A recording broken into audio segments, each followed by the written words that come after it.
Daytime baseball here on MLB Network. Today we've got a good matchup in store between the LA Dodgers and the Milwaukee Brewers. It's a battle of elite pitchers next on MLB Network.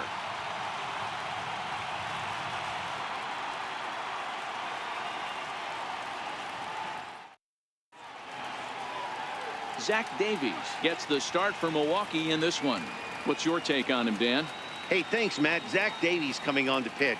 Not a big, strong guy, but he's a control guy that pumps the strike zone full of strikes. 89 to 92 miles an hour with sink. Has a curveball, has the slider, and also the straight changeup. He needs all four of his pitches, not overpowering. You'll know if he's on early, he'll be throwing a lot of ground balls. Stepping up now, Chris Taylor. He will lead this one off today. Hit hard on the ground to second. And the throw to first is in time. One gone.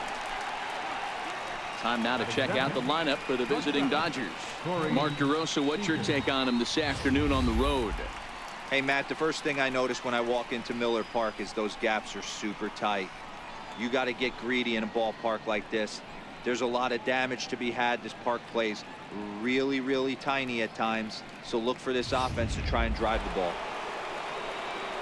Here's Corey Seager. Head-to-head numbers against Zach Davies. He's gone 3 for 11. He also has 1 home run. 2 balls and 2 strikes to Corey Seager. Our temperature not quite as hot as we'd expected. 85 degrees, the reading at first pitch.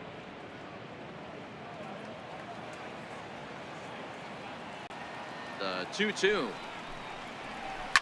Pulls this one into the air out into right field. After it is Yelich. He makes the play. Really had to hustle to get to that one. 2 gone now. Now at the plate, Justin Turner. First chance for him here in the top of the first with nobody on. The 1-1 home. And this ball's pretty well struck high and deep to left field. Back goes Braun. Gone!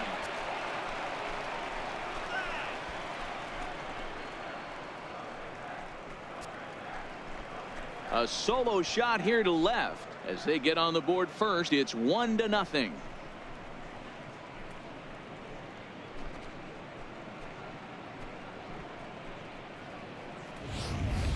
That's one of those pitches you wish you could take back as soon as it leaves your hand. But guess what? There are no delete or rewind buttons in baseball. That's a mistake, and it was a good job by his opponent to make him pay for it.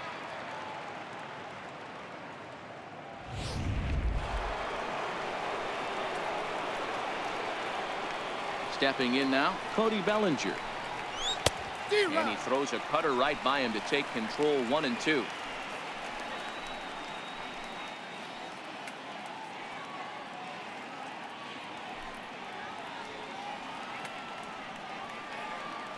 The 1-2. And he fouls this one off.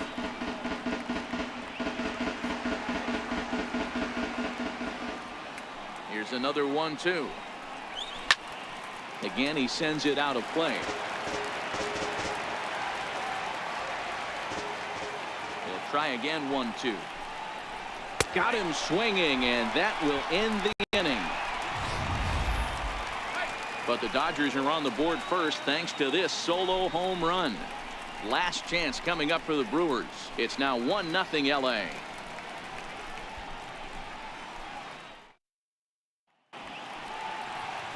Clayton Kershaw, a Texas-born left-hander, gets the starting nod. Dan Plesac, what's the word on him? Well, Clayton Kershaw, he just breathes different air than everybody else. The best pitcher in the game of baseball. Good fastball, good changeup, good cutter, and a terrific curveball. When you think about the Cy Young Award, he's always in the mix. He's good, he's strong, he's left-handed, and he's quite simply one of the greatest pitchers of all time. In is Christian Yelich. He'll lead things off here in the bottom half of the first. Swing and a miss, and that'll get a groan from the home supporters here. 1 away. And with that, time to take a glance at the starting 9 for these Brewers. Thoughts, Dan? Who stands out? Well, look out for Lorenzo Cain as this game moves along. This guy hit over 300 last year, and man, it was impressive. Just hitting over 300 is really something special to look at. He's a consistent hitter. I love watching his approach. He doesn't make a lot of mistakes. He'll be there again this year if he continues to stay within himself. Bases are empty, one man out.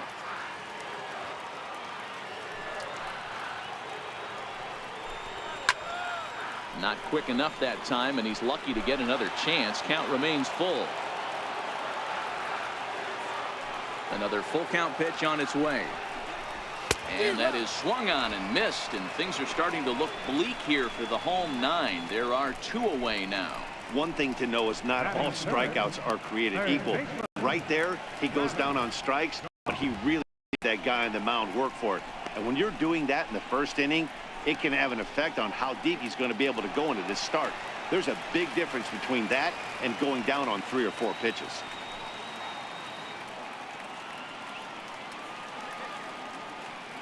The 1-1 home is roped to left, a base hit.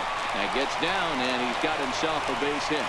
So that'll extend the inning and give Ryan Braun a 2-out chance. A little 2-out lightning right there, Dan, in the first inning. Let's see if the cleanup hitter's got anything in store. Well, it looked like such an easy and a promising easy inning for the pitcher. Now he has to deal with the Thunder, the cleanup hitter coming up.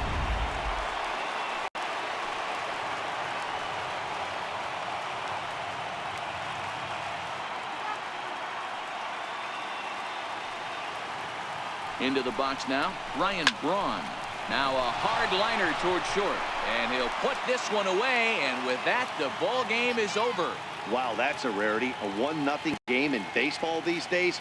Both of these pitchers pitched awfully well. It's a shame one of them had to lose this game. A single run good enough to do it today. 1-0 the final score. Los Angeles jumped out to an early lead in the first and never looked back. Clayton Kershaw takes home the win. Zach Davies lasted only an inning in the losing effort. So that'll just about do it for us this afternoon. Thanks to Mark DeRosa, Dan Plesac, and the rest of our crew. This is Matt Vasgersian, and you've been watching a presentation of MLB Network. See you next time.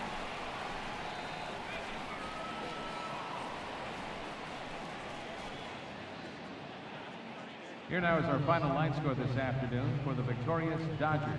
1 run on just 1 hit. No errors. They left no runners on base. For the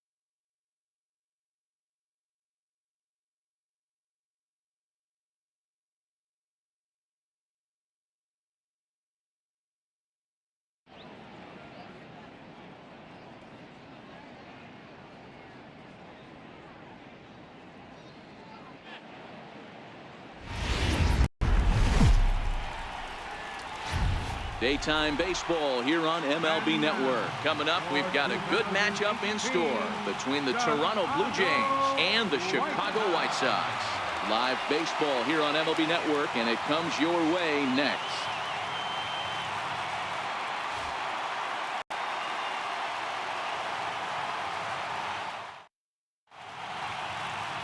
James Shields is ready to go as he'll be on the mound for the Southsiders. What do we need to know here, Danny? Hey, thanks, Matt. Big game, James Shields on the mound. 3-pitch guy. Fastball, curveball, changeup. One of the keys for James Shields, he needs that curveball. If he has the curveball, it gets the hitters off of the fastball. Not an overpowering guy, but he will throw the changeup and the curveball behind in the count. He's more of a thinking man's pitcher. Set to go now as Curtis Granderson is into the box to get this one underway.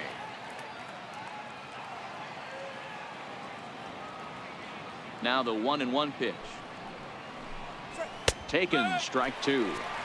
Shorts and t-shirts, the order of the afternoon. 92 degrees here at first pitch.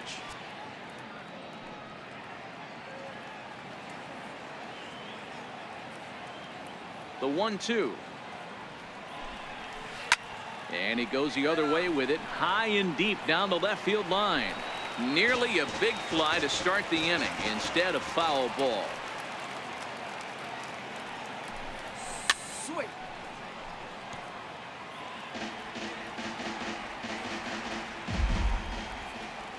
Looking for the strikeout. Here's the 1-2.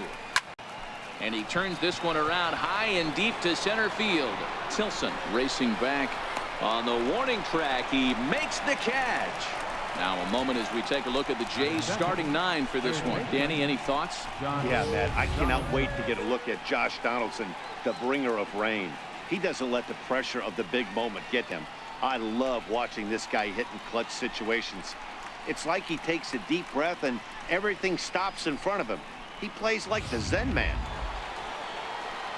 Settling in now, Josh Donaldson, as he'll get his first opportunity in this one.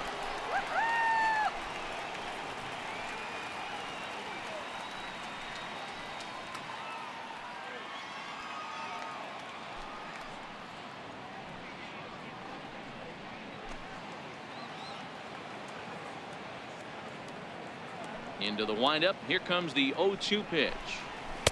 Up around the face.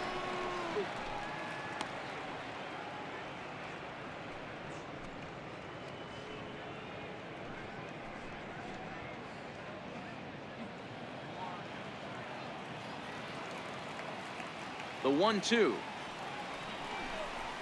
Smoke toward the hole. Fielded by Abreu.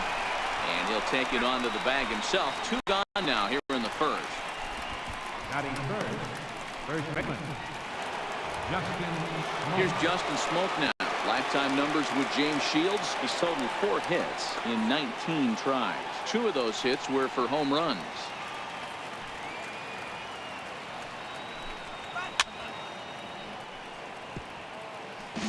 Just getting started here on the south side of this one.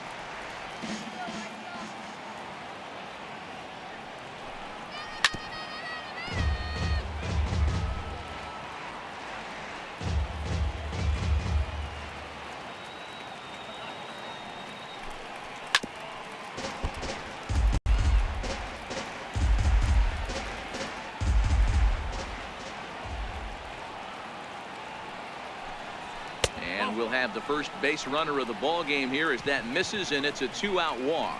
I know one thing. He earned that free pass right there.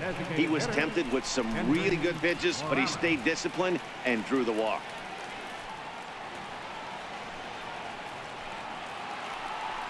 Now at the plate, Kendrys Morales. There are 2 gone and the possible go-ahead run at first.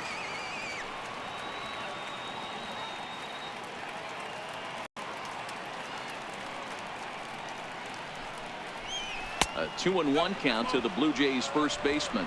So let's take a peek at our umpiring crew in this one. Behind the plate is Clyde Washington. You know, D-Row, he is a pitcher's best friend, Clyde Washington. Down in the strike zone, he'll definitely call that ball right at the knees. If he's consistent with it, Dan, which Clyde always is, I'm okay with it. Now the 2-1. Line drive to left. That gets down and the inning continues. The relay. Throw won't get him. Wow, this is a perfect example of a wily veteran doing what needs to be done to deliver for his team. Yeah, and just watch this swing. Instead of trying to do too much with it and pull it, he stays inside the ball and is able to smack it to the opposite field for a double.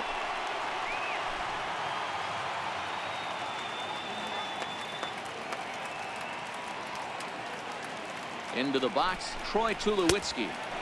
He's fallen behind now, 3-1. He's gotten himself into a little bit of trouble out here. Middle of the order up in a run-scoring situation, and now he might have to challenge him. Going to have to make some good pitches here.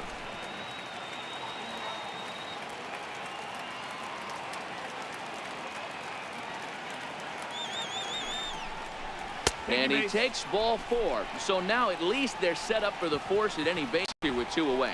Some guys take a little time to find the zone, but with the second walk of the first inning, it might be a little more than just settling in here. Not sure how long of a leash they'll give him, but they're not going to let him walk the world out there. So coming to the plate, Yonhervis Solarte, as he'll hit with the go-ahead run at third and 2 away. Here's the 1-1.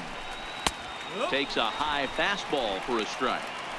Definitely a big pitch coming up right here. He's going to be pumped if he can work his way out of this inning with the game still tied.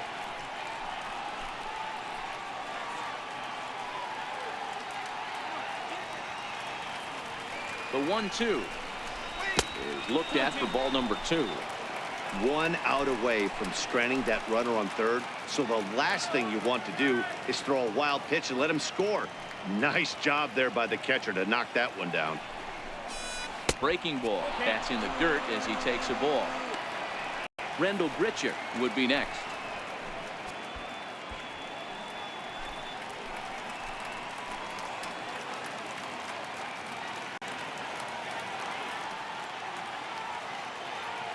He's set. Here's the 3-2. And this is sliced hard down the left field line. And that's a fair ball as it'll hit the 330 sign near the bullpen. And a relay to the plate. And he's out on the tag. That ends the inning, but 2 runs do count on the play. So it's 2 runs on 2 hits, no errors, and a runner left. On now to the bottom of inning number 1. It's the Blue Jays 2 and the White Sox coming to bat. You're watching Major League Baseball on MLB Network. Marcus Stroman, a right-hander from the Empire State, gets the starting assignment here. What's your take on him, Dan? Marcus Stroman, not a real big guy. First-round draft pick out of Duke University. Good power sinker, 92 to 94 miles an hour. His slider is good. Will throw an occasional curveball and changeup. His best trait, ultimate competitor. And Charlie Tilson now comes forward. He'll lead things off here in the bottom half of the first. And a curveball's by him that time as he falls behind now 1-2. I'm no hitting expert, but you can't take a swing that's a whole lot more uglier than that one.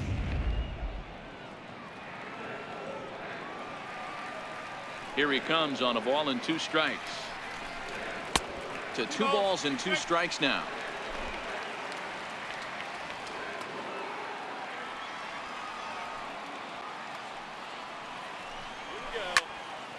Count remains 2-2.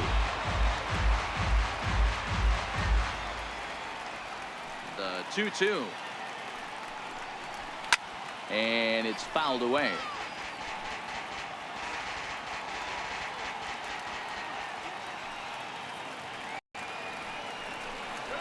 That softly hit to right. Will that get down? Yes, it will. It'll be a leadoff single. Hey, sometimes that's how a rally gets started right there. I know it's a soft liner, but leadoff man on usually poses problems.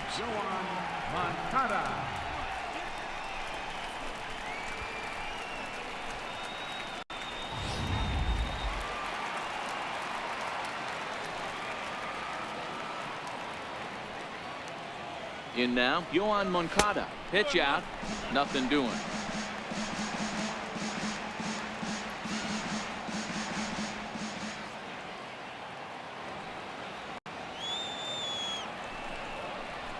Now a 58-foot curveball that misses for a ball. No reason to sit on anything other than hard stuff in a location you like and drive it right now. Tilson on at first. Nobody out.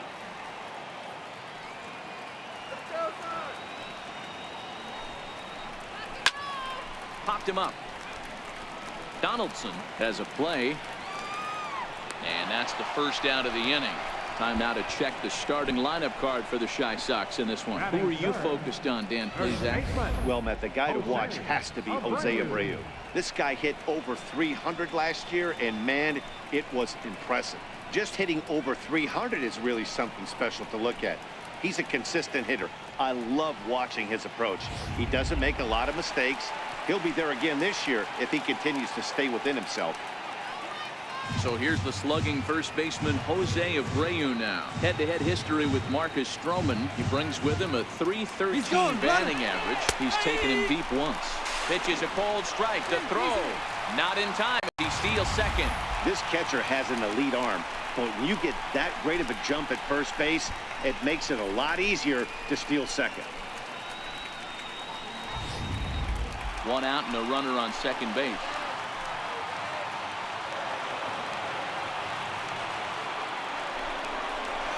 Hit in the air toward the gap in right center. Catch made out there in right center as the runner will tag from second. And he's up to third safely now with 2 gone in the inning. That was a nice job to track that one down in the alley because it definitely saved the run from scoring. Instead, he's only able to move up to third.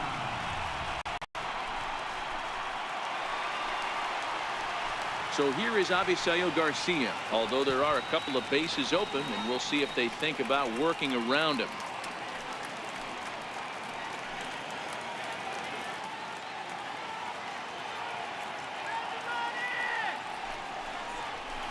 And he misses again, ball 3.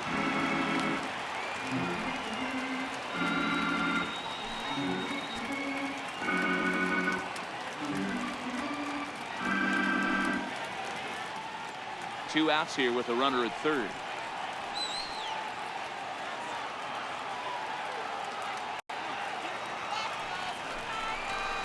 And he missed with it there, ball 4. It's a 2-out walk with the runner still at third. You know, it takes a lot of discipline to watch a pitch like that go by, but on a 3-1 count, he had the luxury of being a little bit more selective up there. Good take and a walk is the result. Now to the plate, Wellington Castillo. It's a good first inning RBI spot for him. Runners at the corners and 2 gone. 1-1. A drive to left. Get out of here. Get out of here. Gone. They win it. Santa Maria.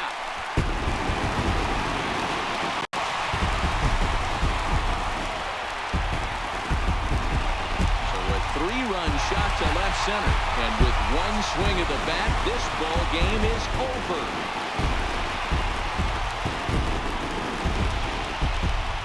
Hey, this game looked like it was going to be one of those wild ones right from the beginning. When you can win this thing in walk-off fashion, what a way to win a ball game. A walk-off win?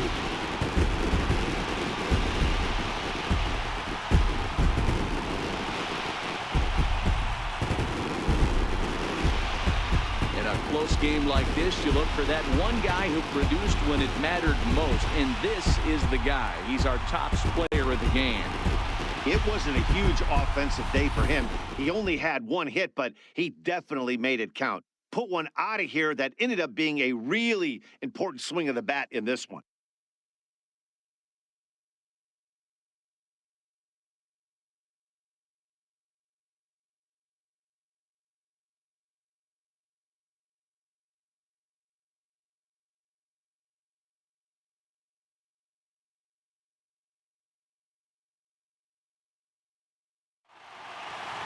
A 1-run game this afternoon, 3-2 the final finish. The Chicago White Sox win this one despite banging out only 2 hits. James Shields pitches well enough to get the W.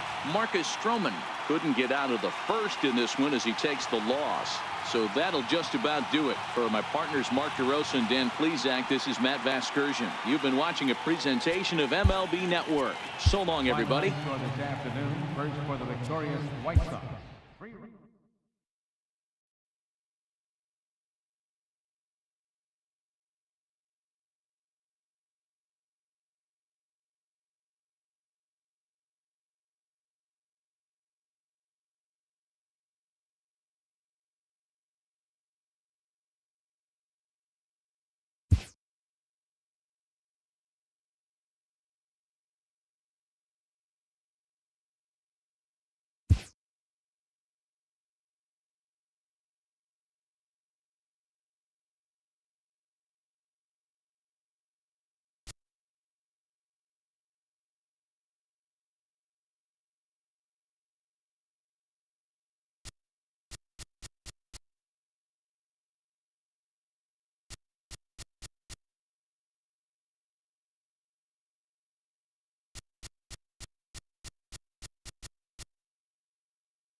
time for baseball on MLB Network. A good one on tap for you this afternoon between the Philadelphia Phillies and the San Francisco Giants. We've got an excellent matchup on our hands in this one. Two of the league's craftiest starters go head-to-head next.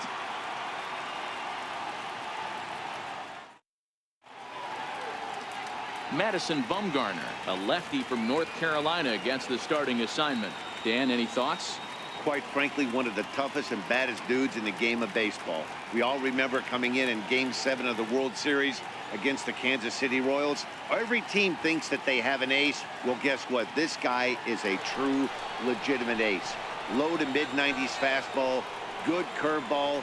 It does have the straight changeup, and just in case you didn't know this, the guy can swing the bat a little bit too. One of the best pitchers in the game. This is skied into short left center.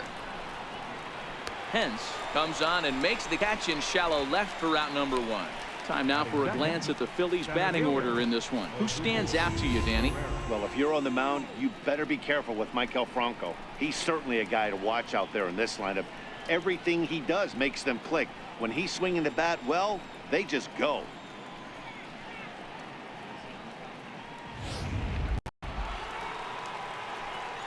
At the plate, Odubel Herrera. He'll get to take his first cuts here.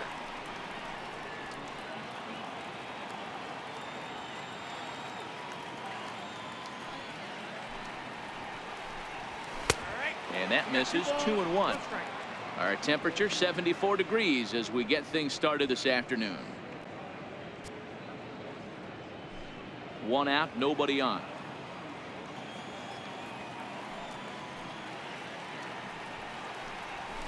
Popped him up. And Longoria's got it for out number 2. Batting third, first baseman. Digging in, Carlos Santana.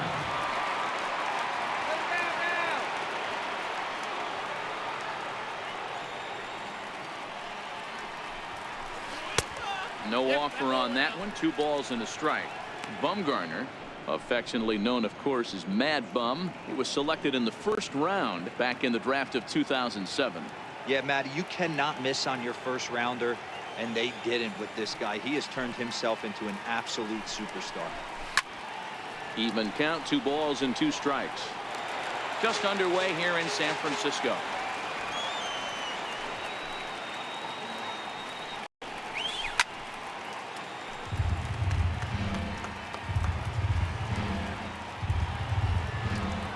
The 2-2 one more time. Shin high fastball that time, ball 3. Boy, not what you want coming out of the gate as a pitcher, right? You don't want to have to show all of your pitches this early on in the game, but that's a quality at bat. And what does it make you do as a pitcher? You have to use a lot of your pitches, and the more pitches a hitter sees, the better chance they have to make good contact. Swing and a ball lifted in the air toward the line in right. McCutchen is there, makes the catch, and the side is retired. So a fairly painless top of the first. And now we'll see what the Giants can do. No score. Aaron Nola gets the starting assignment for the Phillies. Dan Plesac, what do you got? Hey, Aaron Nola coming on, the pride and joy of Louisiana State University. Kind of a 4-pitch mix. Fastball, slider, curveball, and change. None of his pitches rate really on a scale of 10. None of them are 8s or 9s, but he's solid and he throws strikes. You'll know early if he's on, he'll induce a lot of ground balls. Now at the plate, Joe Panik. He'll lead things off here in the bottom half of the first. Oh, and he's caught looking at a beautiful curveball there as that buckled him for the first out of the inning. And with that, a look at Bruce Bochy's lineup card for the Giants. Hero, what's your take on this team today?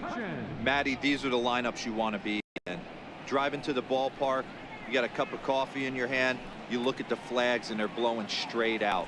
You're running to the manager's office if your name's not in the lineup. It just takes 1 grain on that bat and you got a potential 3-run bomb. Look out for these guys going deep today. 1-1. Count is 1-2 now.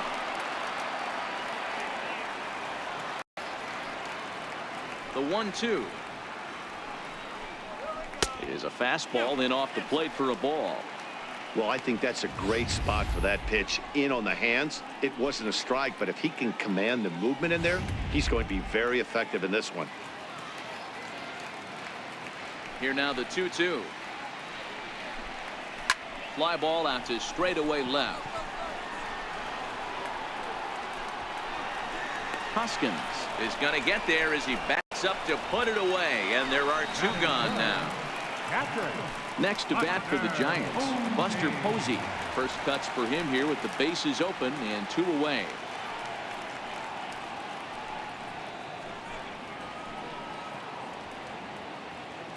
Two out, nobody on.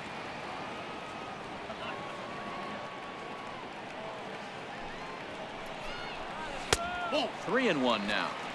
This is a good at bat so far here with 2 away. If you're going to go down 1, 2, 3, at least make the guy work for it. He's doing that, and he's even gotten himself into a good hitter's count now. Now here's a swing and a high pop-up drifting into shallow right field. Hernandez is there to make the catch, and the side is retired. Giants are down 1, 2, 3. We are still scoreless.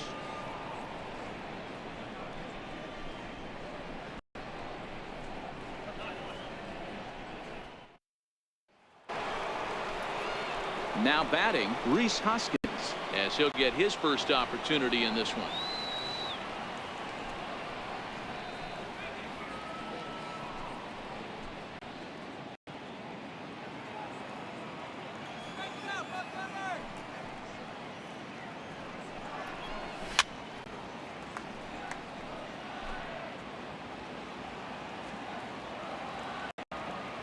The 3-2 pitch.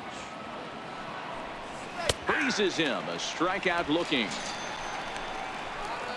Time for a look at the San Francisco Giants on defense. And let's take a look at first baseman Brandon Belt, nicknamed Baby Giraffe for obvious reasons. This guy has got big-time pop, short swing to the baseball. Also, very sure-handed defender. One of the best in the game at picking balls over at first and manipulating that bag for his infield. At the plate, Nick Williams.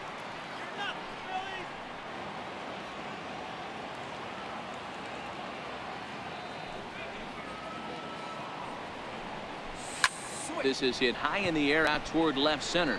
Pence on the run. He gets there and makes the play for the 2nd out of the inning. Stepping in, Michael Franco. He'll work on keeping this top of the 2nd alive. The 2-2. And he takes ball 3, so it's a full count now.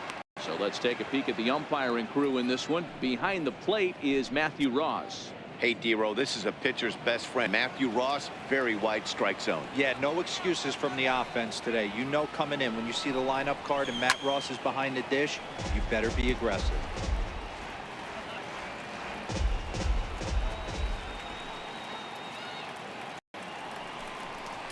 And that one's taken outside for a ball. He walked him. So no 1, 2, 3 inning here. They've got themselves a 2-out base runner. Batting 7, shortstop. And that'll bring in J.P. Crawford. There are 2 gone and the possible go-ahead run at first.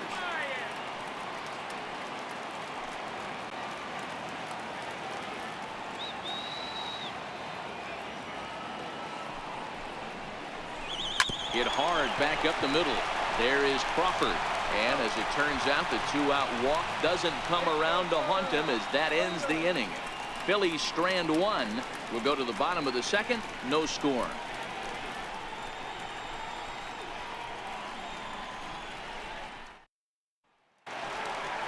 Stepping up to the plate, Evan Longoria. He'll begin things here against Aaron Nola.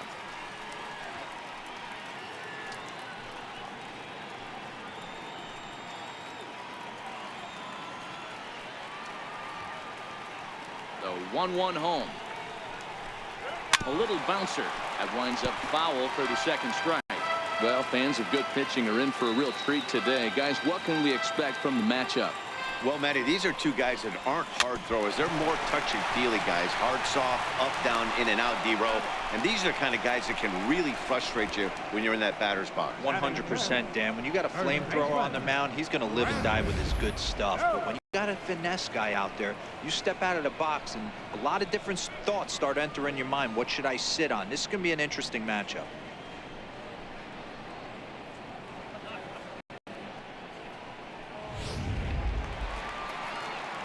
Now in the box, Brandon Belt.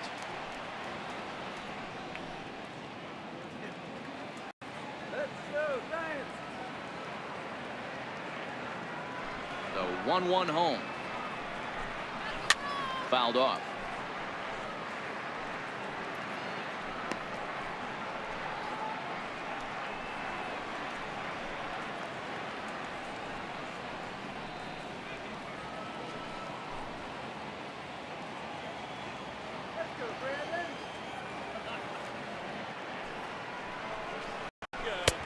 Just a bit low. Tough call, but it's 2-2. Bottom of the second here with no score. Fouled away.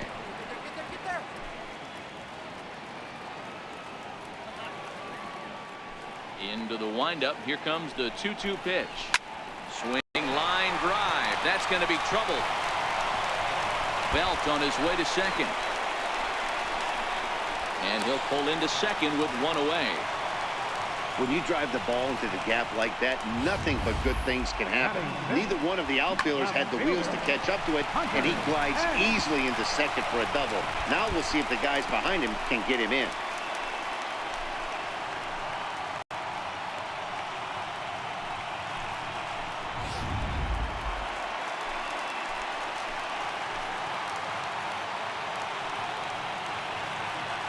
Stepping in now, Hunter Pence. Now a swing and a fly ball. But no chance to run it down. It's a foul ball.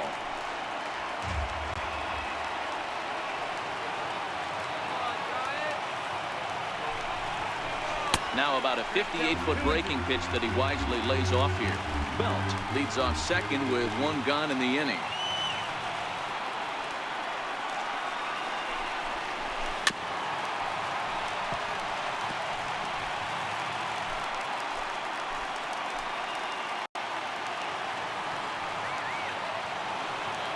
The 2-2 one more time. Hit back up the middle to his right. Hernandez. Throw on to first, and Pence is turned away here for out number 2. Batting 7, the shortstop, Brandon. Now at the plate, Brandon Crawford. He's got a chance to win it here, but with a couple of bases open, they might think about working around him. 1-1 home. This is hit the other way out toward left field. Hoskins waits on it. He makes the catch, and the winning run is left-handed. One left for San Francisco. We'll move to the third with no score.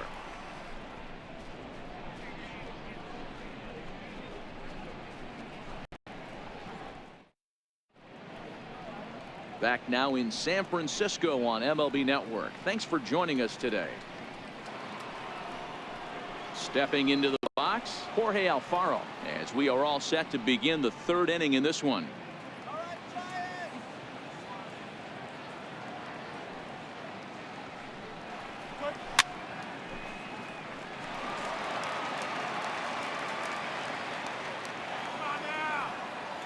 Here now the 2-2.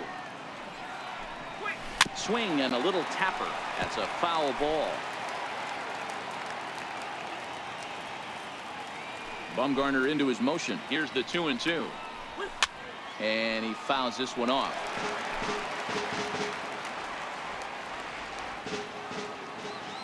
The 2-2 one more time. Gets him swinging. He struck him out. That strikeout was a real good example of a pitcher continuing to make a guy chase out of the zone. When you recognize a hitter is in protect mode, you don't have to come inside the strike zone. You could just expand further and further until he literally can't touch it. Cameron Rupp will move into the on-deck circle now to try to get something started here with one gone in the inning.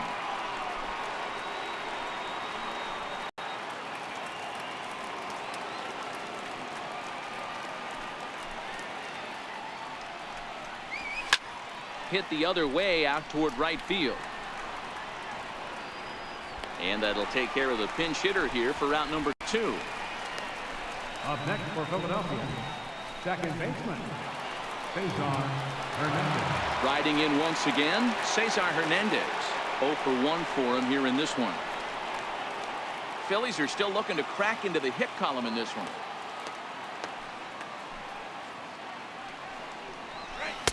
In for a strike, and he jumps ahead 1-2 now.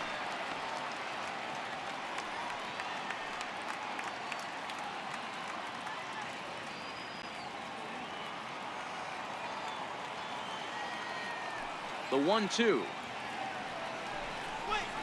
And it's fouled away.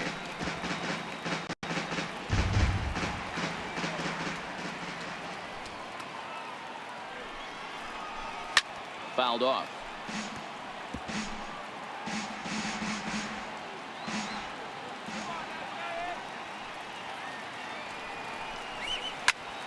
Popped him up. Coming on is McCutchen, and this is going to get down. It's a foul ball. Here he comes again, 1-2. Now a swing and a chopper foul right at home plate.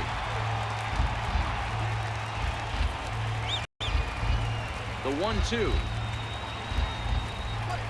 is laid off for ball 2. I got to commend him for being a really tough out right now. Not everyone will battle like this with 2 outs and nobody on.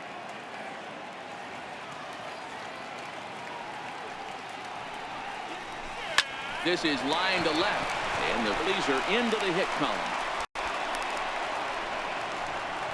That's a nice piece of hitting right there, Dan. He went heater up in the zone and then tried to drop the off speed, but he was on it. Boy, Mark, that's the oldest trick in the book, right? You use one pitch to set up the other. This guy wasn't having any part of that.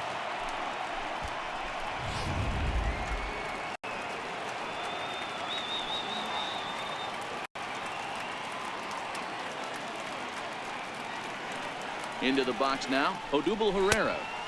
Swing and a miss, and it's a ball and 2 strikes here. 1-2.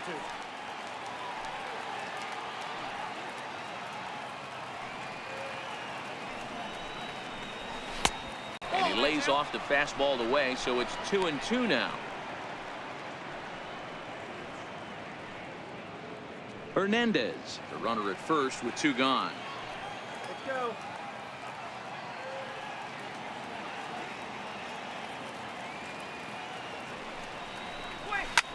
Whoa, right back at him, and it hit him. Fortunately, he's able to stick with it and get the out at first, and that'll put an end to the inning. We'll get a look at Austin Jackson when we come back. Home half of the 3rd coming up. No score. Mark Leiter, a right-hander standing 6 foot even, will take over the pitching duties here. Number 31, Mark Leiter.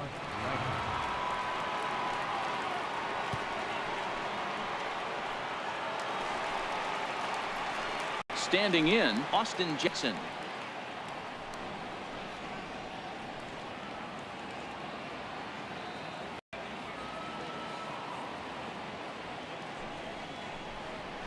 Rounded down the 3rd baseline. Franco has it. On to first, and it's dropped. And as a result, the leadoff man will be allowed to reach here. Man, as we take another look at this in slow motion, you can see that the first baseman makes a great effort to scoop it out of the dirt. Almost had it, but it squirts out of the pocket, and the man's on board with a throwing error.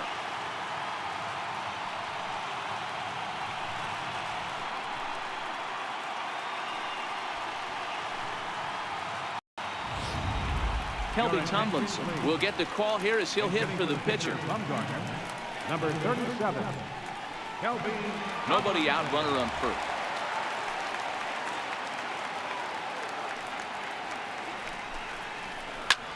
Towards second. But this is hauled in by the second baseman.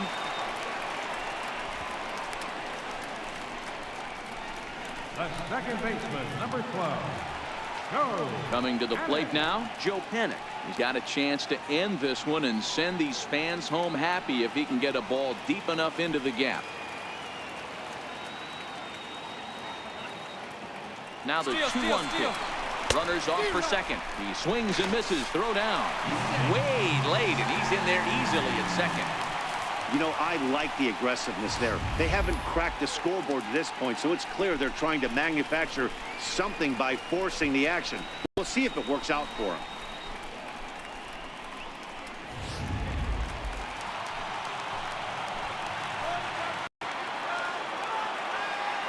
The 2-2.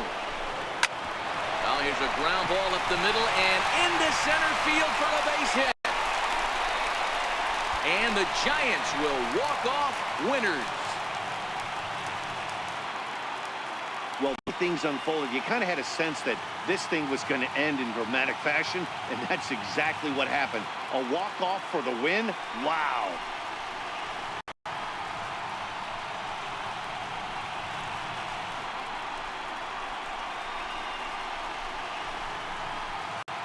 And guys, the Giants couldn't have done it here without the start turned in by this man, Madison Bumgarner.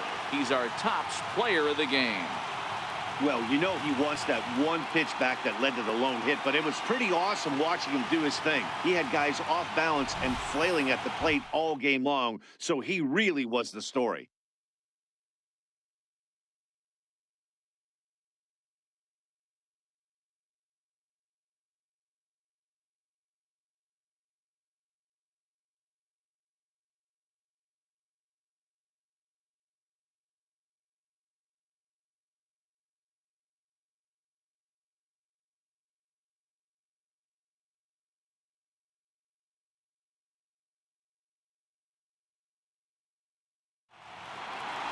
A single run good enough to do it today. 1-0 the final score.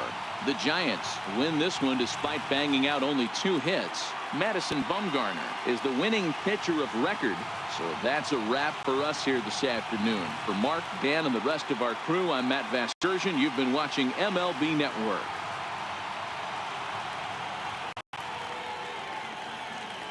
Our final line score this afternoon. First for the victorious Giants. 1 run on 2 hits. No errors. They left 1 man on base. For Philadelphia, no runs, just 1 hit, 1 error. They left 2 men on base. Time of the ball game, 2 hours and 20 minutes.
Daytime baseball here on MLB Network. Today we've got a good matchup ahead between the Tampa Bay Rays and the Detroit Tigers.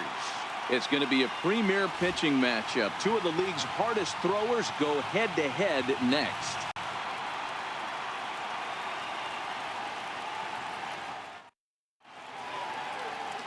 Michael Fulmer gets the starting nod for the Tigers in this one. Dan, any thoughts? Hey, thanks, Matt. On the bump, Michael Fulmer. Boy, what really turned his career around, learning the straight changeup. Always had a big arm when he came up in the Mets farm system, but since he arrived in the big leagues, more than that big arm, the fastball 95 to 97 miles an hour. Straight changeup, one of the best in baseball. Also has a curveball to go along with it. If he brings the changeup and the good one with him, he will be really tough to hit.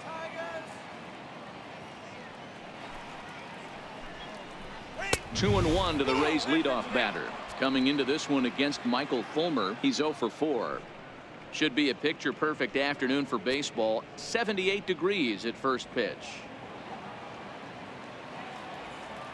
Into the windup. Here's the 2-1 pitch. And a slider gets away from him here as it just about got him in the ankle. Well, this has been a good job to work the count from 0-1 to 3-1, and now he's really in the driver's seat to see a heater that he can do something with. A full count to the Rays center fielder.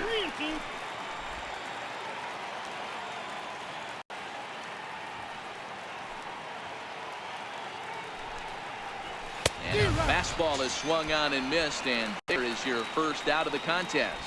Time now for a look at the Rays starting 9. Who do you have your eye on, Dan? Yeah, I'm pretty excited to watch Kevin Kiermaier.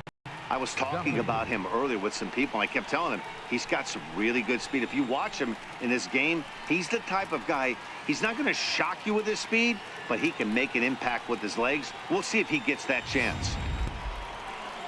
So next to the plate for Tampa Bay, Matt Duffy. He'll get to take his first cuts here.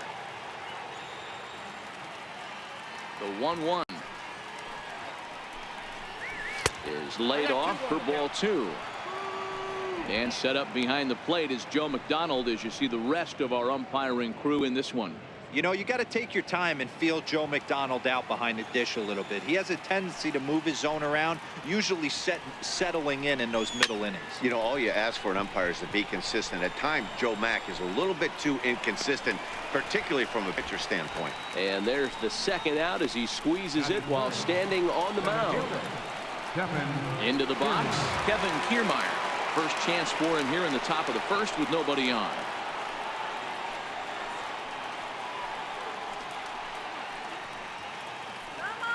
Top of the first just underway here in Motown.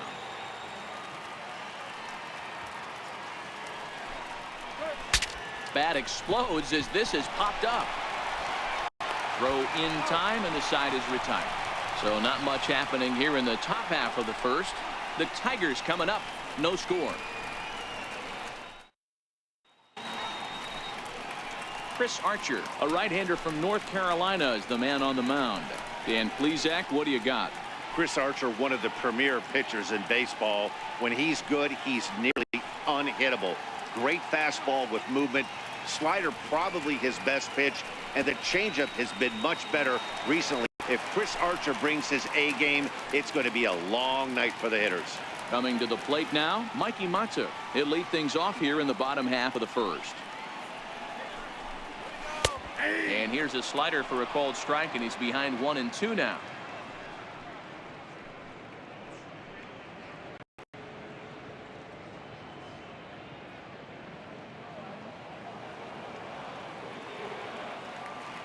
The 1-2 gets him looking up around the letters. And now a look at the hometown Tigers starting lineup in this one. Who's the one to watch, Dan? You know, I'm looking forward to see what this guy can do in that 5-hole. The guy is in the middle of the lineup, and when he's in the middle, things just happen. Guys in front of him get on, he drives them in, and if not, he has the ability to get things started and set the guys up behind him. He's a force. Stepping in, Jeimer Candelario.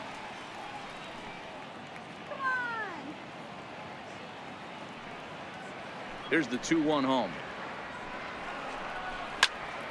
All even at 2-2.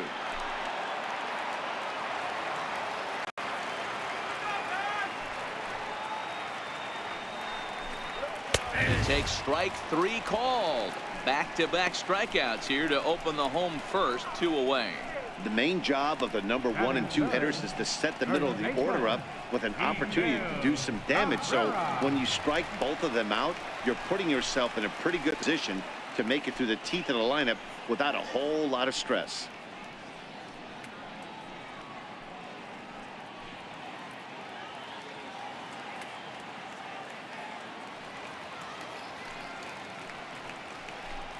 Two balls and a strike to the Tigers' first baseman. You want to talk about setting a tone and getting your teammates relaxed? That's exactly what this pitcher did, coming in and punching tickets. First 2 batters of the game. Bases are empty here with 2 men out.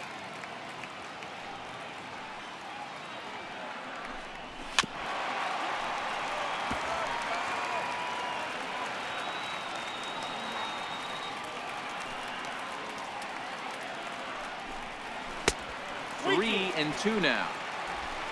Victor Martinez would be next if they can keep this inning alive.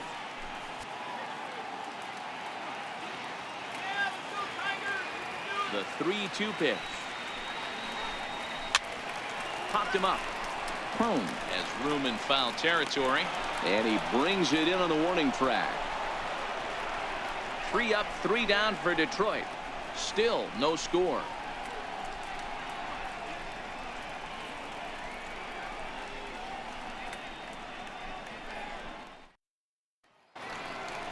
Next to bat will be the Tampa Bay cleanup hitter, Carlos Gomez.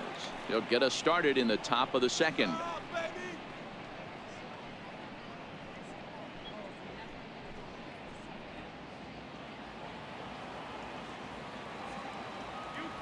The 1-1 is looked at for ball number 2. Well, fans of good pitching are in for a treat today. What can we expect from today's matchup, guys? I know everyone loves the long ball, Matty, but this is why I pay the price of a ticket right here. 2 of the game's best, 2 of the hardest throwers competing at the top of their game.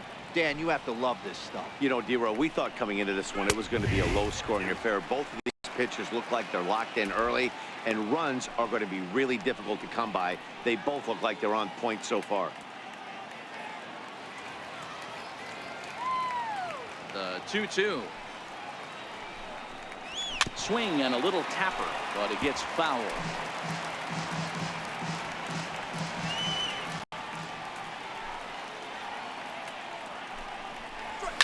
Hit high in the air down the right field line. Castellanos giving chase, and that's the first out of the inning. Time for a look at the Tigers on D. And let's focus our attention on one of the most dynamic defenders in our sport, and that's shortstop Jose Iglesias. I want to tell one of our camera guys, do not take your lens off this guy, because he is going to make a highlight reel play every game, and I guarantee something goes down today. Digging in, Brad Miller.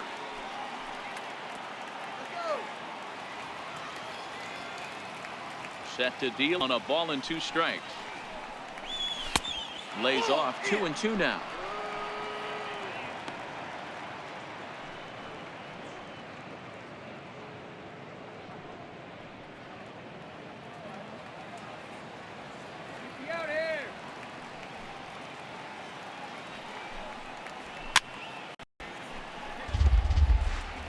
No score here as we play inning number 2.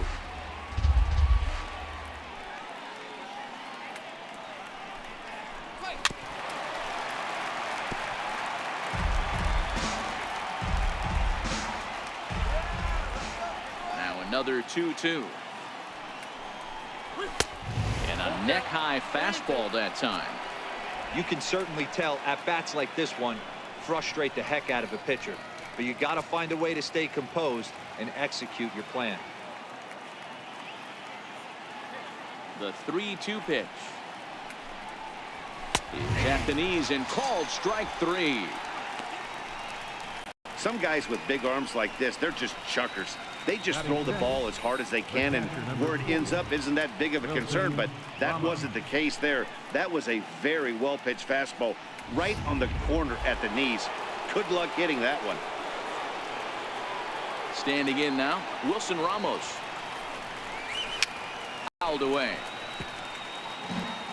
Still looking for our first hit in the ball game.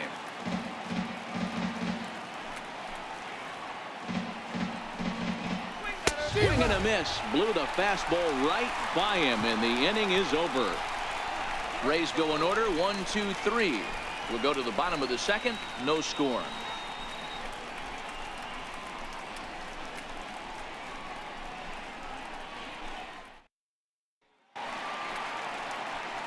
Here's the switch hitting Victor Martinez.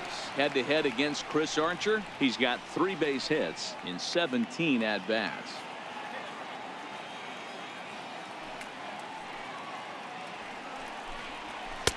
That's on the corner to put him behind now. 1-2.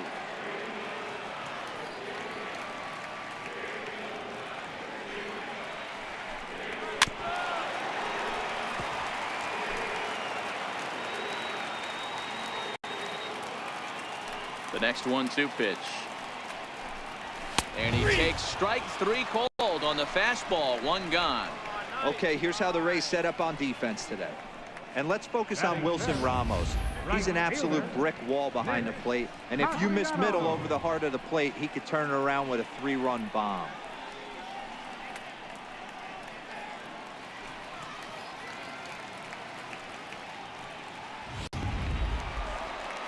Ready now, Nicholas Castellanos, as he'll get his first opportunity in this one.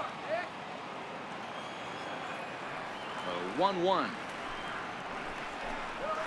He swung on and missed, and that's strike 2.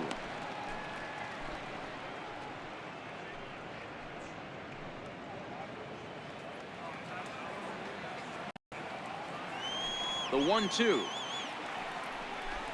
is a swing and a miss. That's strike 3. Wow, his stuff looks electric coming out of the gates in this one, guys. That's 5 batters faced, 4 strikeouts. That's going to be a tough pace to keep up, but it looks like he has what it takes to work deep into this game.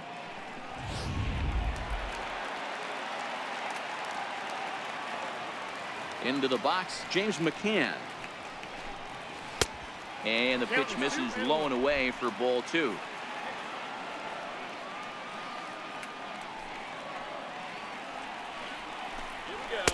In there, and it's even now, 2-2. Hey, that's just a great pitch right there. Fastball at the bottom of the zone, right under the knee. It's interesting.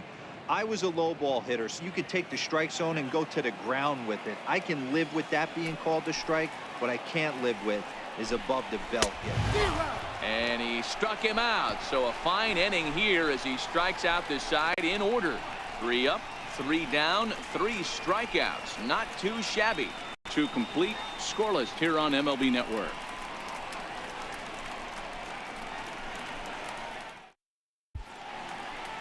A nice aerial look of downtown Detroit as we welcome you back to our MLB Network broadcast from Comerica Park. Here's C.J. Cron now. He's the number 7 hitter, but he's leading off the 3rd after the first 6 guys in the lineup have been retired in order. Yeah, it's been a great start to the guy on the mound. It'll be interesting to see if they can find a way to get to this guy before he really settles in.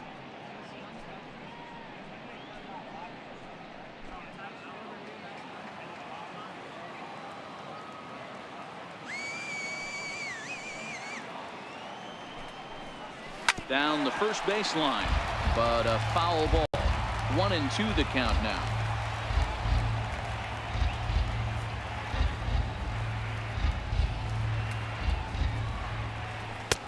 Misses, ball 2.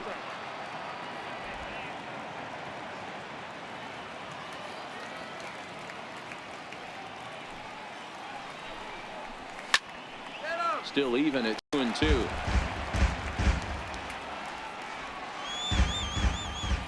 Another try at 2-2. He stays alive, still 2-2.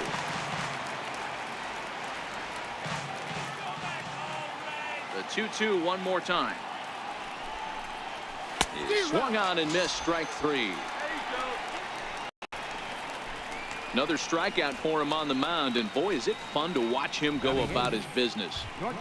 No doubt, Matty. He's one of my favorites, mostly because of his stuff. You know, he can absolutely dominate on any given day because of what he offers up there. It's just nasty. There aren't many hitters that like to see this guy on the mound. In now, Adeiny Echeverria. Now a fastball runs inside and drills him. Oh, that's gotta hurt. Malik Smith the next to hit. It's one away. The runner at first represents the potential go-ahead score. Double play is in order, however.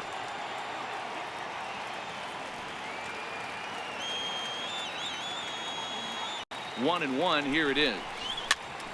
1-2 now. Both teams so far yet to crack the hit column.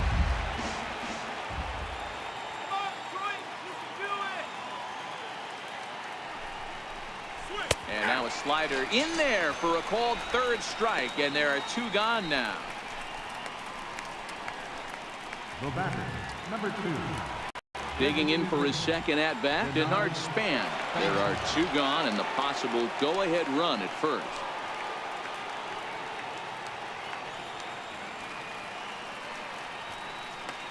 The 2-1 home. And this one's hit on the ground, but foul. Echeverria leads off first with a pair of outs in the inning.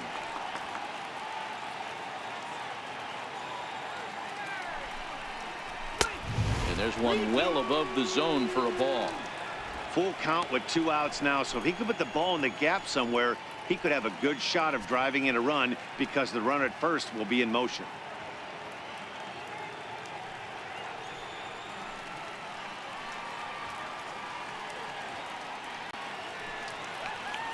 Now the 3-2 pitch. He loses him on ball 4. Oh, man, I think this walk is going to grind at him for a bit. He just missed, and now the inning continues with the man in scoring position.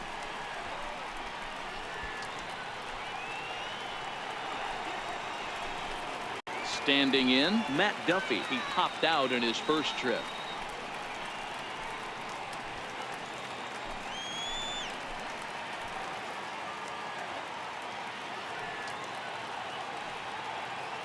Ready with the 1-1. No offer on that one. 2 balls and a strike. Great chance right here as a hitter to be aggressive. You can pretty much count on a pitcher. He's trying to get back in the strike zone. And with 2 guys on base right here, it's time to grip it and rip it.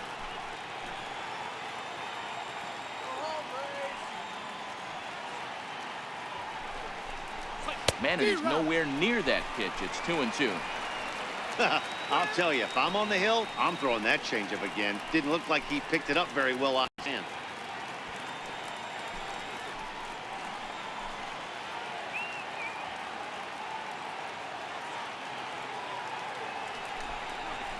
Slider whiffed on for strike 3. A great pitch to put an end to the inning.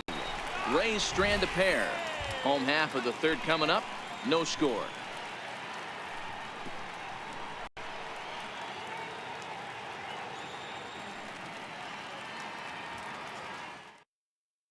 Here's Leonis Martin. He starts off the inning against a guy who struck out the side last inning. How did they get to him here? I'm not sure, Matt, that they want to stay as patient. He's been throwing a lot of strikes. They might want to start swinging a little bit earlier in the count.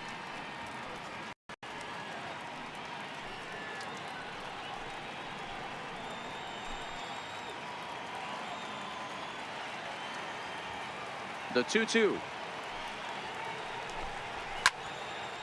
Late on that one as it's fouled off to the left side. When that thing goes whistling into the stands, you hope someone brought their glove and is able to get leather on it. And he fouls this one off.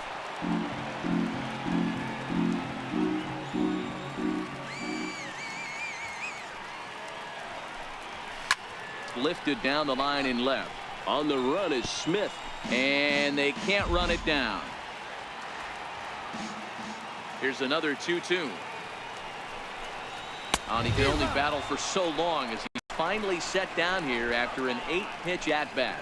Boy, he's really on a roll in the hill right now. As we roll through it again, remember, he struck out the side in the last inning, and now he picks up right where he left off by striking off the leadoff man here. Let's see if he can keep this going for a little bit.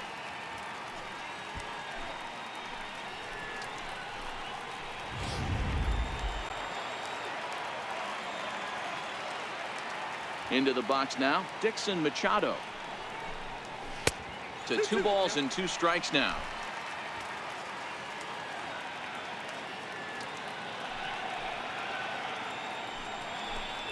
And this is strike 3 called. Make it 5 straight punch-outs. 2 away now. Man, he's getting flat out unhittable on the mound right now. That's 5 straight punch-outs. I love it, but I think he might want to get his defense involved at some point so they don't fall asleep. Into the box now, Jose Iglesias. 2 away in the inning, and Dan, it looks like this could be another 1, 2, 3 inning for him. Yeah, he has really found a groove on the mound, and it's been impressive to watch. It'll be interesting to see how long he can keep this dominance up.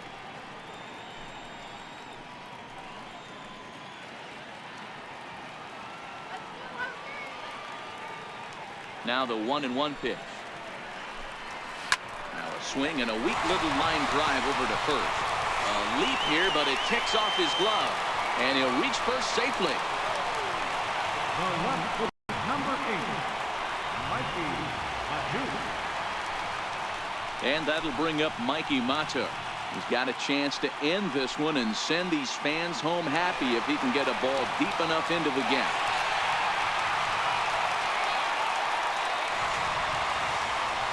Iglesias is off at first with 2 away.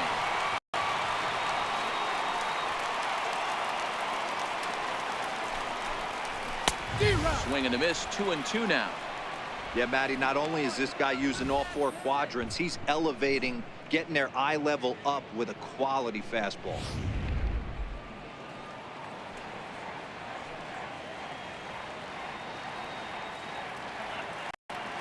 Working for the punch out and the offering.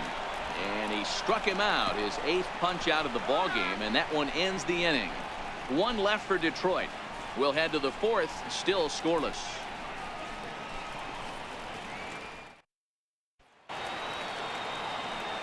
Matt Vasgersian back with Mark DeRosa and Dan Plesac as Kevin Kiermaier settles in to start the inning.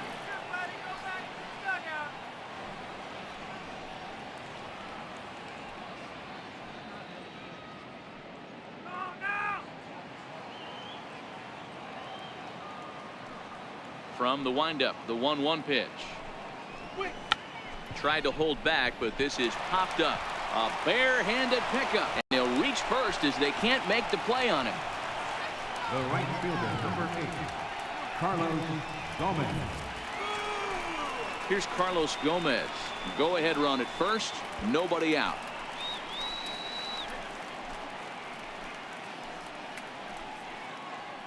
Let's go, Detroit. Just 1 hit apiece for both of these clubs.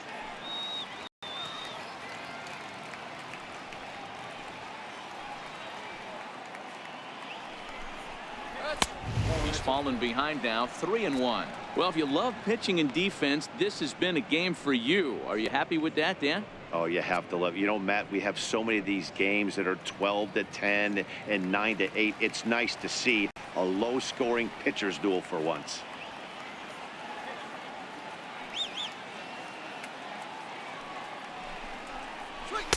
In there, and it's full 3-2.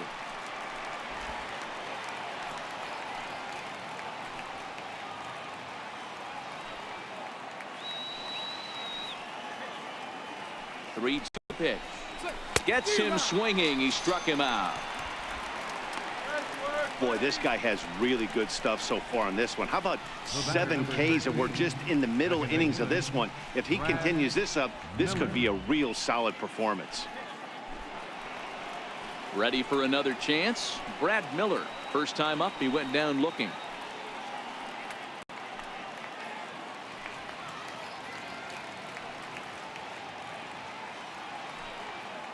Here now the 2-2. Swung on and missed, strike 3. That's back-to-back strikeouts now as they've been unable to advance that leadoff single into scoring position. Yeah, clearly no problems working out of the stretch right now, Matt. He's taking control of this inning after giving up that hit. Now we'll see if he can finish it off strong as well. No runs, just one hit, and no errors for Tampa Bay so far. Come on, Tigers, let's go.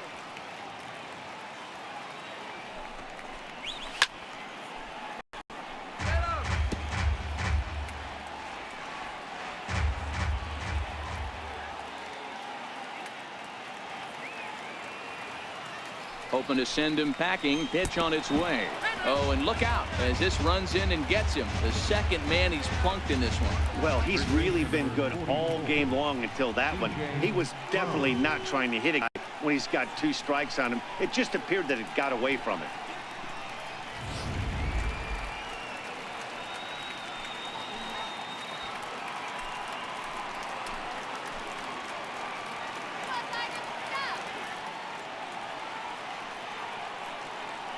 Stepping in now, C.J. Cron. Good plate discipline to lay off the slider that time, and he draws even at 2-2.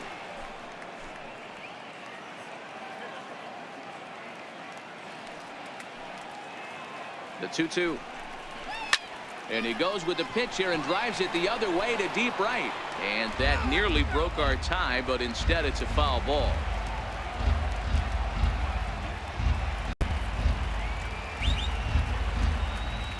Here now the 2-2.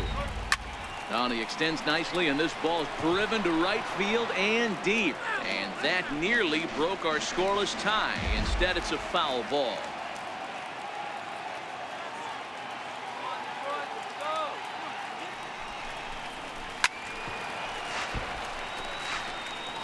Kiermaier over at second. Ramos at first, 2 out in the inning.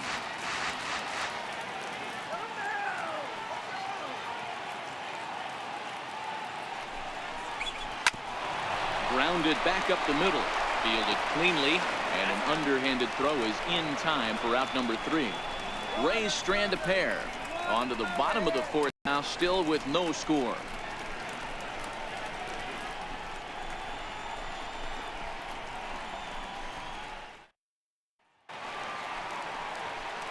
Digging in to try it again, Jeimer Candelario. He'll look to bounce back after striking out his last time up.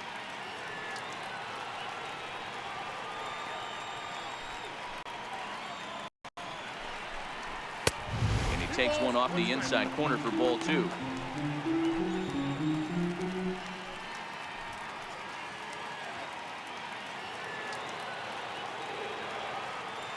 Into the windup. Here's the 2-1 pitch.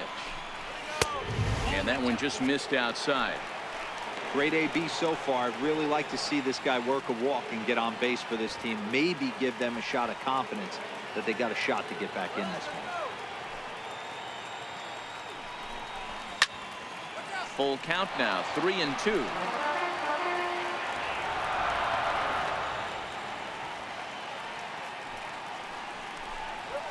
Struck him out, and he becomes the 9th strikeout victim thus far. Talk about blowing it by a guy. Geez, I mean, that fastball was way behind him when the swing came through the zone. I have to think he was looking for something off speed, and he just couldn't pull the trigger on that fastball. Striding into the box, Miguel Cabrera. He flew out in his last at-bat.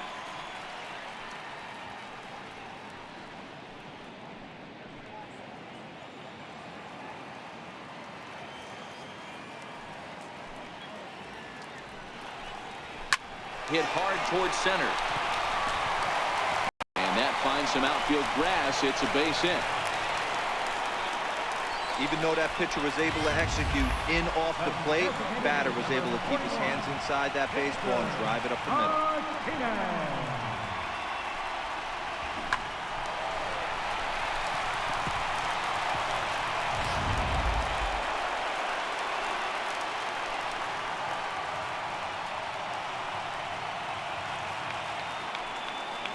Standing in now, Victor Martinez. A good knee-high changeup taken for a strike. I think it's a real possibility that they put that run on first in motion. That would help them stay out of that double play that would end the inning, but that's also kind of risky at the same time.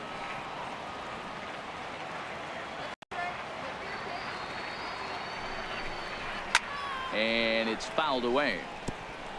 A lot of times you see guys in the middle of the order get worked away, but not right here. They're keeping it inside on him. Is that an effort to keep him from getting extended, do you think? Yeah, I think that's the idea, Matt, but he might spin to win if he starts looking for it in there.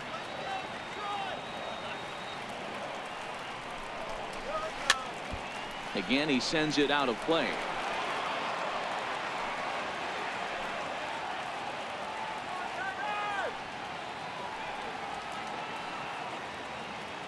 The next 3-2 is a swing and a miss. That's strike 3. That's 10 strikeouts for him now, and I'll tell you, he could rack up quite a few more before he's done. Still a lot of game left in this one. Castellanos.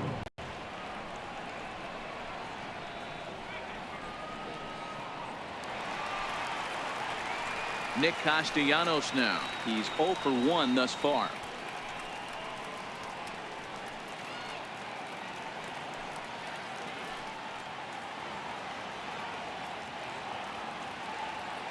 Now the 1-1 pitch down the third baseline, but a foul ball. 1-2 now.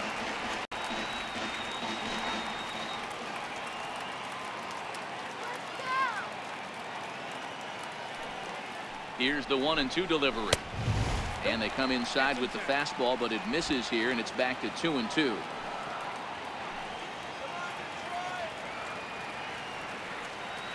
Here now the 2-2 is a wave and a miss. He struck him out. Tigers leave 1 through 4, still tied 0-0.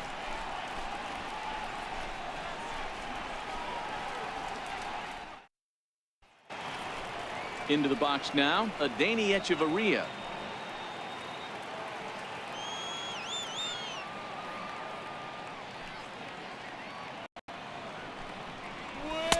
Taking all the way, it's 3-1 now. So earlier in the broadcast, we mentioned that we might be seeing a pitcher's duel today, and these two guys have certainly delivered on that promise. You know, Matt, sometimes it's really hard to put a finger on why a guy pitches well and why a guy is having a very difficult time.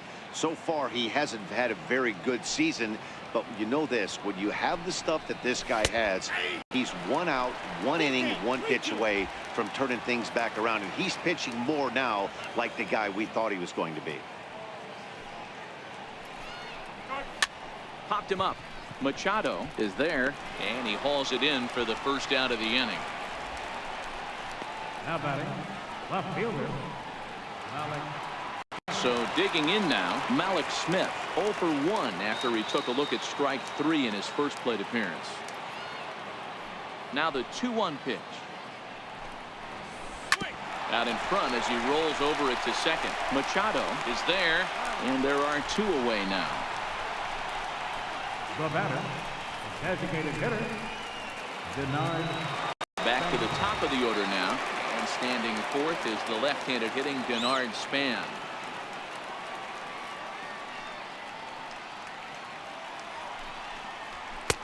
Fastball called strike. 1-2.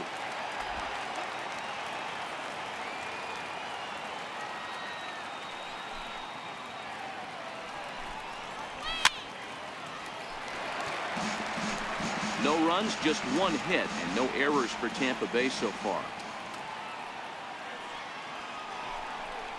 2 balls and 2 strikes, the count to Span.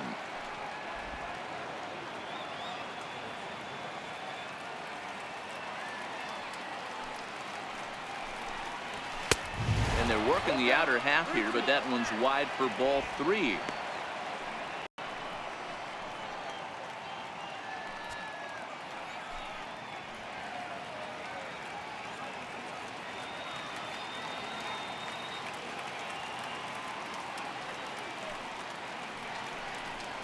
And that one misses. It's ball 4. So a 2-out walk gives the Rays some hope here in the inning. Well, he gives up the walk, but that was a really good pitch. Might have been just out of the zone, but not by much. A lot of guys would have gone fishing for that pitch, so sometimes the hitter just outlasts you.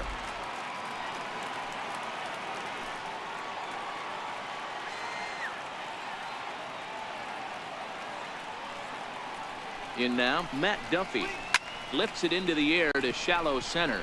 Martin is under it.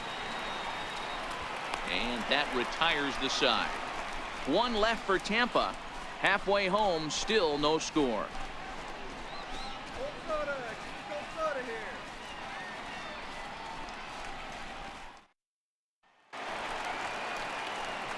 Next for the Tigers, James McCann. He was a strikeout victim in his first try.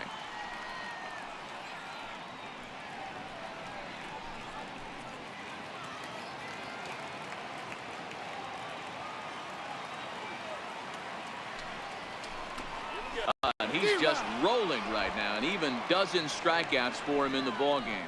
Really impressive pitching right there. Sometimes as a pitcher, you can get frustrated when you make a good pitch and you don't get that call from the umpire. But what does he do? He comes back with a good pitch and gets the strike. Into the box, Leonis Martin. Hit down the third baseline. But this will wind up foul as he runs the count full now. The 3-2 pitch. Slow roller back to the mound. And there's out number 2. The batter, second baseman, Dixon Machado. Stepping in and ready for another shot, Dixon Machado. First time up, he went down looking. 2 out, nobody on.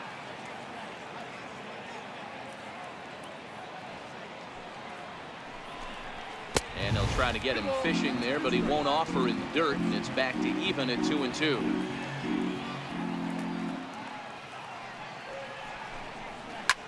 Slapped hard the opposite way, and that'll get down for a 2-out single. The shortstop, number 1, Jose Iglesias. Digging in, Jose Iglesias.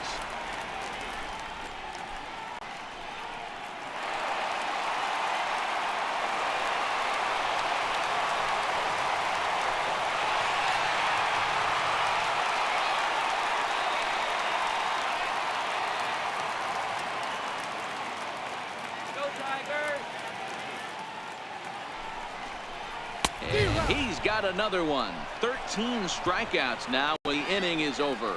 1 left for Detroit. 6th inning coming up. Still zip, zip.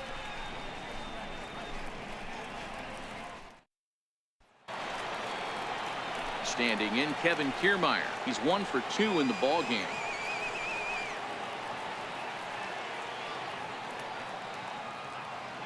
The 1-1 home. Waves and misses for strike number 2.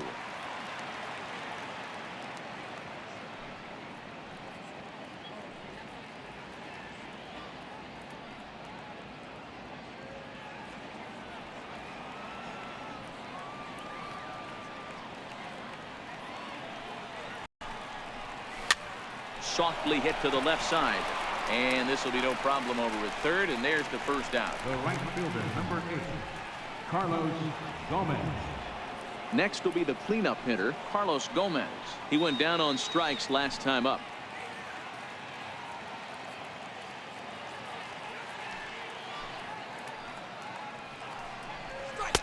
Right over the middle, knee high.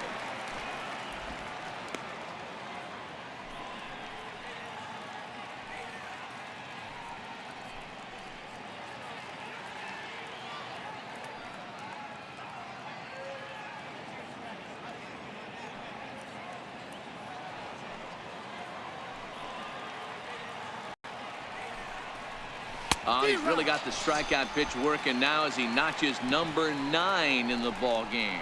I'll tell you right now, this guy has a shutout going, and it's been all business. He's not messing around trying to pick at corners. He's being aggressive in the zone, and he's attacking each and every one of these hitters up to this point. Digging in once again, Brad Miller. He was sat down on strikes in his last at-bat. Bases are empty here with 2 men out. And he'll try to take control of the inside part of the plate here as that misses. Most good pitchers know that they have to work inside and sometimes even come off the plate to keep hitters from getting comfortable up there. I think that was part of the intent with that last pitch.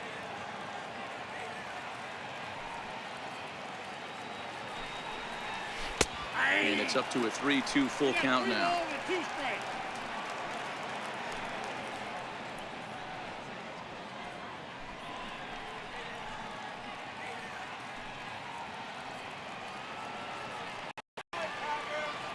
Now the payoff pitch home is a wave and a miss. He struck him out. Down in order go the Rays, and this is still a 0-0 ball game.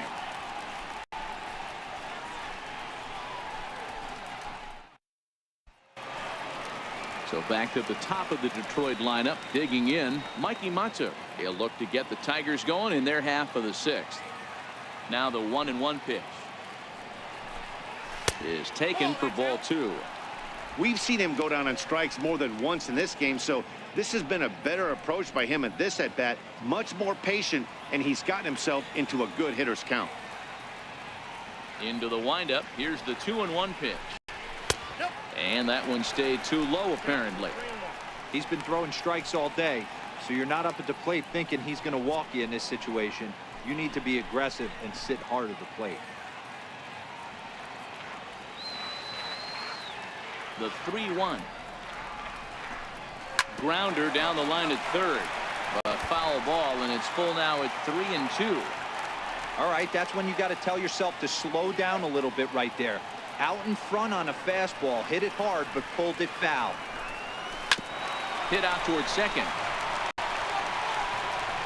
And there's one away. Now batting, third baseman, Candelario. So stepping in, Jeimer Candelario. He struck out swinging in his last trip to the plate. The 1-1. It's a fastball that misses. In today's game, everybody's trying to work off the mound north-south, trying to elevate that heater.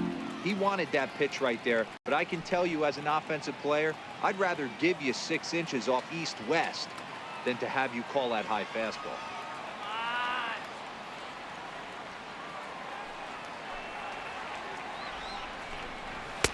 Just off the inside part of the plate. It's 3-1.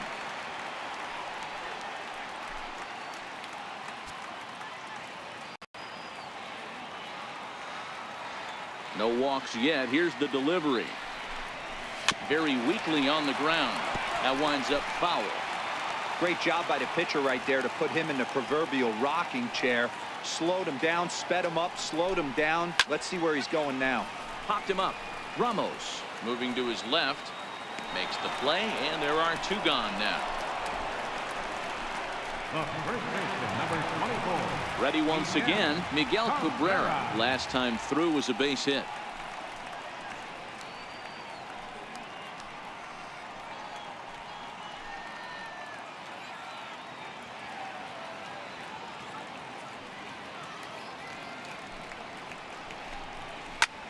High in the air out towards shallow right. Gomez has a read on it, and the inning is over. Down in order go the Tigers. We are still scoreless. Water here.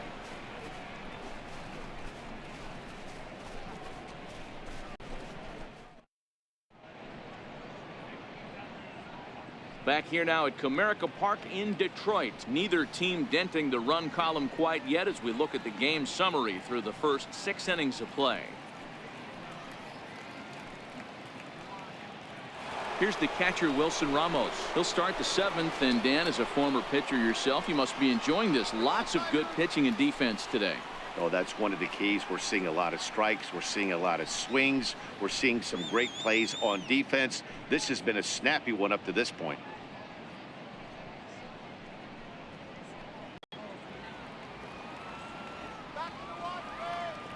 Now the 1-1 pitch. A little bouncer. That goes foul. 2 strikes on him now. Looking to punch him out again. The pitch. takes this the other way to right. But this is right at him in right field as he hardly has to move to take it in for the first out. I know they say sometimes that these things even out, but that was a bullet line drive that gets caught. He would have represented the go-ahead run. Stepping in now, C.J. Cron. Skied into straightaway right. Castellanos is after it, and he makes the catch for the second out. Here's Echeverria now. 0 for 1 for him here in this one.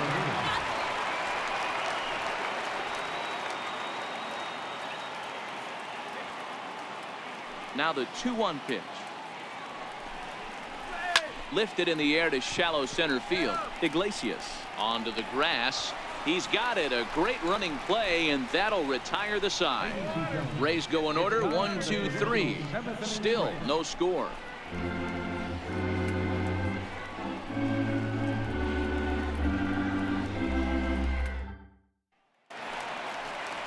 Here's the switch hitting Victor Martinez.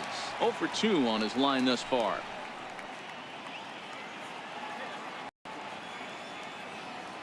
The 1-1. Now a ball lined toward the alley in left center. But this will be pulled in out there in left center. Well hit, but a rough out number 1. Number 9, Nick Castellanos. Nick Castellanos now. He comes in 0 for 2 thus far.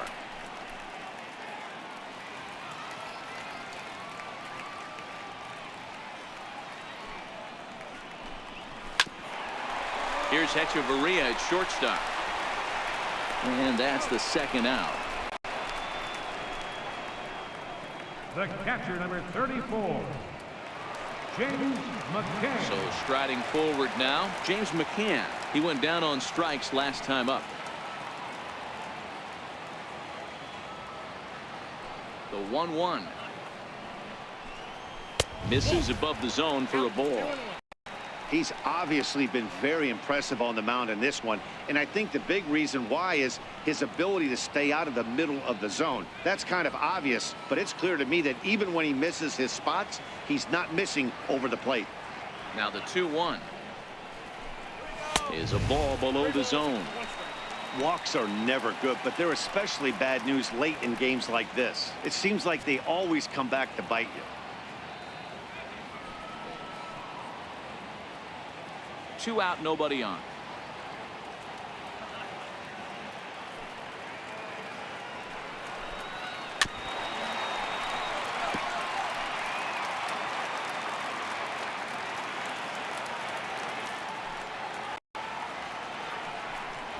And he's going to add to the total. 14 punch-outs now as that ends the inning. 3 up, 3 down for Detroit. And this is still a 0-0 ball game.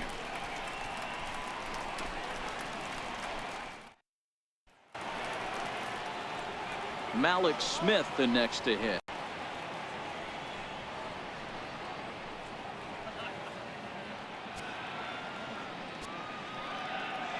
Trying to send him packing for the second time. Count still full, 3-2. A payoff pitch one more time.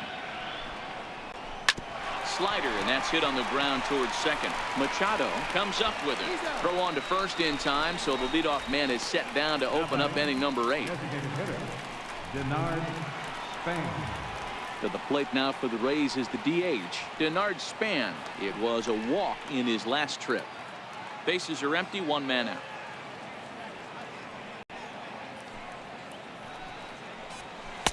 Down low, 2 balls and a strike. Some activity out in the bullpen now as a couple of left-handers begin to stir.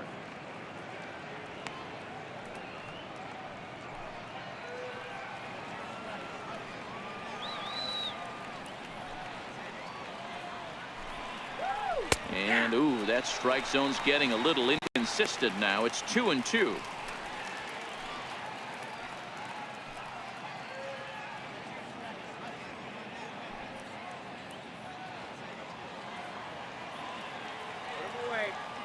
The 2-2.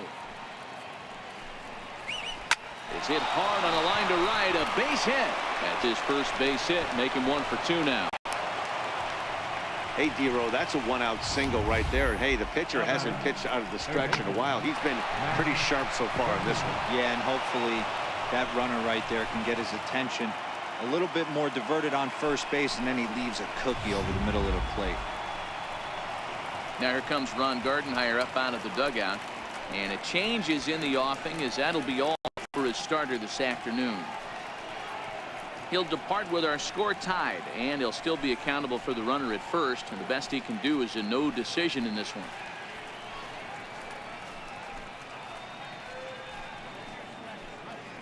Travis Wood enters to make an appearance on the mound as he inherits a runner at first with 1 out in the inning. Travis Wood.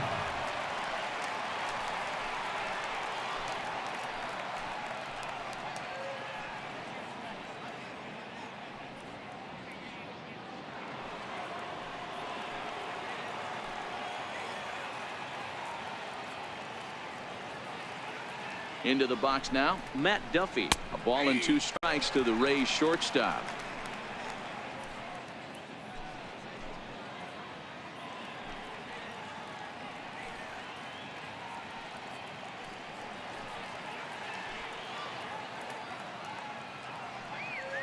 The 1-2.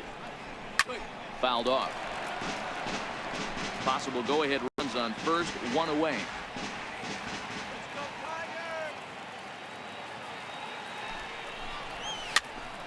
Popped up to second for 1, but he'll put this in his pocket and be content with just the 1 out. Now batting, the center fielder. Now time is called, and we'll have a pinch runner at first, and that'll be a wise decision as he's the potential go-ahead run. Daniel Robertson.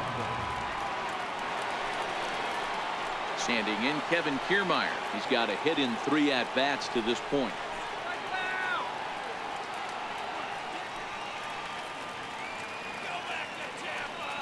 Now the 2-1 pitch is in there for the second strike.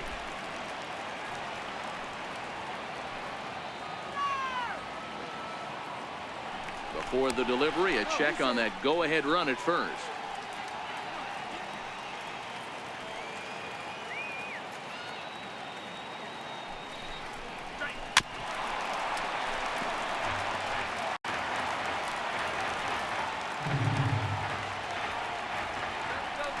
Step off and fire to the bag. Runner's back. 2 out with the possible go-ahead run at first.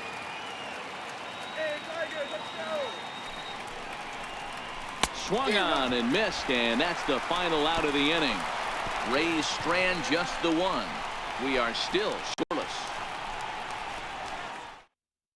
Daniel Robertson is going to go ahead and stay in the ballgame and play third now. Now playing third base, number 28.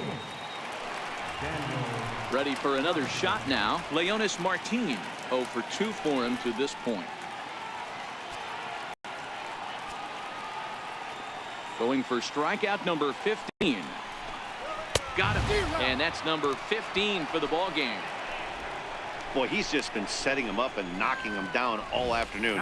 We've seen a lot of punch outs from him where he didn't get much resistance. 3 pitches right there, and see you later.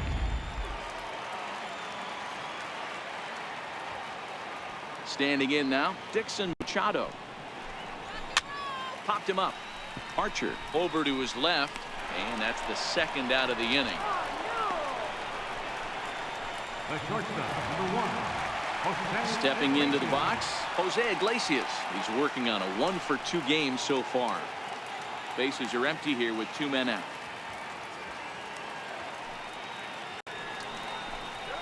And a slider's in the dirt as he lays off it for a ball. A couple of righties starting to loosen now in the bullpen.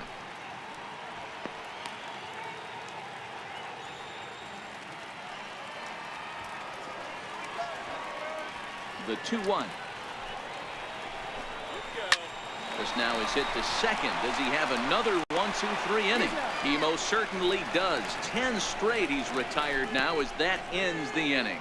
Down in order go the Tigers. Still no score.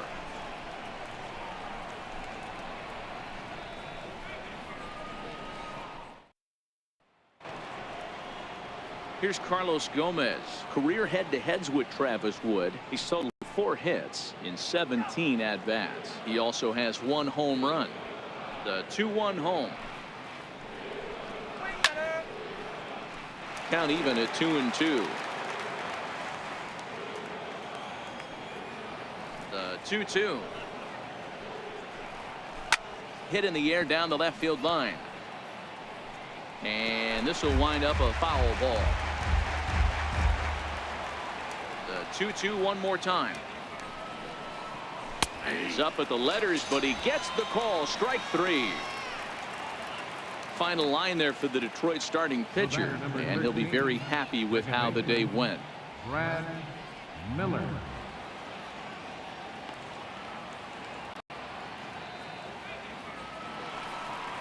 At the plate, Brad Miller. He's hitless in 3 at-bats to this point. 1 out, nobody on.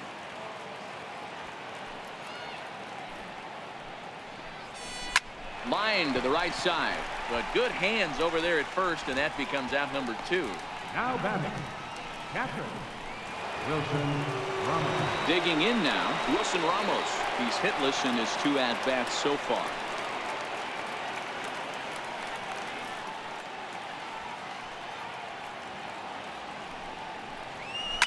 Oh, and look at this. High in the air and deep. And when this ball comes down, they'll have taken the lead. Home run.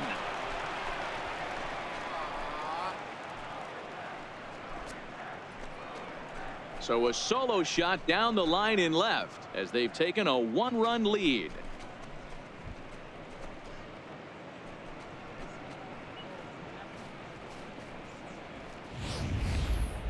That home run is definitely worth giving the show track treatment to. And as we look at it, not only an impressive distance shot, but the 110 miles an hour exit velocity is nothing to scoff at either. That's a big boy home run.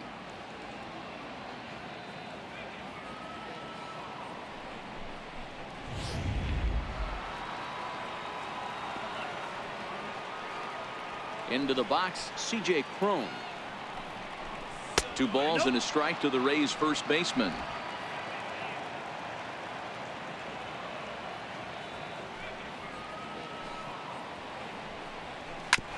Hit on the ground out to short. Iglesias is there. And the throw to first is in time, but the damage has been done as the side is retired. And some dramatics here in the top of the 9th as this home run gives them the lead. Last chance coming up for the Tigers. It's now 1-0 Tampa. And that'll bring up Mikey Mata. And Dan, what's gone wrong for this lineup today? They're only 3 outs away from being shut out. Boy, you know, I just haven't seen a lot of fight in these at-bats. Now, of course, plenty of credit goes to that pitching, but the effort on the offensive side has been pretty lethargic watching from up here in the booth, Matt. Yeah, I would imagine it feels the same from watching in the stands in this one. So 1-1. Taken, strike 2. Now action in the bullpen as their closer starts to get loose out there.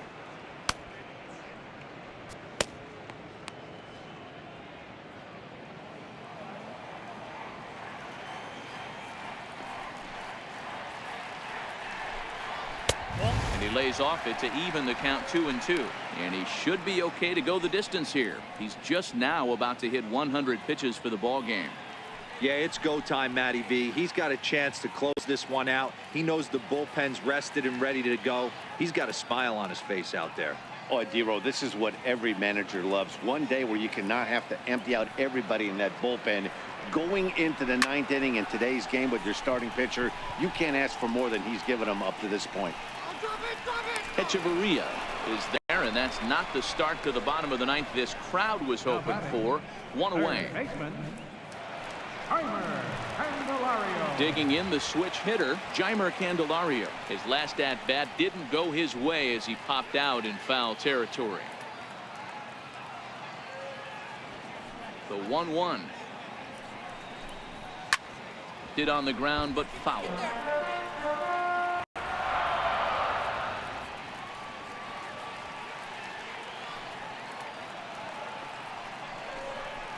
Grounded up the first baseline. Cron gloves it. And he'll take this on to first, and they're down to their final out, 2 away. Number 24. First baseman Miguel Cabrera stands in. He's their last shot here with 2 away in the ninth as they look to avoid the shutout. Yeah, Matt, they just haven't had any answer for the great pitching so far in this one.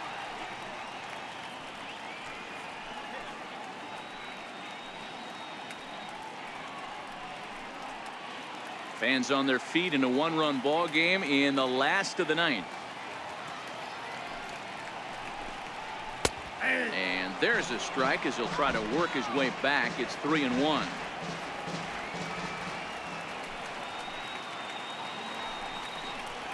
Now a swing and a ground ball. This should do it. Throw on to first will be in time, and the Rays get a complete game shutout from their starter as this ball game is over. Wow, not only are complete games rare in this day and age of Major League Baseball, but a complete game shutout. This guy was in total command from the first inning through the ninth. Totally dominant in this one. A single run good enough to do it today. 1-0 the final score. The Rays claim the victory despite being held to only 3 hits. Chris Archer earns the victory on the mound. So that'll just about do it for us this afternoon. Thanks to Mark DeRosa, Dan Plesac, and the rest of our crew. This is Matt Vasgersian, and you've been watching a presentation of MLB Network. See you next time. The final line score for this afternoon's ball game. The victorious Rays, 1 run on 3 hits, no errors. They left 6 men on base. For the Tigers, no runs, 3 hits, no errors.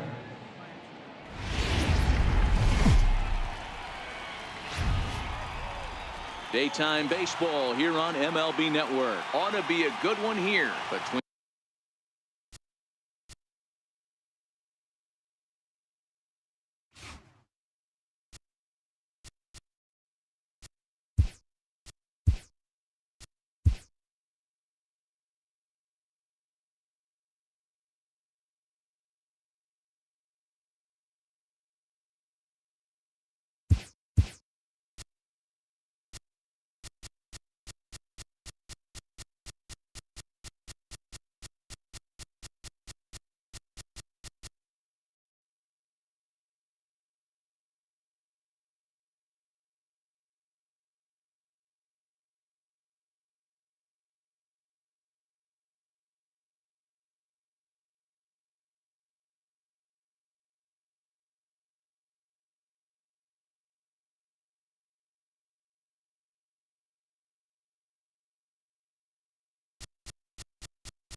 Matinee baseball from MLB Network. We're live at Yankee Stadium in the Bronx.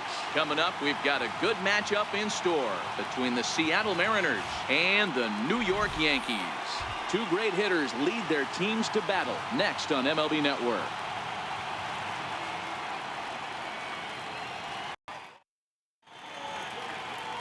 Masahiro Tanaka, the right-hander from Japan, will get the starting assignment in this one.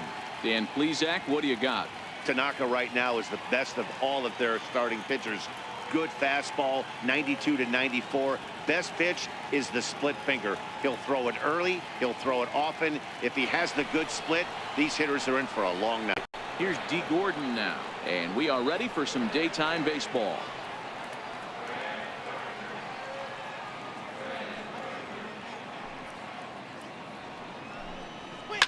Liner towards second, but an atom ball right to him for the first out. A moment now to give you a look at the Mariners starting lineup. Danny, any thoughts? Well, Matt, I'm going to be watching for the speeds of D. Gordon. This guy hit over 300 last year, and man, it was impressive. Just hitting over 300 is really something special to look at. He's a consistent hitter. I love watching his approach. He doesn't make a lot of mistakes. He'll be there again this year if he continues to stay within himself. Digging in now for the Mariners, Gene Segura. He'll get to take his first cuts here. Here it comes, the 3-0. And he lays off here, ball 4, and he'll become the game's first base runner here with 1 away.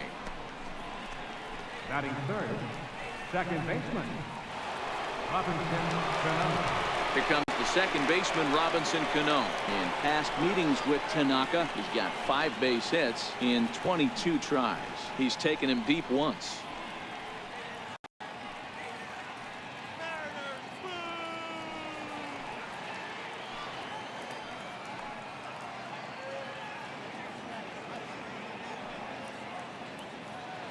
Here's the 1-1 now to Cano.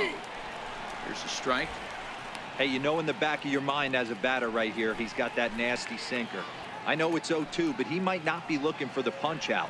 You have to find a way as a batter to get that 2-seamer up in the zone, or you're going to ground into a double play.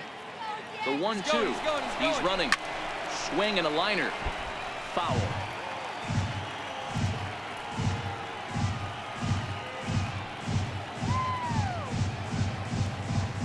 Here's the 1-2 delivery.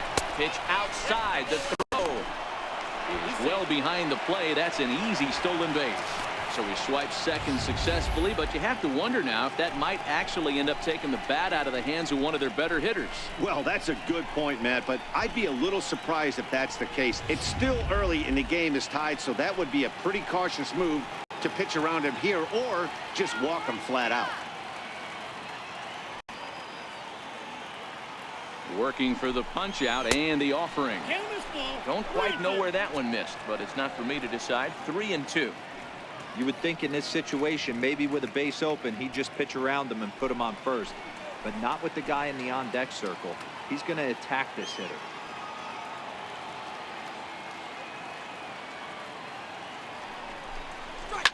Slapped hard the opposite way.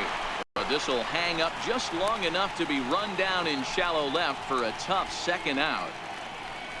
Batting fourth, the designated hitter, Nelson Cruz. Here's Nelson Cruz now. Runner in scoring position with 2 gone.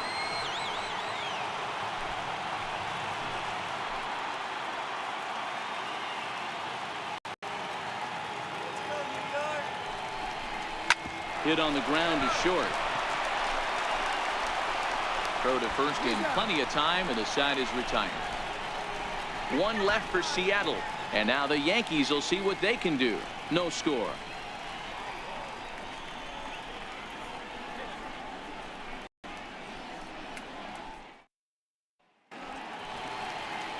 Felix Hernandez gets the starting nod for the M's.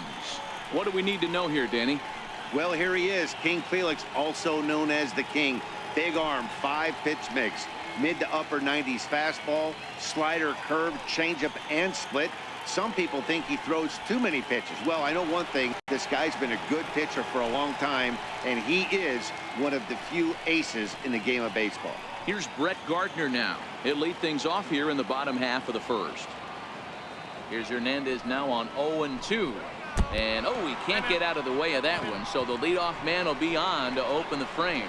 Of course the crowd is going to get on him a little bit here, but I find it hard to believe there was any intention there. Bottom of the first, you never want to dig yourself a hole on the mound just to send a message. Here's big Aaron Judge. The winning run is at first base.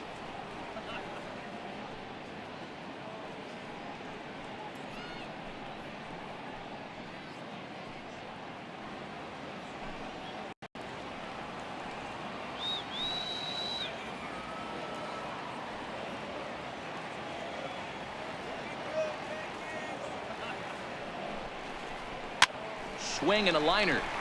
Foul.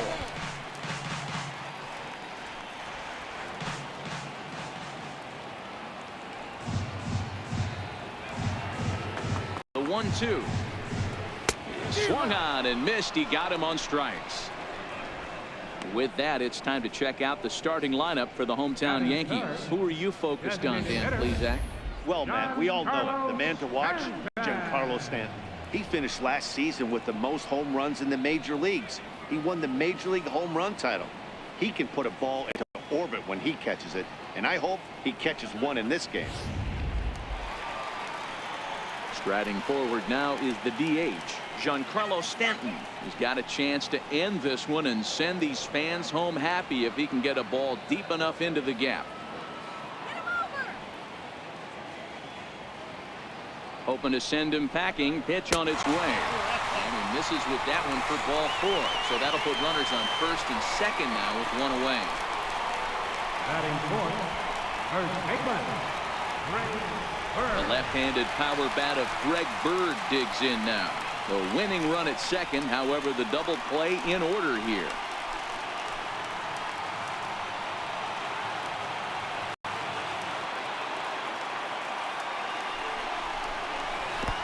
And there's ball 4 as this one gets away a bit. At this rate, he's going to set some kind of a record for walks issued in a game, or he'll get an early hook. We'll see if he can settle down here and start to find the strike zone, or if he continues to struggle. Next for New York, Gary Sanchez. He's looking to bring home the winning run from third.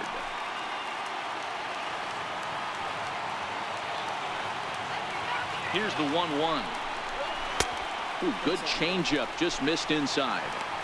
Well, when the pressure starts to intensify, it often feels like the strike zone gets harder and harder to hit. This is a big spot here.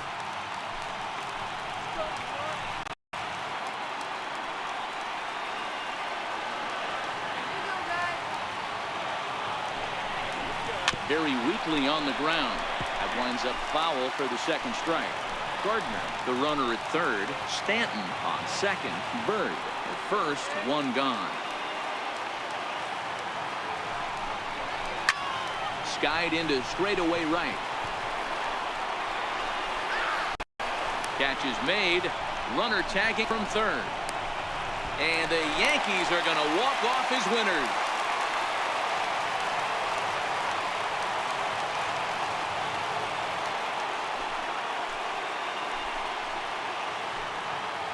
That's what you call doing your job, folks. He knew he just needed to lift one to the outfield, and that's just what he did. Hey, a walk-off sac fly isn't as dramatic as a game-winning hit, but it's just as effective. Great team win right there.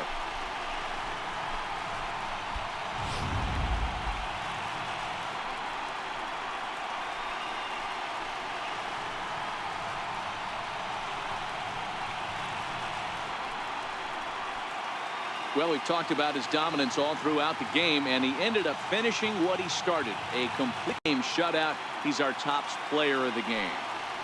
Yeah, probably the easiest player of the game decision we'll have to make all year. He got some help along the way from his defense, but all in all, this was his show. And he winds up in the history books with a no-hitter. A single run good enough to do it today. 1-0 the final score. The New York Yankees scored in every single inning on the way to victory. Masahiro Tanaka takes home the win. Felix Hernandez couldn't get out of the first in this one as he takes the loss. So that'll just about do it. For my partners Mark DeRosa and Dan Plesac, this is Matt Vasgersian. You've been watching a presentation of MLB Network. So long, everybody. First for the victorious Yankees, 1 run.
MLB Network's coverage of Major League Baseball is on the air. A good one on tap for you this afternoon between the New York Mets and the Baltimore Orioles. It's interleague baseball on MLB Network.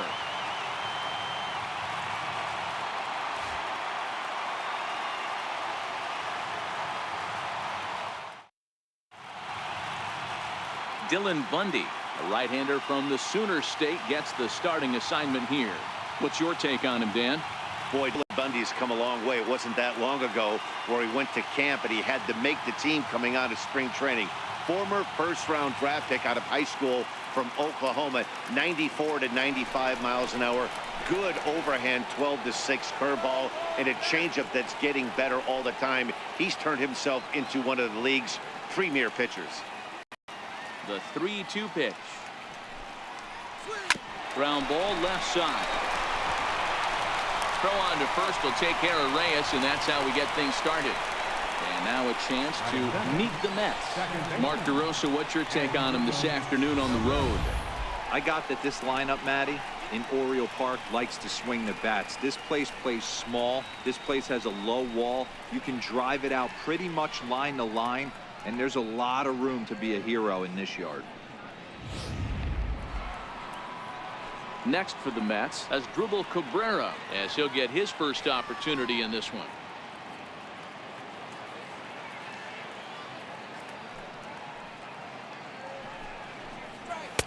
And he misses 2-1.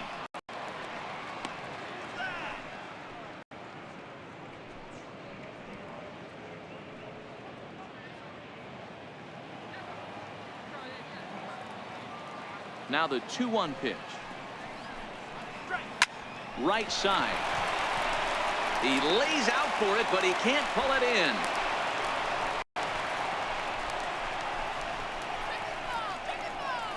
Batting third, the left fielder, number 52. Here's the left fielder, Yoenis Cespedes. There's one away. The runner at first represents the potential go-ahead score. Double play is in order, however. Here comes the 0-2 pitch. Swing and a liner. And that's a fair ball as it'll head toward the scoreboard. And they'll have runners at second and third following the one-out double. When it left his bat, I thought it might curve foul, but he manages to squeak it just inside the right field line for a well-hit line drive double. By the time the right fielder tracked it down, he was easily into second.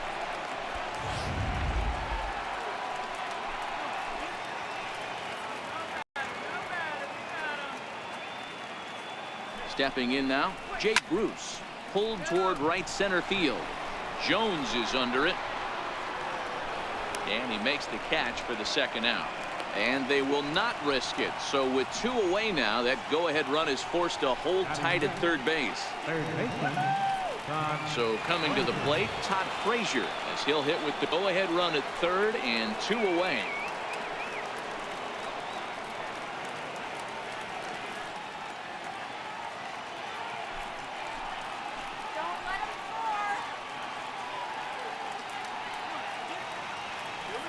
Here's the 1-1 delivery.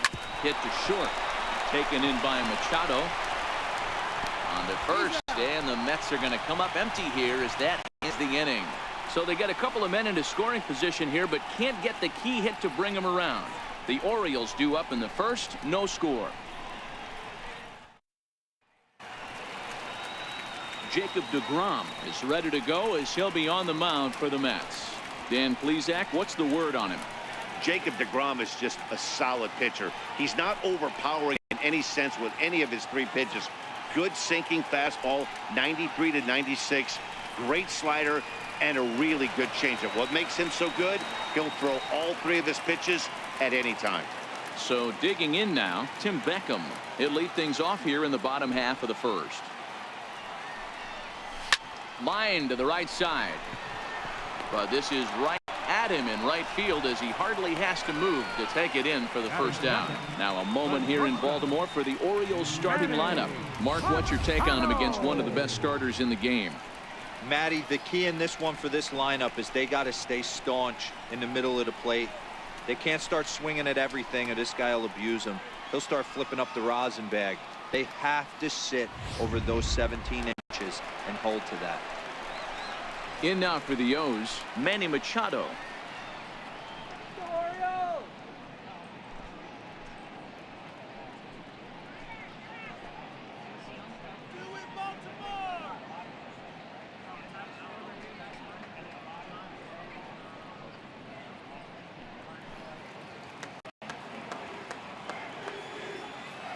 Now the 2-1 pitch. Lifted in the air toward the line and right. But this is just going to wind up being a foul ball. Here now the 2-2 is laid off and the count runs full. And there are our umpires calling balls and strikes is Mr. Ed Drummond. Yeah, Matty. Hey, you know what, Bureau? This Ed Drummond, he's a good umpire. Fair umpire, good ball and strike umpire. Pretty much straight down the road. That's all you look for, Dan. Just be consistent. I don't care if you're given 2 to 3 inches off the outside corner, but you can't do it on the inside corner. If you're going to stick to one thing and stay consistent with it, no player will have a gripe. Well, the reason power hitters generally draw more walks than other guys is exactly what we saw right there. Pitchers work around them and nibble the corners a lot more so they don't get burned. He made some good pitches, but he just couldn't get him to chase enough out of the zone.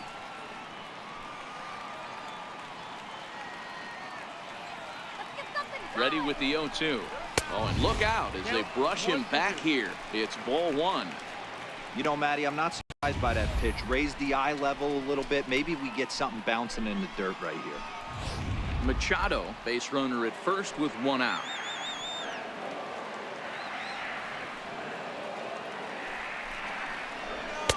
Now a fastball, but that's easy to lay off, and it's back to even at 2-2.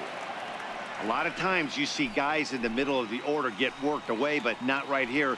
They're keeping it inside on him. Is that an effort to keep him from getting extended, do you think? Yeah, I think that's the idea, Matt. But he might spin the win if he starts looking for it in there. Not where he wanted that fastball to be, and it's 3-2 now. On deck, the dangerous Adam Jones.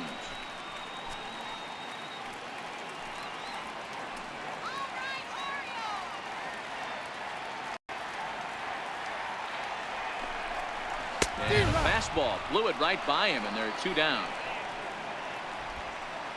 That swing tells me he was really trying to get a pitch out front and rip it down the line, but that wasn't a great pitch to do it on. It's really not the best 2-strike approach either.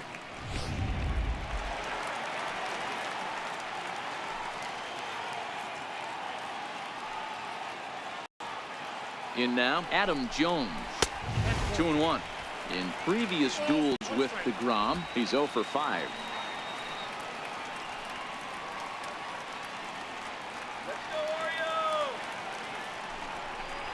On a good pitch there, had him stretching to get out there, and it's 2-2 now. Step out of the box and wash that one off, because that was an ugly swing.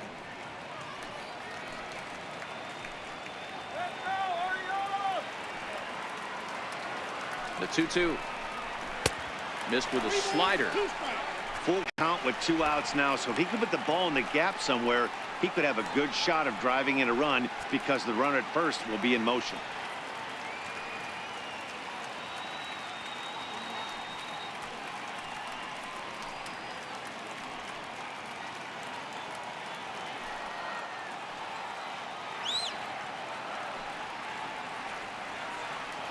He's set. Here's the 3-2.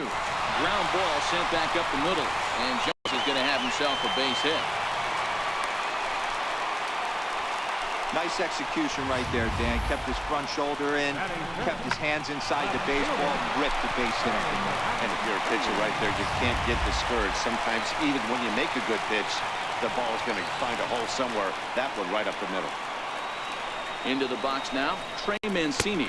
And he lost him here on 3-2 as that pitch misses. It's ball 4.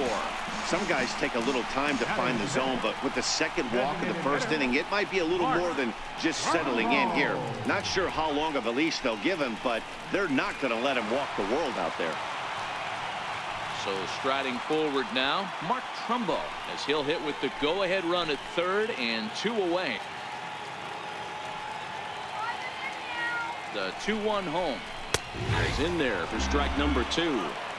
Definitely a big pitch coming up right here. He's going to be pumped if he can work his way out of this inning with the game still tied. 23 pitches already here in the first inning.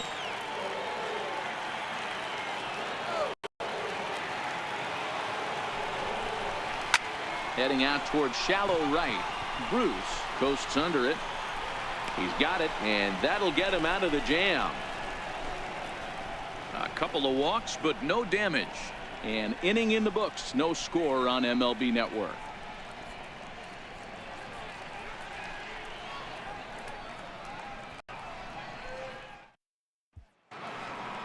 Here's Adrian now. He'll get us started in the top of the second.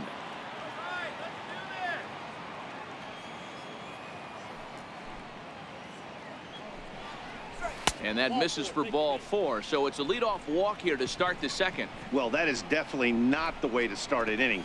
One thing to give up a walk, but to do it on 4 pitches is pretty alarming. He looks a little thrown off right now.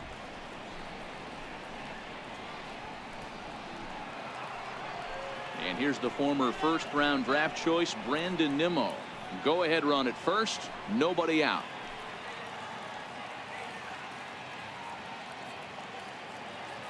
The 2-1. There he goes. Hit up the middle. Scope is there, and that's the first out. Okay, here's how the Birds line up today on defense.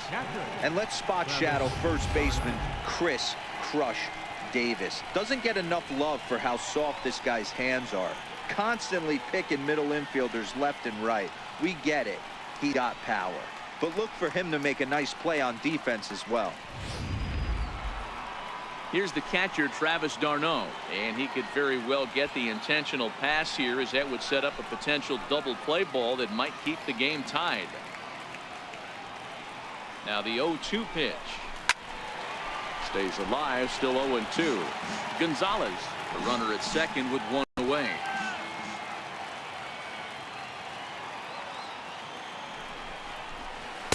And that slider's almost in the dirt.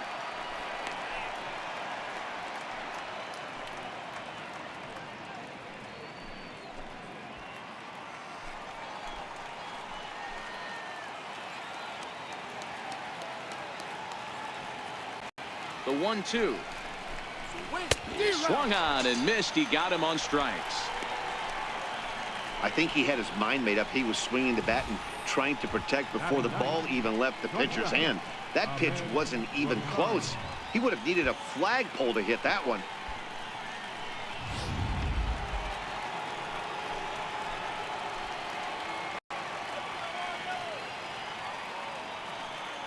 Standing in now, Ahmed Rosario. 1-2 now as that one's fouled off. No score here as we play inning number 2.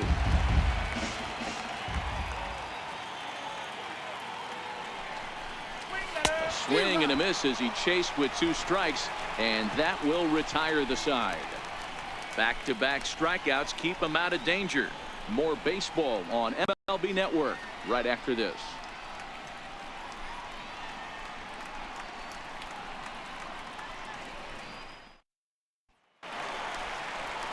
Here's Chris Davis now.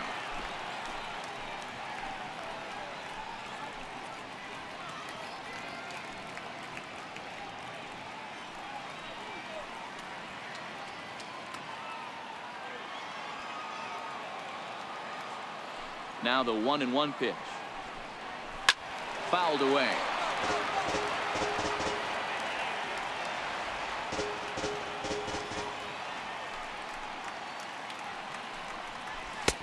And the fastball easy to lay off that time. 2-2. Right there is a temptation pitch. Power hitters like this are looking for pitches that they can drive. So that may have been one where he was trying to get him to chase up above the zone a little bit.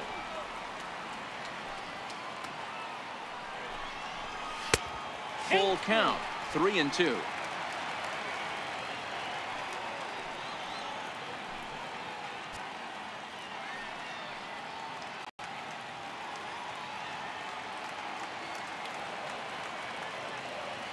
Into the windup, ready with the payoff pitch. And a changeup swung on and missed for the first out. Okay, here's how the Mets are lining up defensively. And let's focus on Adrian Gonzalez, one of the best in the business at first base. The ability to bail his infielders out time and time again with soft hands and pickability.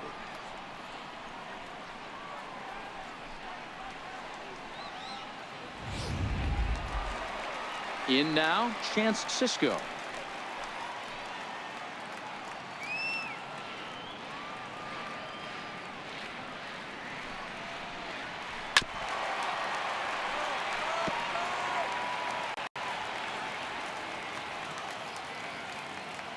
The 1-2.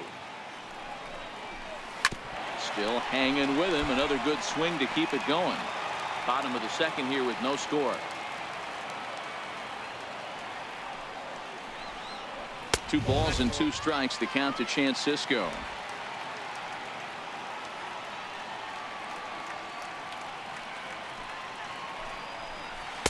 And that misses there, so he runs the count full now.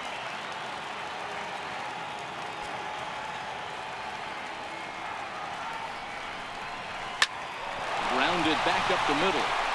And into center field as he's aboard with a 1-out single.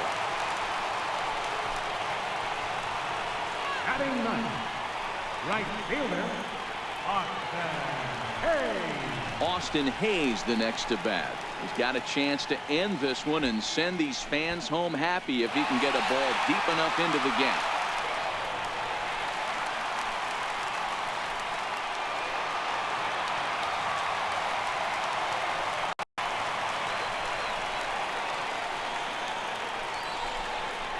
And he takes ball 4.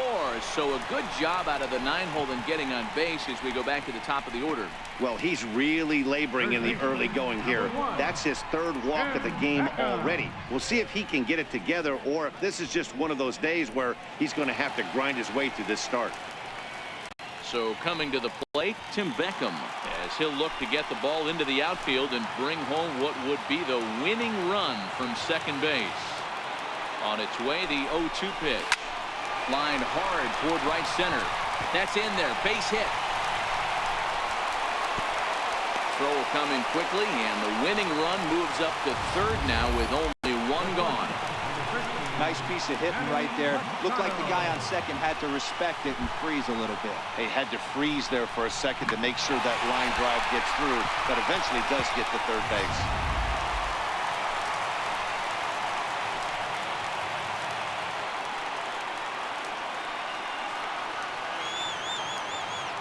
Stepping in now, Manny Machado. Hit in the air down the right field line. Bruce on the run, but no chance to run it down. It's a foul ball. He'll try it again, 3-2. And that misses. Ball 4. A run will come in to score. Hey, this game looked like it was going to be one of those wild ones right from the beginning. But when you could win this thing in walk-off fashion, what a way to win a ball game. A walk-off win?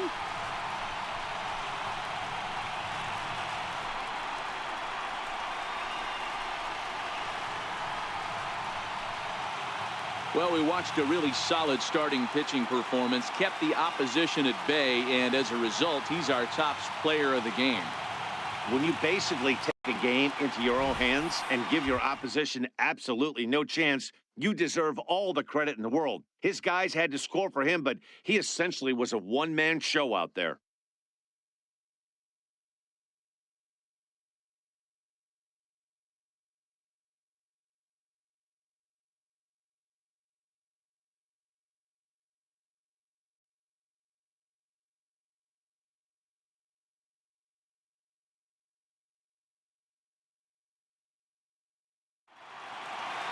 A single run good enough to do it today. 1-0 the final score. The Baltimore Orioles took the lead in the second inning and rode that until the very end. Dylan Bundy is credited with the win. Jacob deGrom was unable to work out of the second inning as he saddled with the loss. So that's a wrap for us here this afternoon. For Mark, Dan, and the rest of our crew, I'm Matt Vasgersian. You've been watching MLB Network.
Matinee baseball on tap for you on MLB Network, coming your way from historic Fenway Park in Boston. Today we've got a good matchup ahead between the Colorado Rockies and the Boston Red Sox.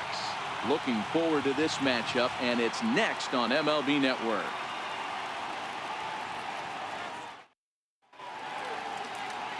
Chris Sale, a left-handed Floridian, will get the starting assignment. What's your take on him, Dan? Thanks, Matt. Chris Sale talking about one of the premier pitchers in the game of baseball. Big fastball, 95 to 98 miles an hour. Wipe-out slider. Great comparison. He's the closest thing we've seen to Randy Johnson. A nightmare against lefties. Three-pitch guy, fastball, slider, and a changeup that's getting better all the time. He is a definition of a true ace. The 1-1. Misses for the second ball. Our game time temperature here to start play, a balmy 86 degrees at first pitch.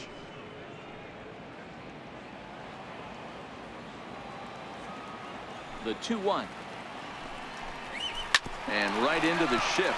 Moreland is there, and he'll take this to the bag himself, and there's your first out of the ball game.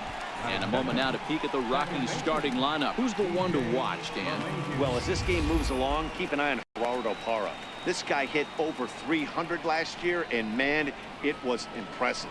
Just hitting over 300 is really something special to look at. He's a consistent hitter. I love watching his approach. He doesn't make a lot of mistakes. He'll be there again this year if he continues to stay within himself. In now for Colorado, DJ LeMahieu.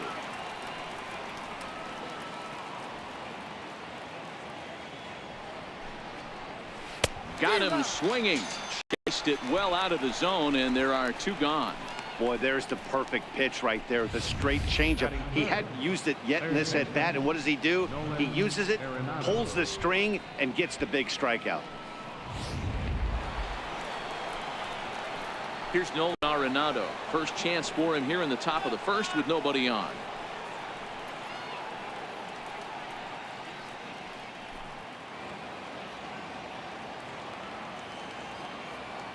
Now the pitch.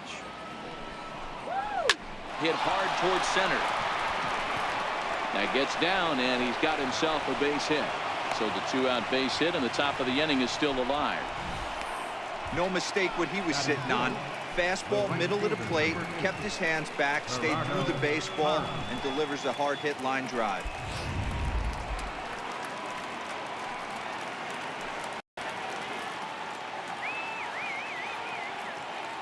In now, Gerardo Parra.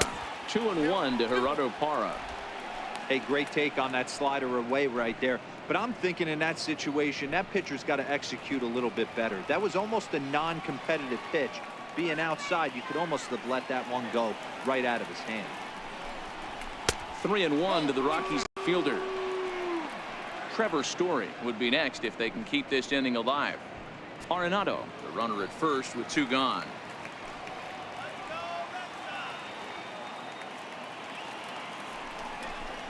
And that misses, ball four, so it's first and second now with two out.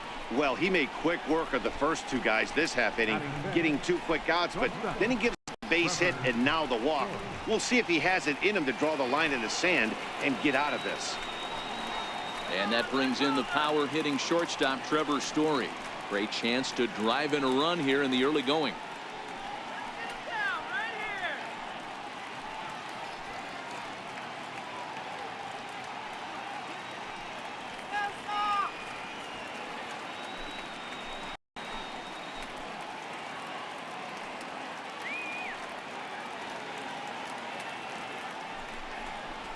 Rocky shortstop in front with a 3-1 count. Time for a look at our umpires in this one. Behind the plate is James Kingsley. Dan, I know I was an offensive player, but I'm okay being a pitcher's umpire. If you're going to consistently pound that outer half, James Kingsley's usually going to give it to you. Hey, listen, there's a reason why the pitchers throughout the league, they call him the king of the hill. You move the ball a little bit off the strike zone, he's not afraid to put that arm up. He's a very good pitcher's umpire.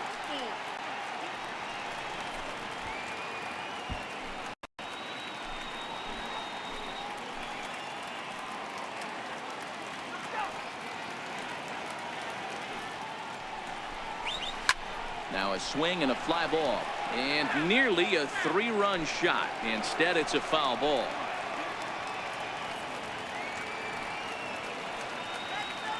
Another full count pitch home. He got him, and the go-ahead run will be left stranded at second base. 2 left for Colorado. Now the Red Sox will get their shot. No score.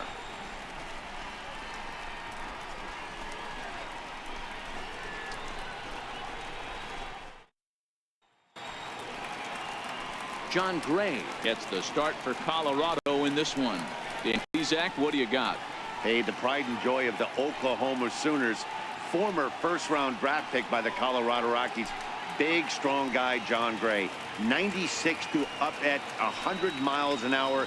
Good, hard breaking ball, and his changeup has gotten better every year that he's pitched. The key for John Gray, throwing strikes.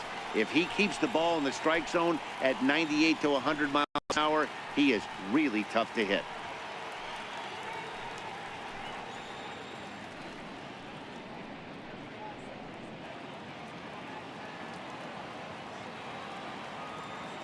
Now the 1-1 pitch. It's the outside corner for the second strike.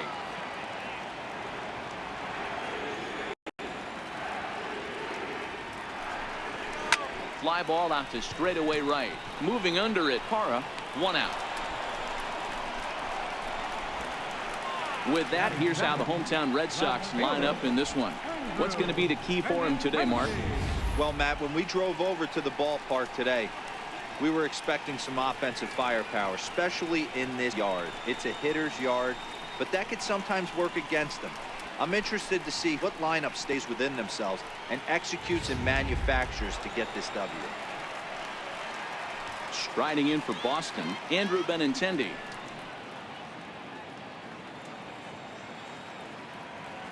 A windup and the 0-2 pitch.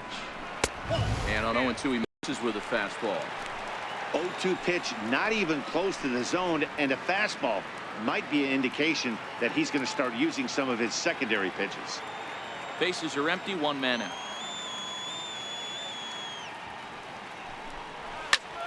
Looped out toward third, and this will be taken in by the third baseman for the second out. Batting third, first baseman.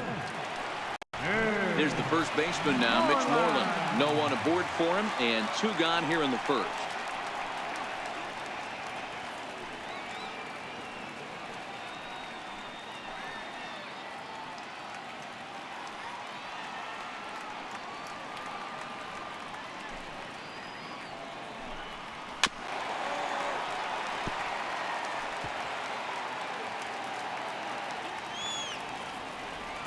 Here it comes. Left side, but well fouled.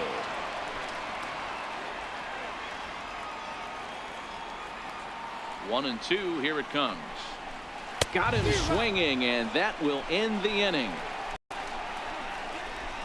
Down in order go the Red Sox, and this is still a 0-0 ball game.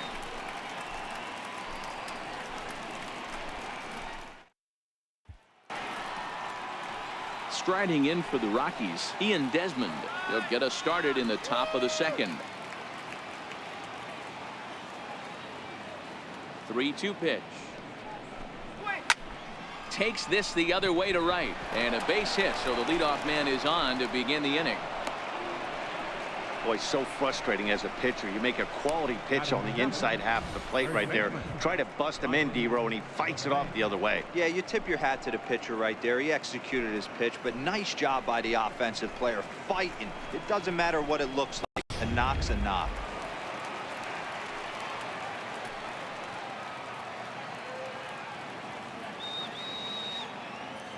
Into the box now, Ryan McMahon.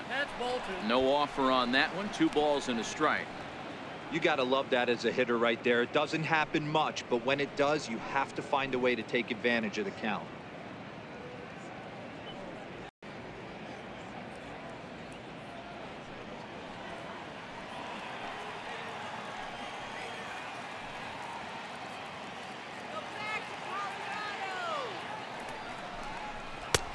Fastball down near the shoe tops.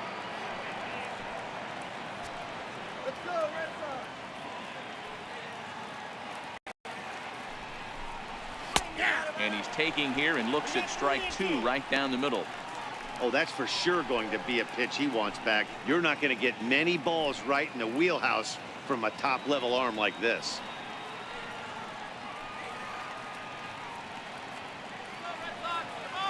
Hoping to send him packing. Pitch on its way.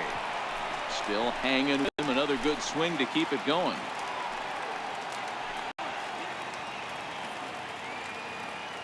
Payoff pitch one more time. Swung on and missed.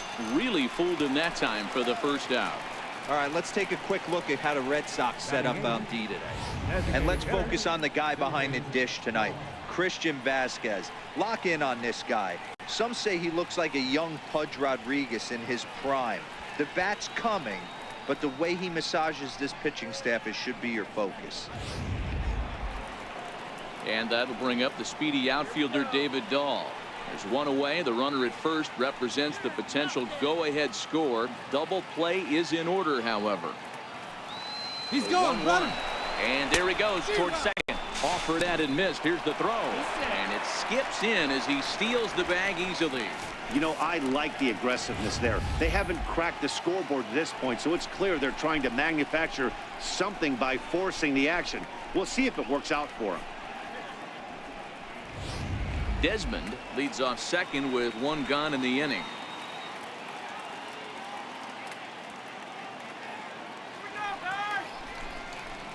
And he gets around on one and hits it high and deep to straightaway right. Back goes Betts, still ranging back. See you later. Over the wall, a home run.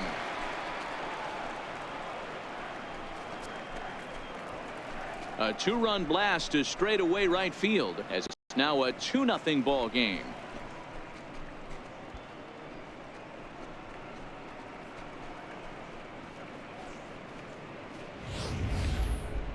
Man, he threw a two-seamer hoping to get some movement, but that thing did nothing to fool him, and he squared it up perfectly. Pretty swing of the bat there.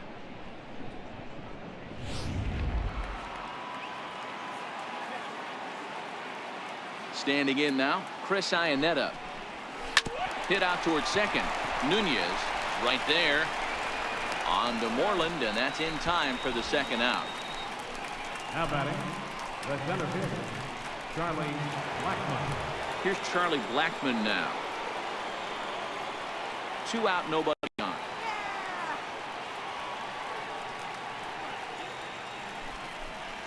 Slider whiffed on for strike 3. A great pitch to put an end to the inning. But the Rockies push across 2, both coming on this 2-run home run. Last chance now coming up for the Red Sox. It's now 2-0 Colorado.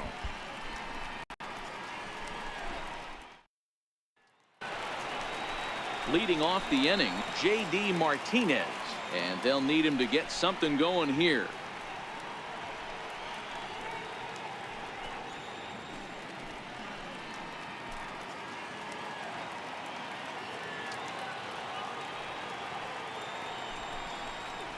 On ground and right at the shifted infielders. Throw, and he's called out on a close play at first. All right, guys, so here's how the Colorado Rockies set up defensively. And let me tell you about outfielder Chuck Nasty, Charlie Blackmon. One of the best in the business out there, covering a ton of room in the outfield, gap to gap with one of the most accurate arms in the game.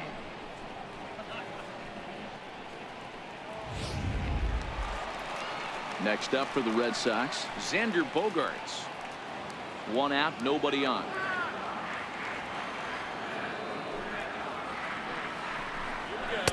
He's fallen behind now, 3-1.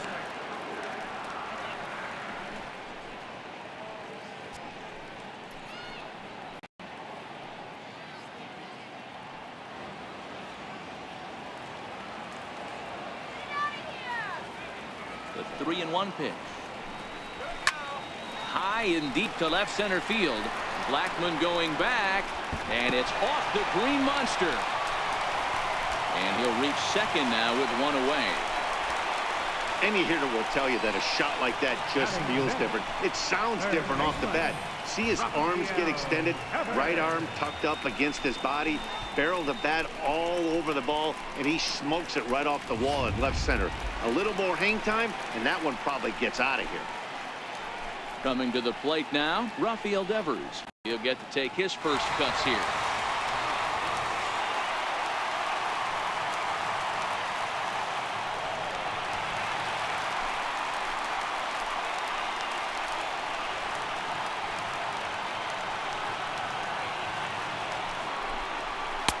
And he can't catch the corner here, so he's behind 3-1. Eduardo Nunez waits on deck. Bogart, the runner at second with one away.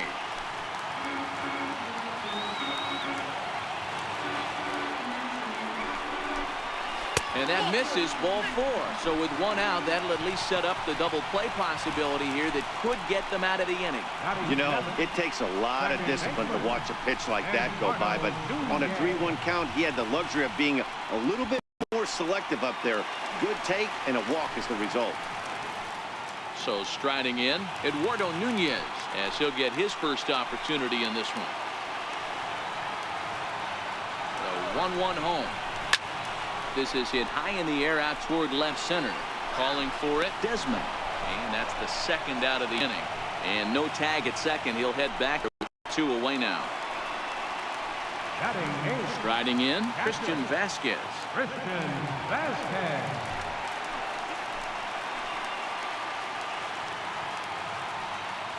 Let's go. Wait for the pitch. Now the 1-1 pitch. Swing and a little tapper.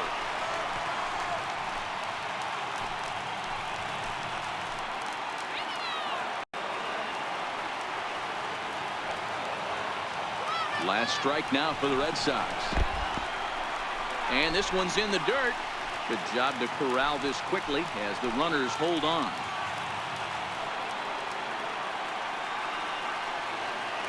Looking to wiggle out of this. Here it is.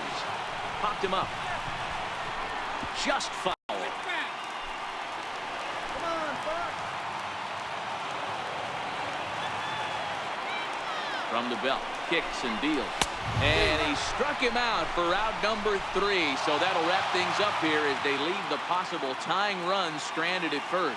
Hey, it's hard to win games at any point, but to win games on the road, especially in this ballpark, so they are very happy with this win. A 2-0 finish today.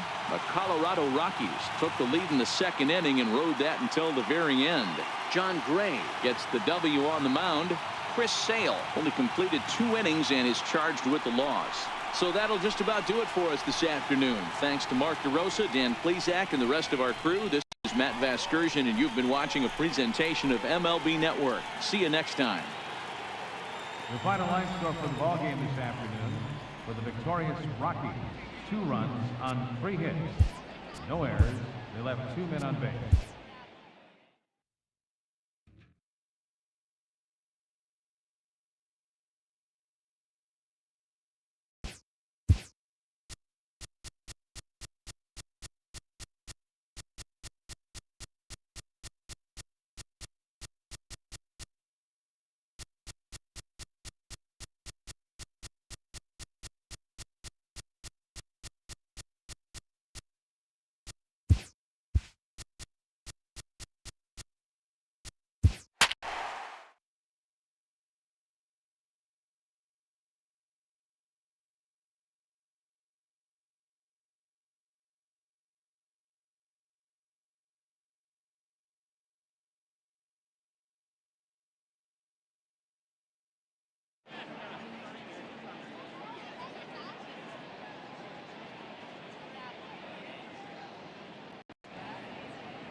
Daytime baseball here on MLB Network. Ought to be a good one here between the Miami Marlins and the Cincinnati Reds. Major League Baseball on MLB Network coming up right after this.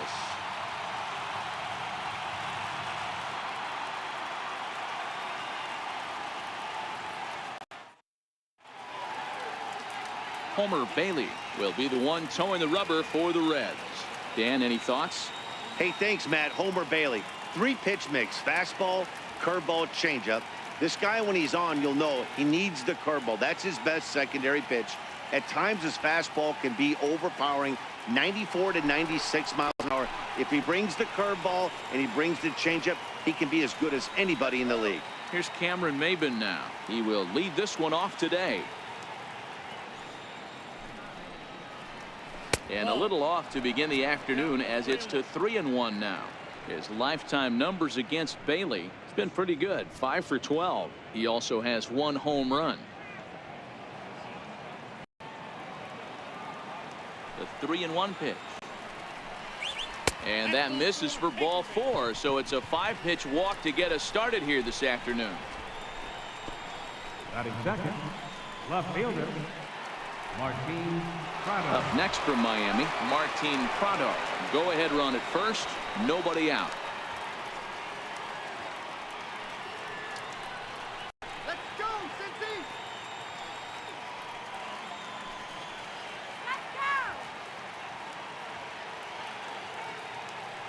Steal! Runner goes for second. Pitch swung on and missed the throw. And it's far too late as he steals second with ease. Well, I think he's making it pretty obvious why he's batting leadoff, isn't he? Works his way on base to start the game, and then does even better by swiping second to put himself into scoring position. He's trying to make an impact from the get-go in this one.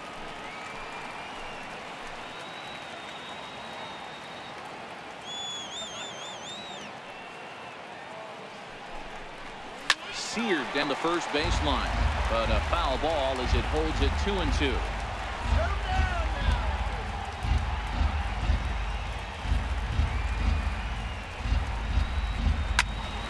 Count remains 2-2. That fastball must have a little late life on it, because that was right in the wheelhouse, and he still wasn't able to get good wood on it. Working for the punch out and the offering. Line toward the alley in left center. Catch made out there in left center as the runner may tag from second. And he is in there. And here's how the visiting Miami Marlins will line up in this one. Anybody catch your eye, Dan? Well, I think the focus has to be on Cameron Maben. This is the guy you want at the plate when the game is on the line. He thrives in these situations. It's almost like he goes to bed and says, I can't wait to play because the game is going to come down to me, and I'm going to make something happen. He thrives on performing in the big moments. Ready now for the Marlins, Starlin Castro. And clearly this is a critical moment in this ball game. Go ahead run at third with 1 away. Now the 1-1 pitch is looked at for ball number 2.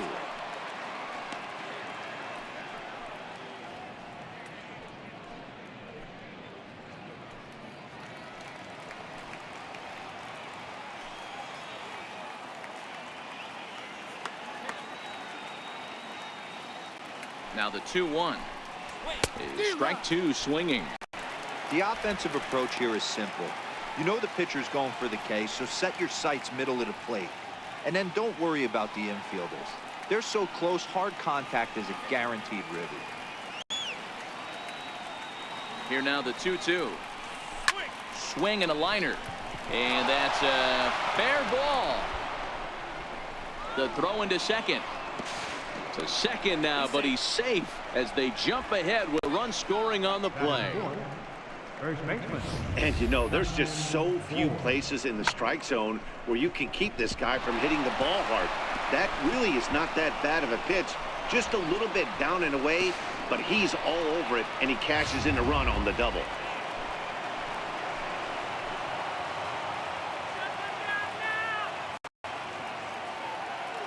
Into the box, Justin Bohr, and that misses ball 4. So it's first and second now with only 1 away. At this rate, he's going to set some kind of a record for walks issued in a game, or he'll get an early hook. We'll see if he can settle down here and start to find the strike zone, or if he continues to struggle. Now at the plate, JT Realmuto, and the Marlins looking for more in the game's opening frame.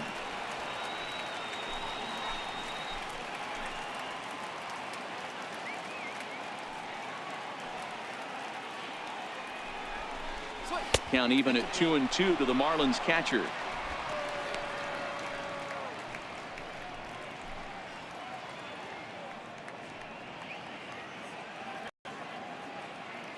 Castro at second. Moore is over at first with one away. Let's go, Red! Come on! Ground ball to second. This could be two. Jeanette has it. There's one. Back to Votto, but it's not in time as they settle for just the one. Batting second, fielder number 9.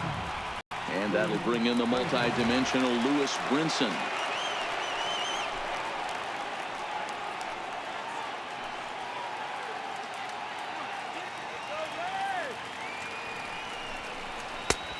And they'll back him off a bit with a fastball in, but it's 3-1 now. Couldn't be a whole lot better situation to hit it now. 3-1, 2 on. He's got to be thinking he's going to get a pitch he can drive right here.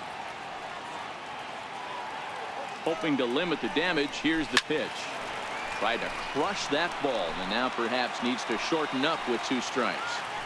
Full count with 2 outs now, so if he could put the ball in the gap somewhere, he could have a good shot of driving in a run because the runner at first will be in motion.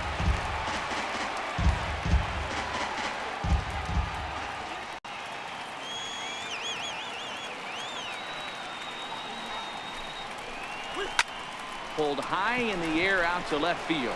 Duvall moves over, and that retires the side. Marlins get a run on the RBI double. Last chance coming up here for the Reds. Miami out to an early 1-0 lead.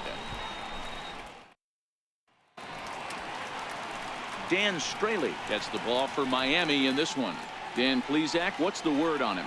Hey, we're going to get a chance to look at a guy that he's a little bit up and down throughout points of his career. A career ERA just over 4.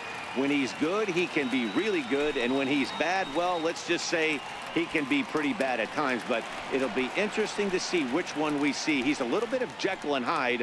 Hopefully he's going to be a little bit more Jekyll than Hyde in this one here today. Stepping up now, Billy Hamilton. He'll lead things off here in the bottom half of the first. Now a changeup locks him up as he looks at strike 3 called. 1 away. Time now for a look at the hometown Reds starting lineup card in this one. Thoughts, Dan? Who stands out? Yeah, I'm definitely excited to see the speed and athleticism of Billy Hamilton on display. You can bet the opposition spent a decent amount of time crafting a game plan to stop this guy, because as he goes, so goes the team. You stop him, you've got a chance to win. You don't, you're probably going to lose. In now for the Reds, Scooter Gennett. He'll get to take his first cuts here. 3-2 pitch. And a fastball swung on and hit to second. Castro has it. In time to first, and there are 2 away. Batting third, first baseman, Joey Votto. In is Joey Votto now.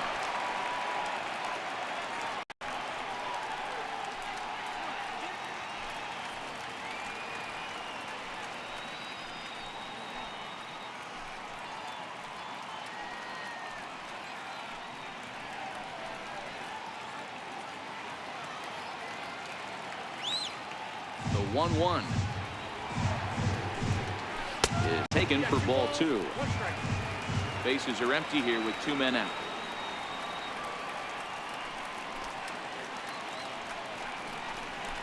And a fly ball, and this should do it. And he will make the catch here to end things. And the Marlins get a complete game shutout from their starter as this ball game is over. Wow, that game flew by, but that's what happens when you get a well-pitched 1-run game. Both hurlers battled, and it's almost a shame somebody had to lose this one. A single run good enough to do it today. 1-0 the final score. Miami jumped out to an early lead in the first and never looked back. Dan Straley pitches well enough to get the W. Homer Bailey lasted only an inning in the losing effort. So that'll just about do it. For my partners Mark DeRosa and Dan Plesac, this is Matt Vasgersian. You've been watching a presentation of MLB Network. So long, everybody. Here now is our final line score for this afternoon.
Daytime baseball here on MLB Network. Today we've got a good matchup in store between the Chicago Cubs and the Minnesota Twins.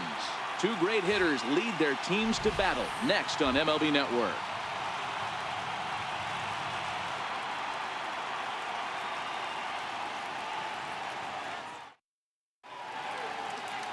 Jose Barrios, the right-hander out of Puerto Rico, will be the starter. And please, Zach, what's the word on him?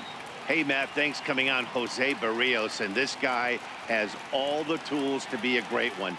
Great velocity with life, 94 to 97 miles an hour, power slider, and it's a big sweeper. His changeup is getting better. If this guy brings all three pitches one of these days, he has the potential to throw a no-hitter.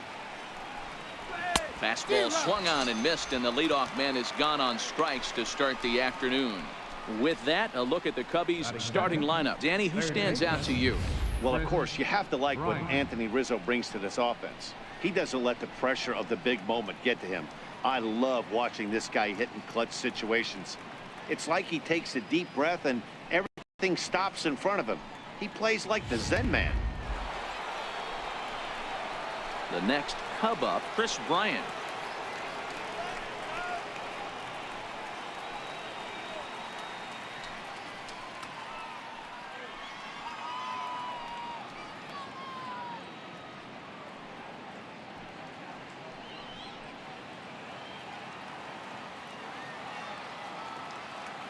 Now the 2-1. Waves and misses for strike number 2. And a great day for baseball here. 81 degrees at first pitch.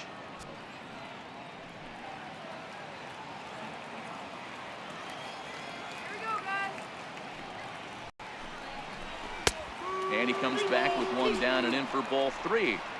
I understand pitching carefully to this guy in the box, but the man on deck doesn't represent any relief either. He's going to have to go after one of these guys. 3-2 pitch. Is swung on and missed, strike 3. The main job of the number 1 and 2 hitters is to set the middle of the order up with an opportunity to do some damage. So when you strike both of them out, you're putting yourself in a pretty good position to make it through the teeth of the lineup without a whole lot of stress.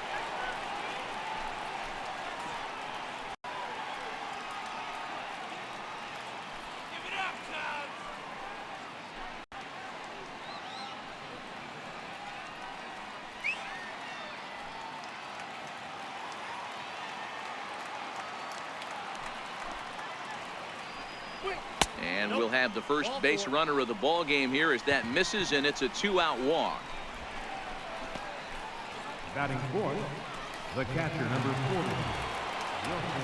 Here's the young catcher, Wilson Contreras. There are 2 gone and the possible go-ahead run at first.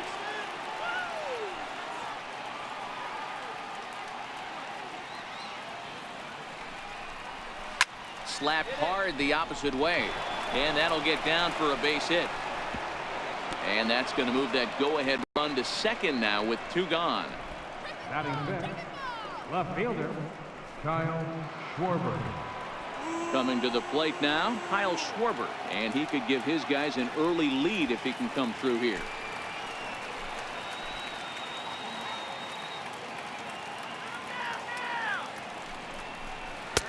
One pitch is a curveball that misses, ball 2. Boy, he better get it back together here quick because he's got 2 guys on already. He's starting to lose location of that strike zone. He's got to throw a strike right here. Rizzo over at second. Contreras on at first with 2 down. Pulled toward right center field. Buxton is calling for it. No trouble with this one, and the inning is over. Cubs strand a couple. And now the Twins will go to work on offense. We've got no score.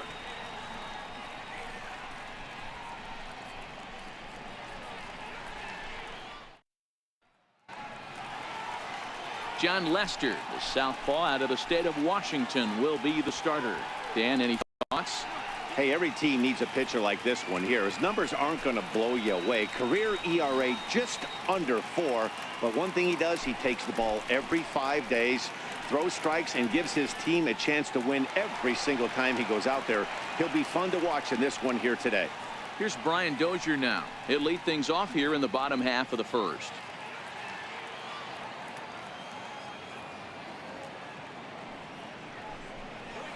Got him.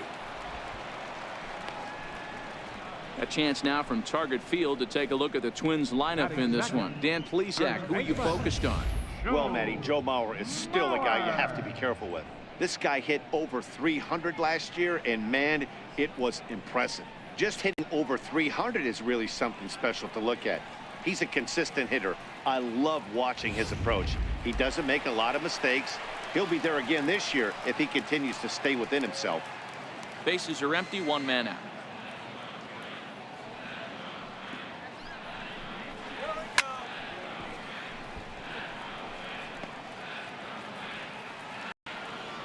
Come on, Twins. The 1-2. Hit on the ground out to short. Russell's got it. Throw to first is in time as Mauer becomes out number 2. Batting third baseman, Miguel Sano. Here's Miguel Sano looking to get on base and keep this first inning alive. 2 out, nobody on.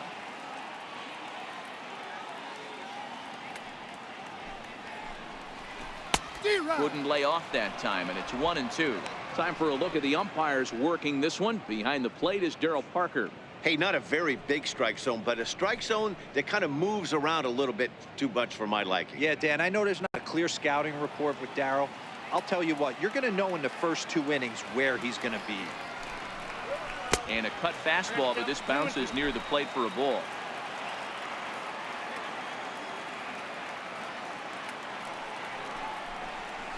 Grounded to short. Throw on to first, gets him, and the side is retired. Down go the Twins in order. We are still scoreless.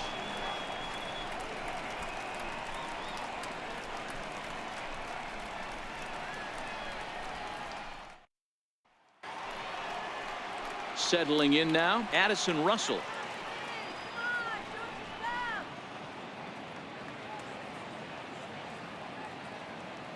The 3-2 pitch. Swing and a little tapper. That veers foul, so they'll do it again on 3-2. Another full count offering on its way. Neither guy willing to give in, and the at-bat will continue. Neither guy giving in. Here's the next one. And this one's chopped foul right at home plate.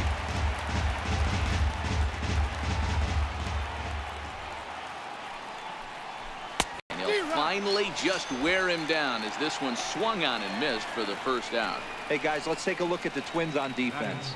And let's focus our attention on second baseman Brian Dozier.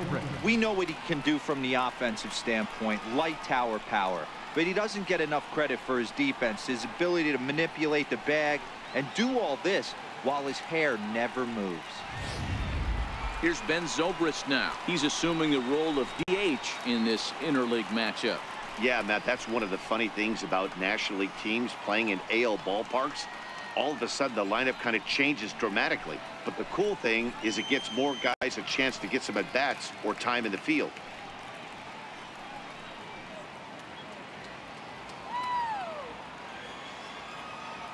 Into the windup. Here comes the 0-2 pitch.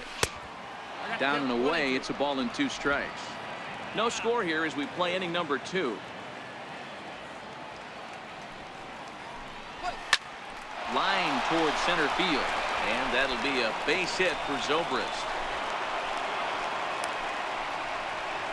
Boy, that's a really good pitch, Mark, right there. Down in the zone. That's when, as a pitcher, you just kind of have to shake your head and tip your cap to the batter. Yeah, right there. You're looking to just either foul that off or stay in there and survive. He found a way to not only stay in there and survive, but drive it up the middle for a knock. In now, Jason Hayward. He swings and misses. Throw down. Skips in and he's safe. Close play, but he's in there. You know, I like the aggressiveness there. They haven't cracked the scoreboard at this point, so it's clear they're trying to manufacture something by forcing the action. We'll see if it works out for them.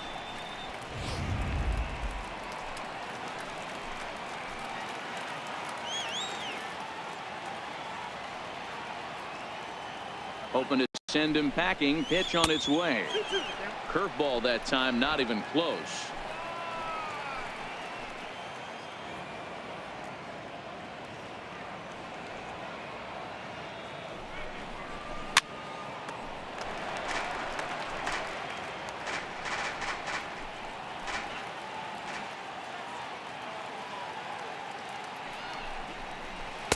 And that misses, so it's a full count, 3-2. Zobrist leads off second with one gone in the inning.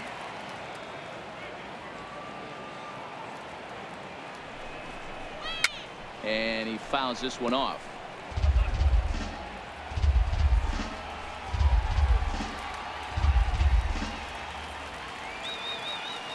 Here comes the payoff pitch. And he finally wins the battle as this is swung on and missed for the second out. Batting ninth, second baseman. Here's Javier Baez, runner in scoring position with two gone. Runner in scoring position at second with two down.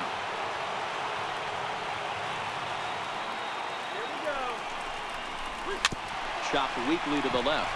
Polanco charging in on it. Throw in the dirt, but a good scoop at first saves an error as this side is retired. One left for the Cubs. We'll go to the bottom of the second. No score.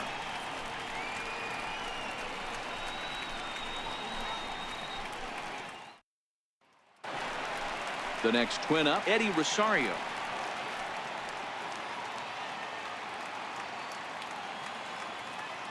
Into his motion. Here comes the 3-1. Takes a high fastball for a strike. Pretty good pitch to hit there that he let go. I know it's early and they're probably wanting to run his pitch count up, but he may not get another pitch like that to swing at the rest of the game. Good battle. Count remains full.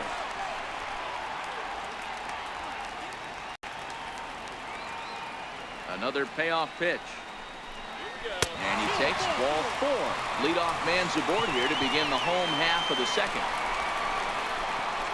Batting fifth, the shortstop, Jorge Polanco. Now at the plate, Jorge Polanco. The winning run is at first base.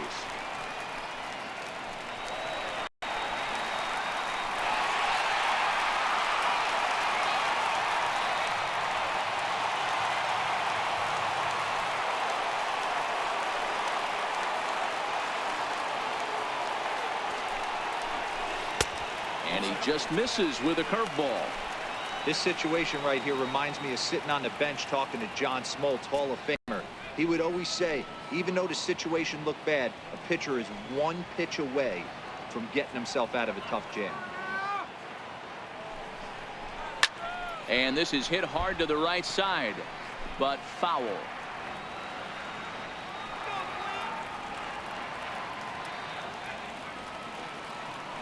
Now the 3-2 pitch is a swing and a miss. Strike three. So here's how the Chicago Cubs are positioned defensively. Let's take a look at catcher Wilson Contreras. This guy has got one of the best arms in the game. Think Gary Sanchez, but in the National League. Nobody wants to attempt stealing bags on this guy, and brings a powerful bat to the lineup. Up next for Minnesota, Byron Buxton has got a chance to end this one and send these fans home happy if he can get a ball deep enough into the gap. Payoff pitch coming from Lester. Oh, double play ball to second. 4, 6, 3, but it's not in time, and the inning will continue. Batting seventh, right fielder. At the plate, Max Kepler, who takes his first cuts in this one with a man at first and 2 away. Buxton leads off first with a pair of outs in the inning.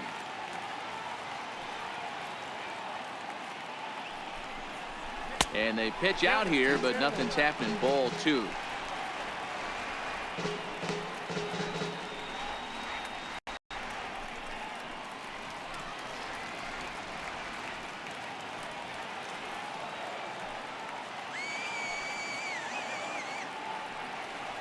Two and one. Here's Lester's offering, and it's fouled away.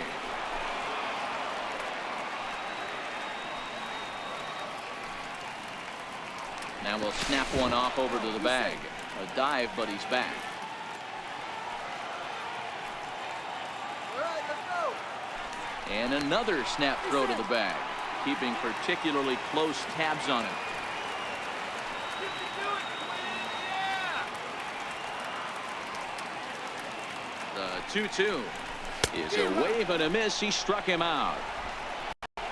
Twins wind up stranding one. We'll move to the third with no score.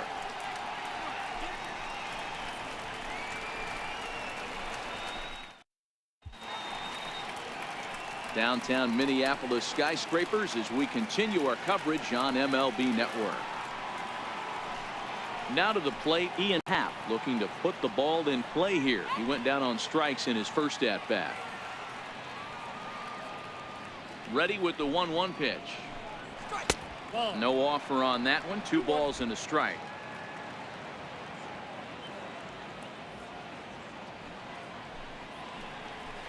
Ripped down the line. But this will be a foul ball as that evens things at 2-2.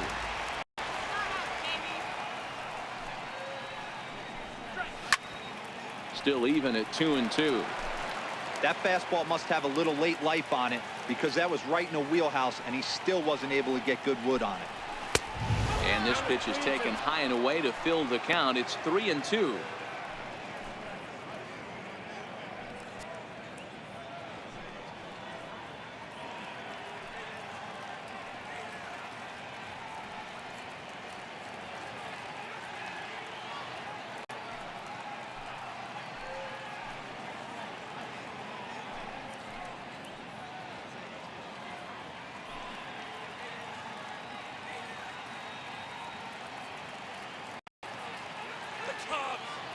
The 3-2 pitch. Hit hard toward first. But that finds the first baseman's glove, and that's a tough first out. Now batting, third baseman, Chris. Digging in, Chris Bryant. He was a strikeout victim in his first try. 1 out, nobody on. Lifted down the line in left. Rosario is there. 2 down. Now batting, the first. So in now for Chicago, Anthony Rizzo. He drew a walk his first time up.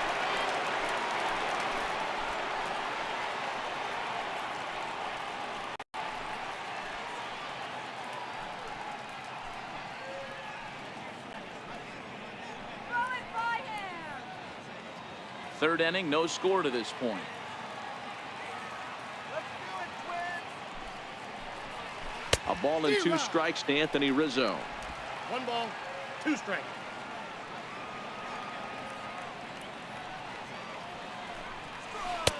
No offer at that one, and the count moves to 2-2 now on the Cub first baseman. Pretty standard curve in the dirt, looking for a strikeout there, but that was a good job of recognizing it and holding back at the plate.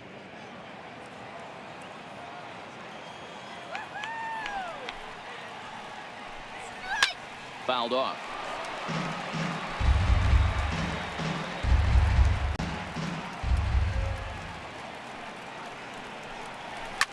Fouled away.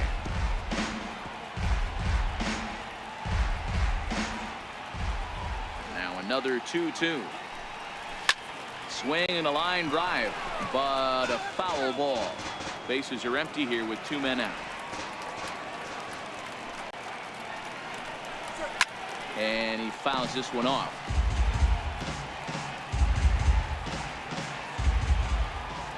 Locked in a good battle. Here comes another one. And it's fouled away.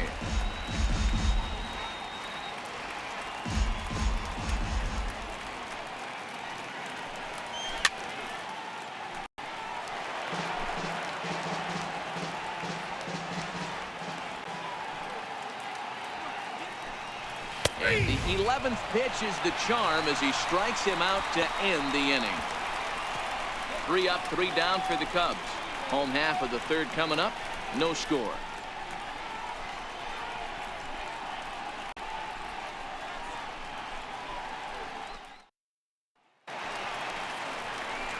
Here's Robbie Grossman as we move on to the bottom of inning number 3.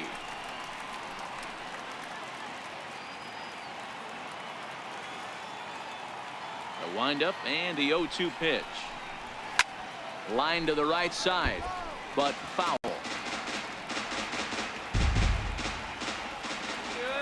The next 0-2. And another foul ball.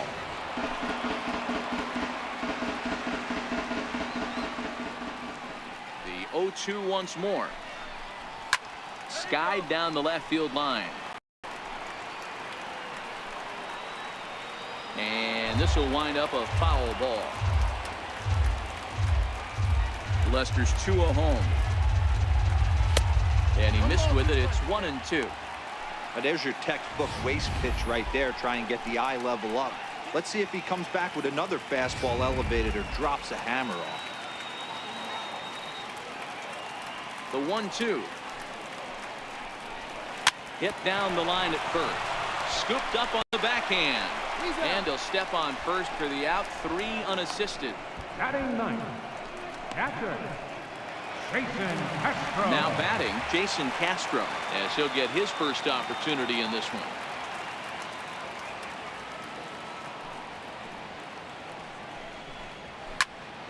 Popped him up. And he'll put this one away in foul territory for the second out. The second baseman, number 2, Brian Dozier. At the plate, Brian Dozier. He got called out on strikes his last time through.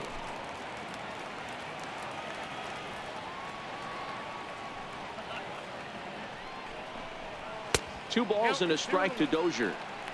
Right there is a temptation pitch. Power hitters like this are looking for pitches that they can drive.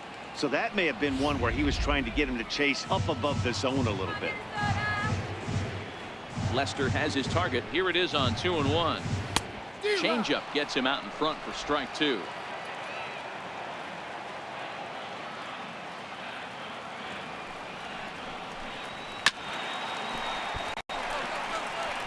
Little guessing game going on right now. Being late on that fastball after the change. He had to be sitting off speed right there.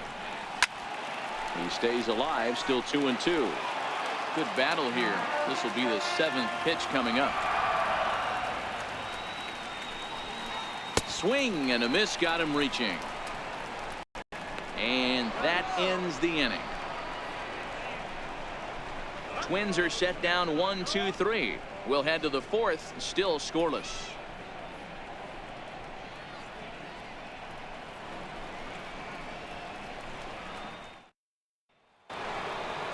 So now it'll be the 4-hole hitter, Wilson Contreras, 1 for 1 after a single his first time up. Into the windup, ready with the payoff pitch. Back up the middle. And he'll turn and try the jump throw to first. Throw got him, and that's a gorgeous play. Left fielder, Kyle. Stepping in, Kyle Schwarber comes into this at bat 0 for 1 in the ballgame. Bases are empty, 1 man out. Good swing, but a late one as it's fouled off to the left. The 1-2 is looked at off the plate for a ball.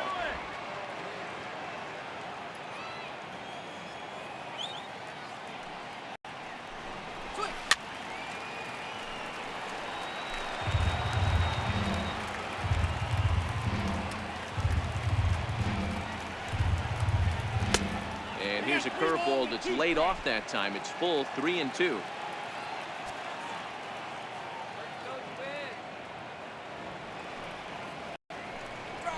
And that is swung on and missed. He's down on strikes, and the first 2 are retired here to begin inning number 4. I'll tell you, he looks really dialed in on the bump right there. He's got a shutout going, and he really seems to have this lineup off balance. Even when he challenges them up in the zone, they don't have an answer for it. Here's Addison Russell. And Dan, it seems like this starter is just dominating the game right now. Feels like we're seeing a lot of 3-up, 3 innings. No doubt about that, Matt. Hey, I've enjoyed watching him go about his business, but I'm also interested to see if this offense can figure out a way to get a couple of cracks in his armor before it gets too late. Yeah, that remains to be seen. The 3-2 pitch is a swing and a miss. That's strike 3. Cubs are down in order. On to the bottom of the fourth now, still with no score.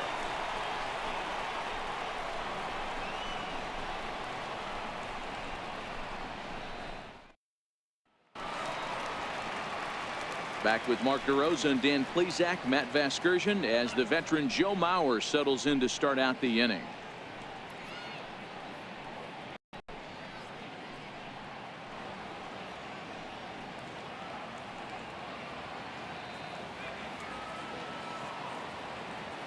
From the windup, the 1-1 pitch.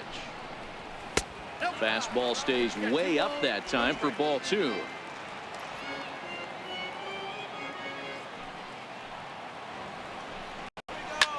Slapped hard the opposite way, and that's the first hit in this one for Minnesota.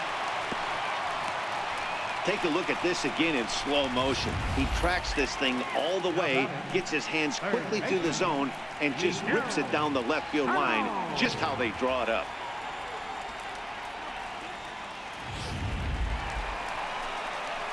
Now at the plate, Miguel Sano. 0 for 1 for him here in this one.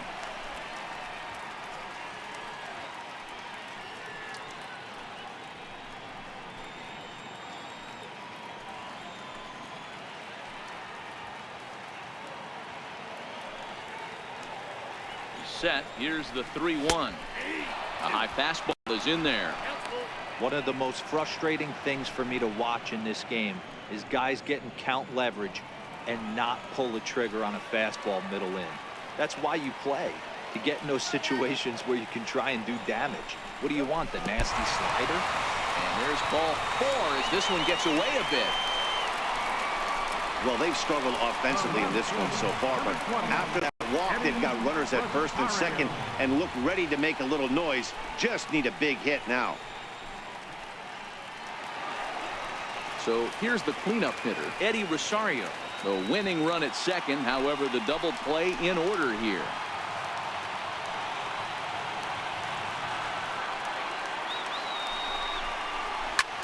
Popped up.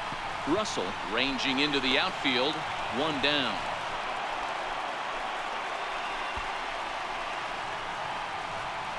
The batter, number 11. So digging in now, Jorge Polanco, as he'll look to get the ball into the outfield and bring home what would be the winning run from second base. Now the 2-1 pitch. He's in there for strike number 2.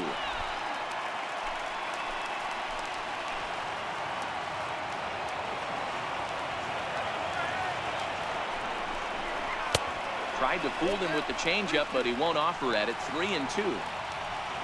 Byron Buxton is on deck.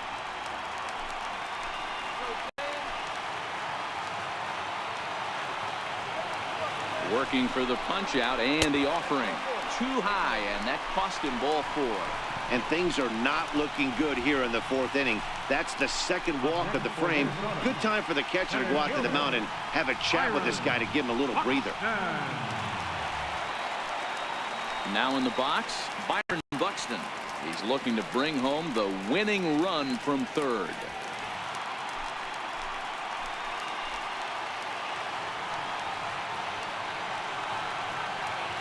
A 1-1 is taken for ball 2. Well, when the pressure starts to intensify, it often feels like the strike zone gets harder and harder to hit. This is a big spot here.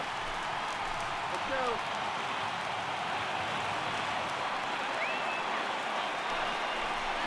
Buxton ahead in the count, 3 balls and a strike.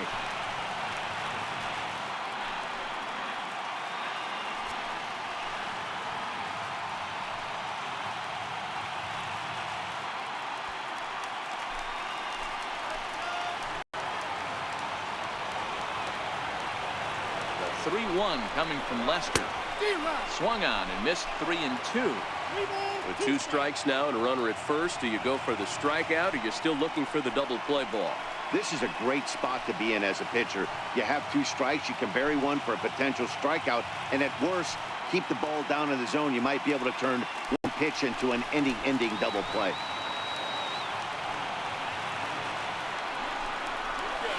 struck him out. A huge punch out there, and the winning run stays anchored at third with 2 gone now. Right fielder, Max. So striding forward now, Max Kepler, as he'll hit with the go-ahead run at third and 2 away.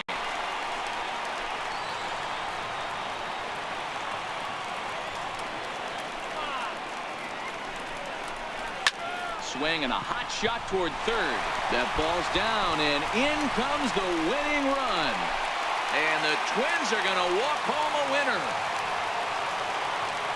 Well, the way things unfolded, you kind of had a sense that this thing was going to end in dramatic fashion, and that's exactly what happened. A walk-off for the win? Wow.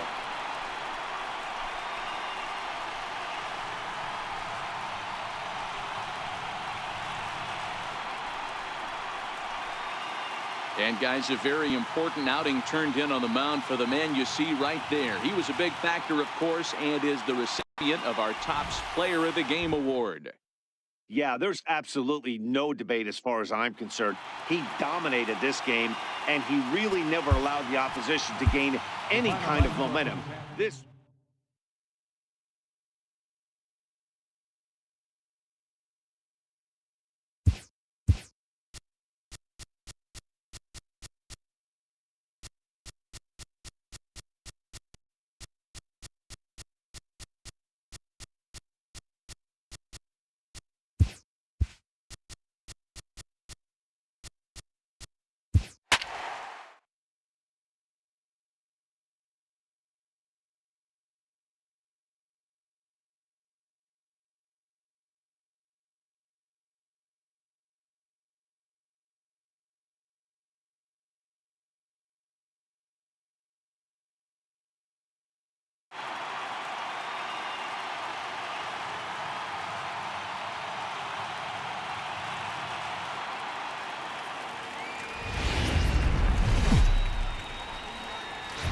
Daytime baseball here on MLB Network. Coming up, we've got a good matchup in store between the Pittsburgh Pirates and the Kansas City Royals. It's interleague baseball next on MLB Network.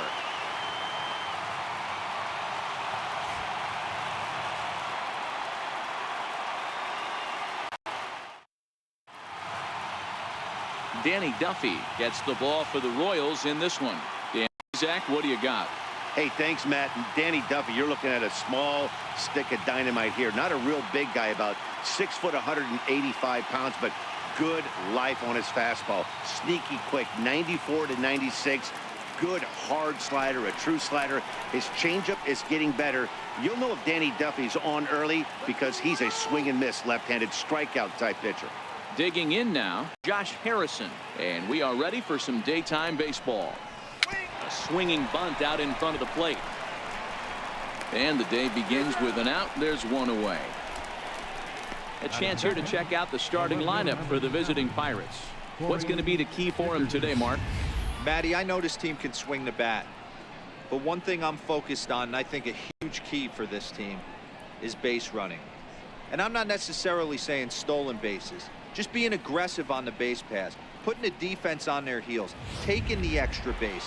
Maybe that send from first to home. That's what I'm hoping to see. Up next for the Buccos, Corey Dickerson. He'll get to take his first cuts here.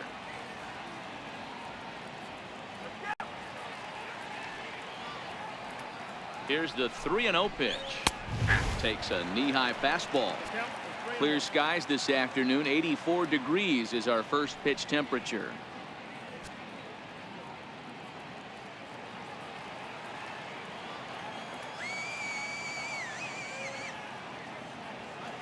Set to deal. Here's the 3-1. Lifted down the line in left. And this will wind up a foul ball.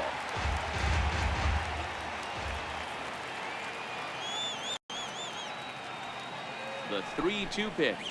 And he lays off here, ball 4, and he'll become the game's first base runner here with 1 away.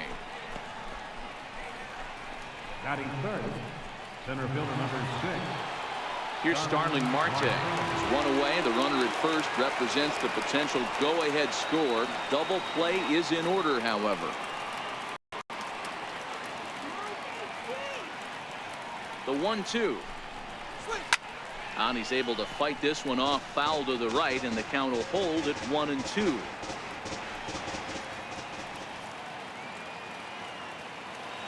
The next 1-2 pitch. Swing and a miss on the changeup, and there are 2 gone. Pretty standard pitch sequence right there. Just how you draw it up in perfect world. Jump ahead 0-2, and then you toss a changeup in the dirt to get him to chase for a strikeout on 3 pitches. If only it were always that easy.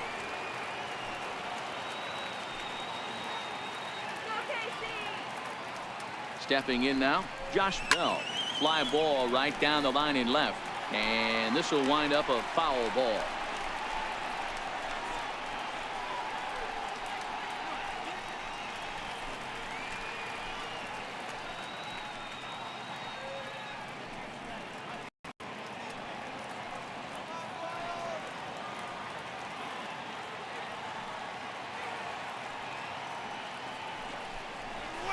Now a fastball awfully close, but he doesn't get the call. It's 2-2 now.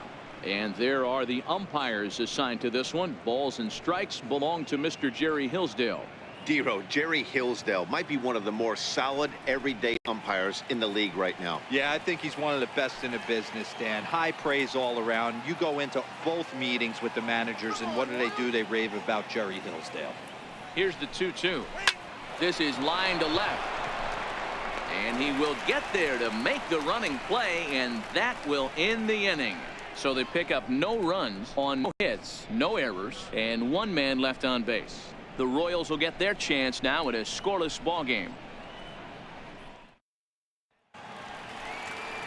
Ivan Nova, a right-handed native of the Dominican Republic, will be the starter. What's your take on him, Dan? Hey, this guy has a 4-pitch repertoire, right? And those are a lot of nice options to have. You can go hard, soft. You can go in and out. And anytime you have 4 pitches, if you can throw them for strikes, you have the big advantage. Into the box now, Whit Merrifield. He'll lead things off here in the bottom half of the first.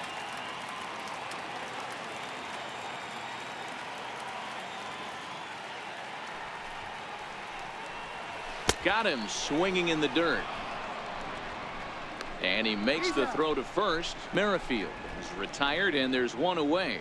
And with that, here's a look at the hometown Royals starting lineup card. Dero, what's your take on this team today? Well, Matty, if I could tell this lineup one thing, it would be let's get on this guy early.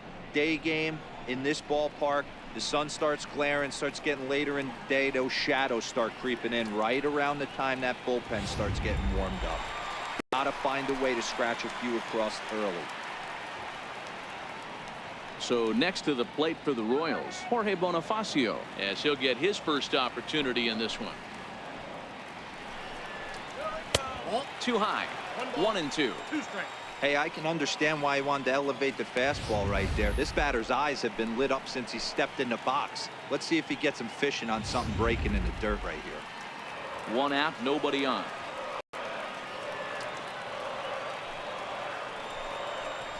Swing and a miss at 1 in the dirt. Cervelli corrals it, and the throw is made to record the 2nd out of the inning. Here's the left fielder, Alex Gordon. First cuts for him here with the bases open and 2 away.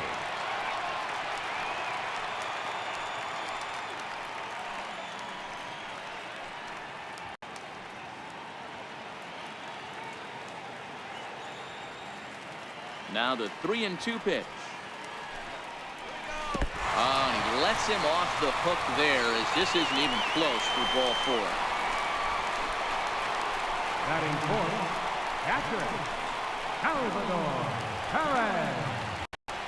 And now it'll be the cleanup spot for the Royals. Salvador Perez. He's got a chance to end this one and send these fans home happy if he can get a ball deep enough into the gap. He's set. Here comes the 1-1. High in the air out to center field. Marte is under it. No trouble with this one, and the inning is over. Royals lead 1. Still no score.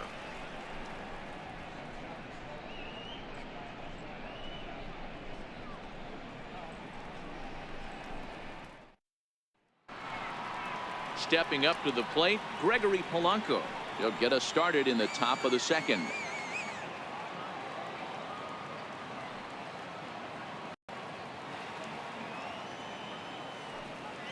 1-1. Here it comes. Tapper up the line, but that one rolls foul.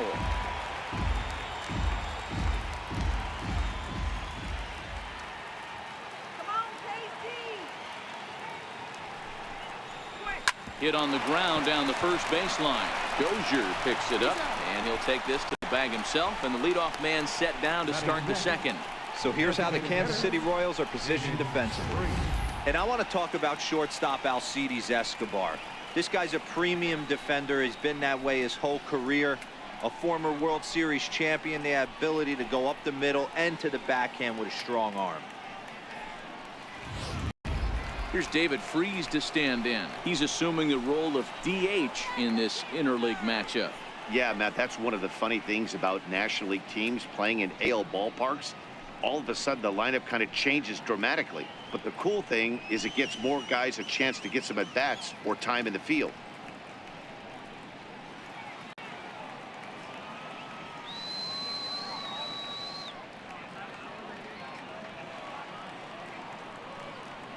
Now the payoff pitch home. Hit to third. On to first, and there were two down. Batting seventh, third baseman, Colin Moran. Now at the plate, Colin Moran. He'll work on keeping this top of the second alive. Still looking for our first hit in the ball game. Let's do it, guys. Hit in the air out to straightaway left. Gordon is there, makes the catch, and that'll retire the side. 1, 2, 3 go the Pirates. We'll go to the bottom of the second. No score.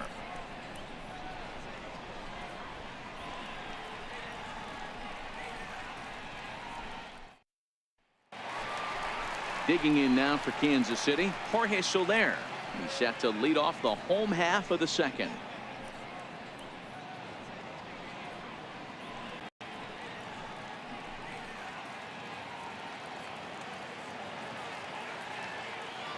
Now the 1-1 pitch.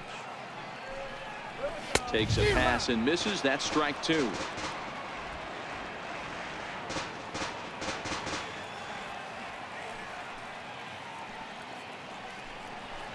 Swing and a miss as he couldn't connect on the two-seamer, and that's out number one. Time for a look at the Buccos on D. And let's take a look at Starling Marte, another one of those super athletic outfielders of the new regime. Ability to cover ground, can play multiple positions in the outfield and hit in the middle of the order.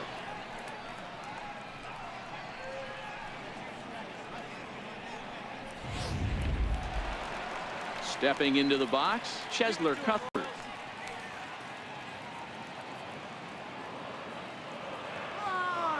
The 1-1 is taken for ball two.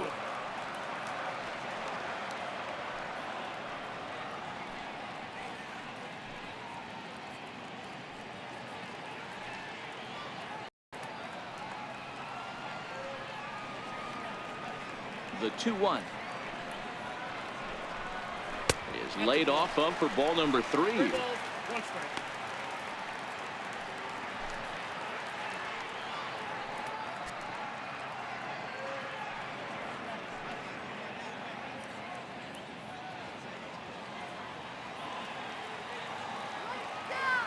The 3-1 pitch.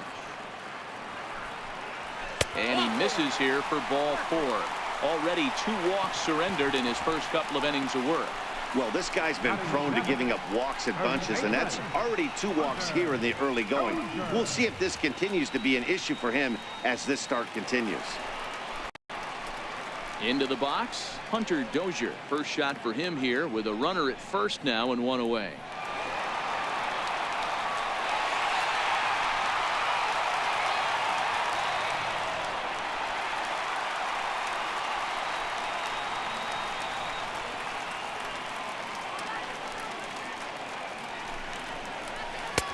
Missed with breaking ball. Count 2-1.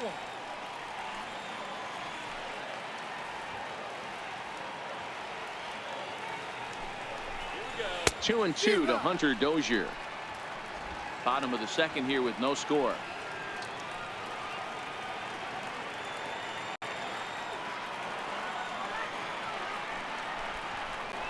A great pitch there as he couldn't get extended on that one, and he's down on strikes for the second out.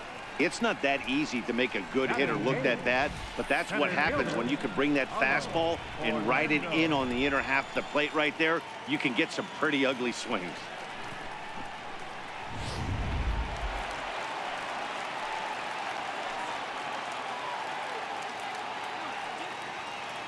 Standing in now, Paulo Orlando. And he just misses with a curveball. Well, that's what you want from your curveball on 1 and 2. You start it in the zone and let it break out of the zone where it can't be punished. Didn't get him to go after it, but the execution was nice.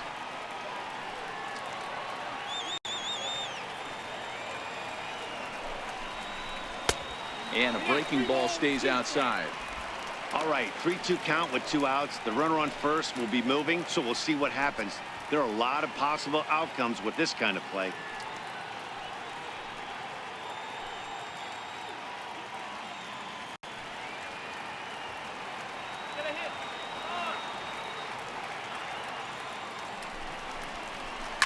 Grounded down the third baseline. But this will get foul, so they'll do it again. 3-2.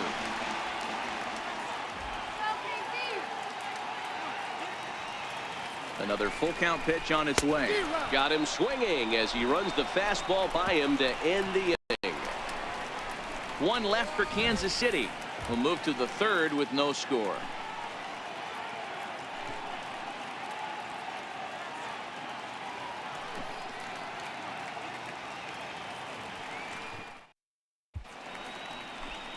And welcome back to this MLB Network broadcast from Kansas City as we get a nice shot of downtown there. Here's the catcher, Francisco Cervelli. As we are all set to begin the third inning in this one.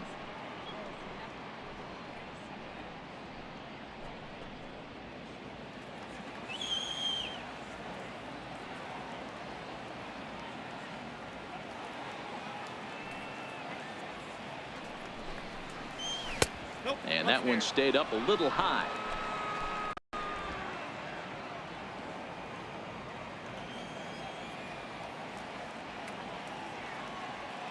Duffy sets. Here it is on 2-1. Toward the gap in right center. This is going to be a base hit, and he may take that big turn at first. And he is into second base with a leadoff double. Wow, not sure what the pitcher was thinking, serving up a fastball right over the heart of the plate. His eyes got as big as saucers as he blasts this thing, putting himself in the scoring position to start off the inning. Here's Jordy Mercer now, and he'll hit with a chance to push across the game's first run. Yeah, great RBI opportunity here, but at the very least, he needs to find a way to advance that runner to third. Small things like that in a tight game can make a big difference. Come on, guys, let's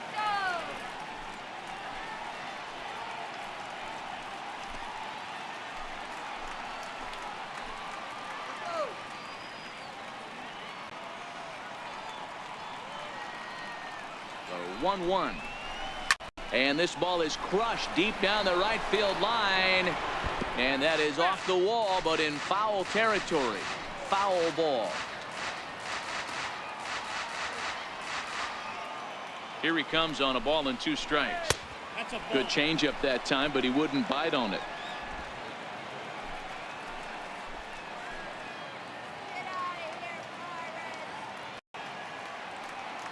The 2-2. Pulled the string on him. Strike 3 swinging. And he makes the throw to first. Mercer is retired, and there's 1 away. Good pitch there, and that was a nice job by his battery mate to complete the play first after the ball hit the dirt.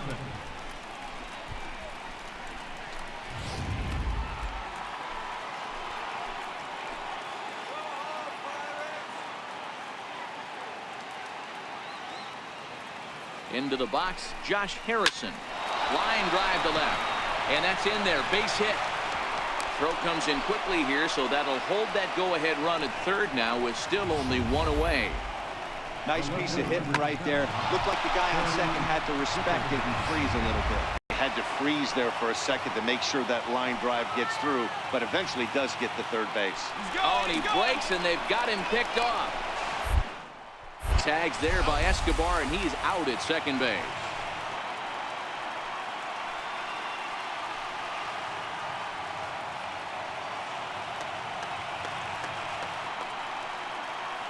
In now, Corey Dickerson. A ball and 2 strikes now.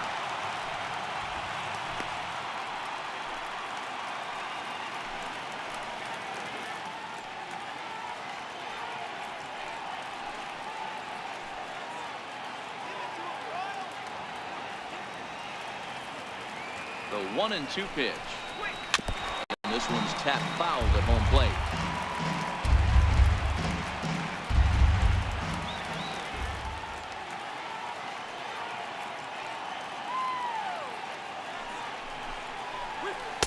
To 2 balls and 2 strikes now. Cervelli at third with 2 away.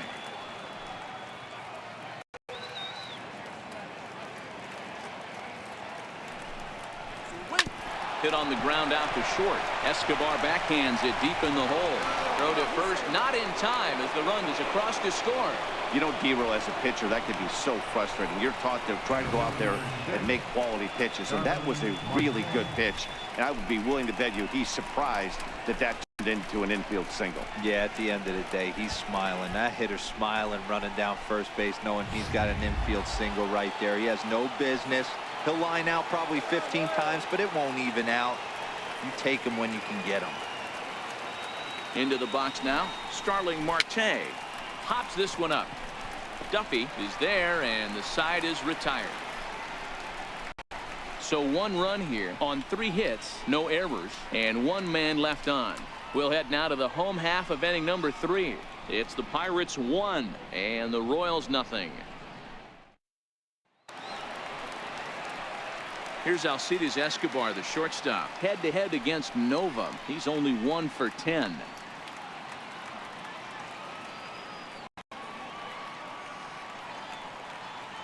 The 1-1 on its way to Escobar. And a neck-high fastball that time.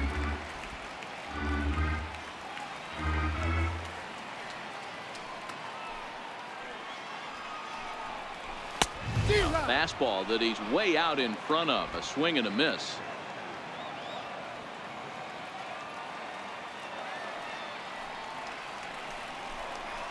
A swing and a ground ball to third. But this is going to be a foul ball as that keeps things at 2-2. Ready with another 2-2. And there's a pitch that just misses the inside corner. It'd be great right here if he was able to work himself on base. You got the leadoff hitter on deck, and you know the middle of the order is coming up right behind him. Now the payoff pitch home. Takes this the other way to right. And the Royals are in the hit column.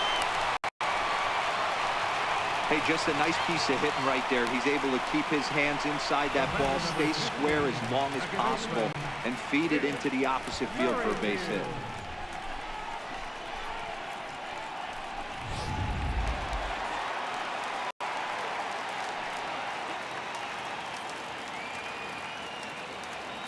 Stepping in now, Whit Merrifield. That misses. So a single and a walk, and it's first and second with nobody out. Huge innings have begun with much less, I can tell you that. First and second, no out, and the guy on the bump really needs a strikeout or a double play right here.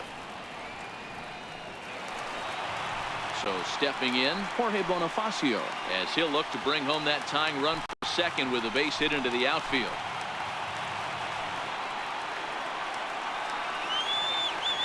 He's set. Here comes the 1-1. There's a swinging bunt up the line. Oh, and he can't pick it up cleanly. Hey, guys, that's not how we draw it up. You want to stay back on that pitch and drive it up the middle the other way. But he got out and around it and was still able to find his way for a knock.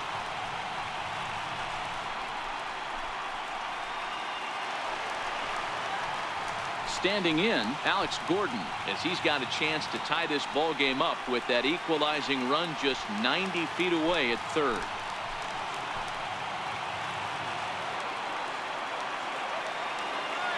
The set and the 1-1 pitch. Now a line drive that's going to get down. This might do it. Escobar storms. And the Royals are going to win this one in walk-off style. Hey, this game looked like it was going to be one of those wild ones right from the beginning. But when you could win this thing in walk-off fashion, What a way to win a ball game. A walk-off win?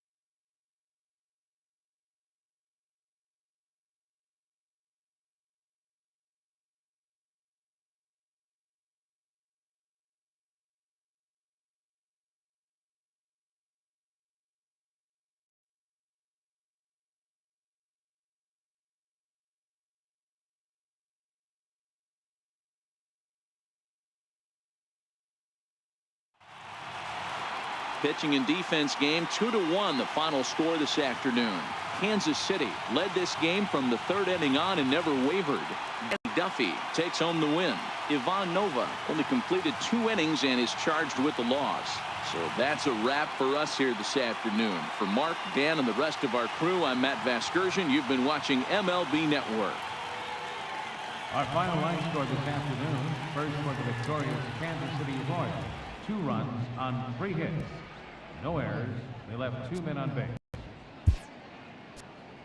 For the Pirates, 1 run on 3 hits. No errors. They left 2 men on base. The winning pitcher is Danny Duffy. The loss goes to Ivan Nova. Time of the ball game, 2 hours and 38 minutes.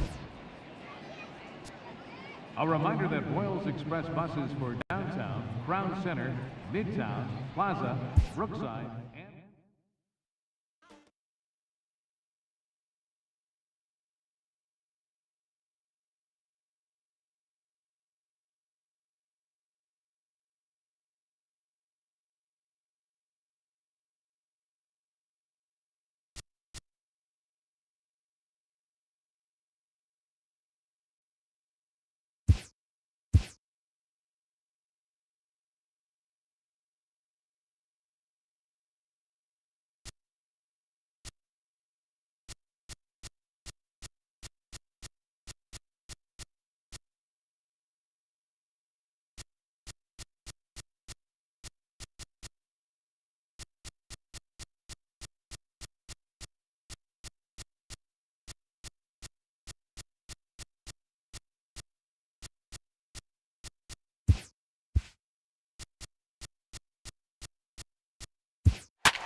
welcome to the gateway to the West, St. Louis, Missouri. MLB Network is live from Busch Stadium. Ought to be a good one here between the Washington Nationals and the St. Louis Cardinals.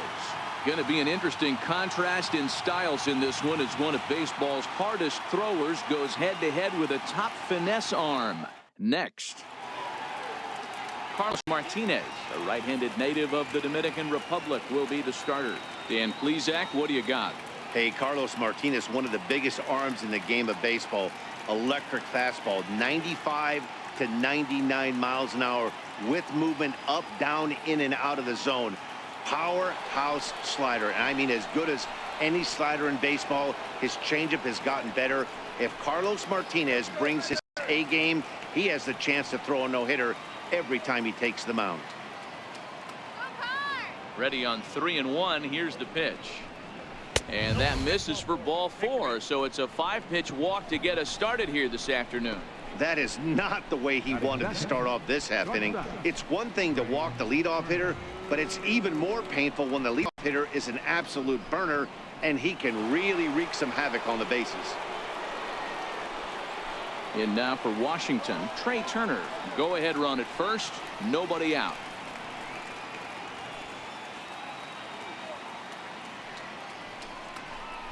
down the first baseline.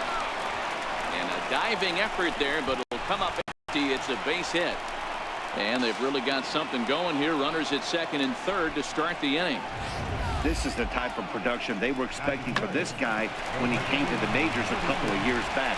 He looks really at ease at the plate, and that relaxed swing is getting some really good results. Good example on that double there. Always great to see a young player blossom. Here's Bryce Harper now. His head-to-head numbers against Carlos Martinez. He's gone 2 for 6. Let's win, Cardinals! Let's sit down, right here, right now. Throw it by it. Come on, let's hold him. Here it is, the 3-0.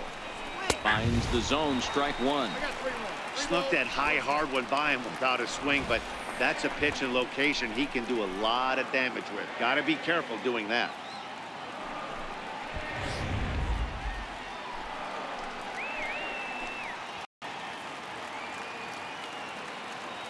The 3-1 is swung on and missed. A full count now.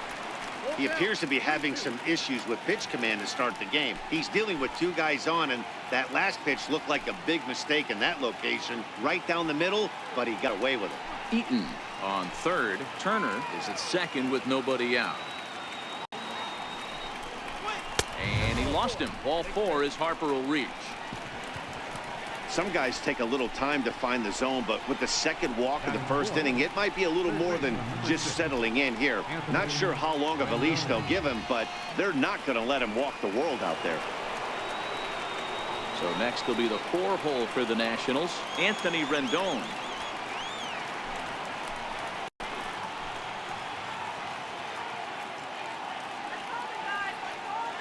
The 3-1 pitch. He takes the changeup the other way out toward right center. On the move is Fowler. Makes the catch, but the runner from third breaks for home. And the run will score as the Nats are off to a 1-0 lead. Man, this is a spot where you really want to get greedy as a hitter. Bases loaded, nobody out. You're hoping for that big swing of the bat. What does he get?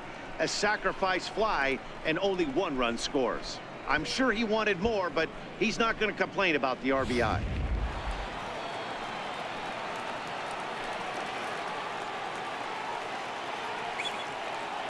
Into the box, Daniel Murphy. Pulled toward right center field. Pham is in pursuit. He makes the catch. Here comes the runner from third. Now the tag by Molina, but it comes too late. He's in there to score. Always productive to score runs when you can, and that sacrifice fly right there drives home the second run of the inning. Here's Ryan Zimmerman now. He takes his first cuts in this one with a man at first and 2 away. A runner on first with 2 away.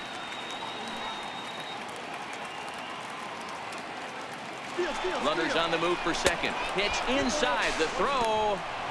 He's in there easily as the throw bounces on the way down. That's a great call from the dugout to put the runner in motion that time. With 2 outs and a good hitter at the plate, it's a pretty low-risk play. If he's out, you still got the same good hitter leading off the next inning. But if he's safe, he's in scoring position and a lot easier to drive in.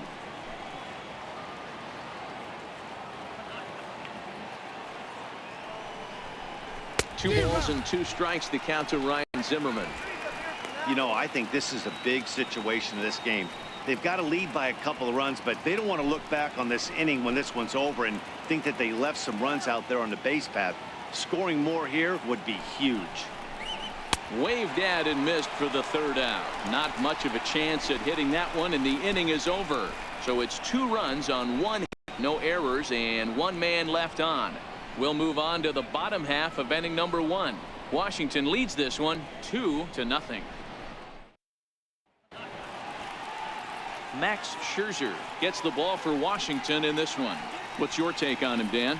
Max Scherzer. Hello, Chief. It's Max, and it's not Agent 99. This is one of the best pitchers in the game of baseball. Upper to mid-90s fastball, powerhouse slider, and a great changeup. If he brings his A game, it's lights out for the opposing team. Into the box now, Dexter Fowler. He'll lead things off here in the bottom half of the first.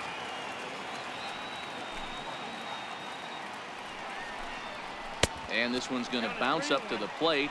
An easy take there, and it's 3-1 now. Tommy Pham will be next.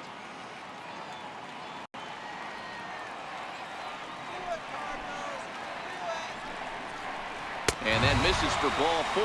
So an early base runner in the bottom half as they're trying to get one or both of those runs right back.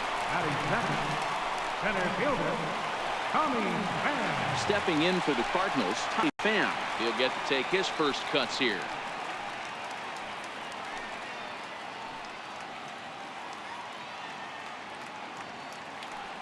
The 2-1 home is looked at for ball 3. He's having a really hard time finding his rhythm and finding the strike zone. It's going to allow this offense to keyhole him in big situations. He's got to figure it out pretty quick.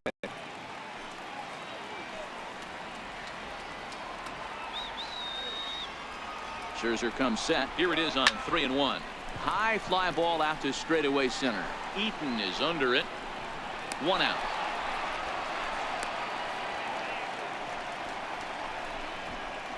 Now a moment here in St. Louis to look at the Cardinals starting lineup. Who stands out to Danny? Well, you better look out for that cleanup spot. Go look at the numbers. He hit over .310 last year and was consistent most of the year. I'm looking forward to him having another solid campaign.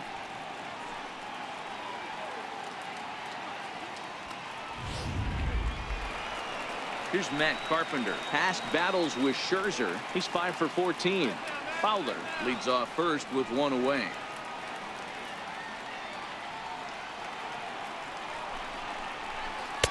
Oh, it looked like he was towing an anchor there. 1-2. In a double play situation, that's the location you want a guy to swing at. More than likely, he's going to beat it into the ground.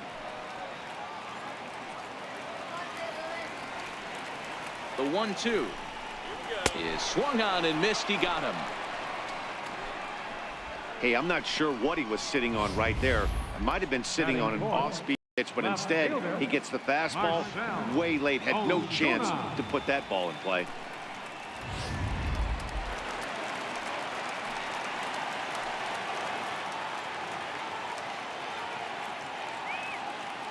Cardinals down to their final strike here. And the slider's in the dirt as he lays off it for a ball.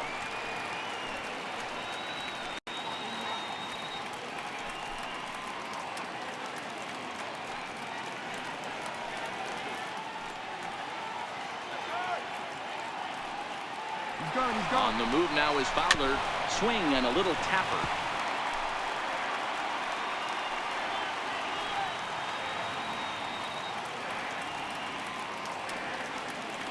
Working for the punch out and the offering. And he'll stay alive here as this is chopped foul at the plate. It'll remain 1-2.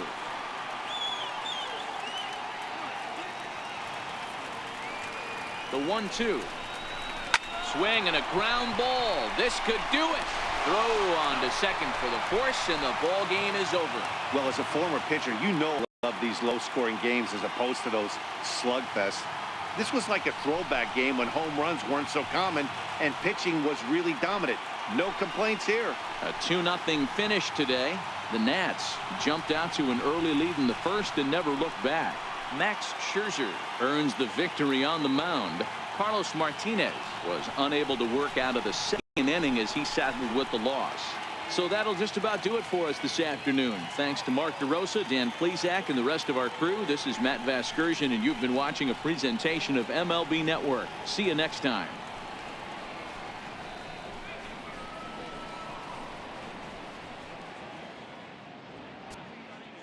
The final line score for our ball game this afternoon. For the victorious Washington Nationals.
It's time for baseball on MLB Network. Today we've got a good matchup ahead between the Cleveland Indians and the Houston Astros.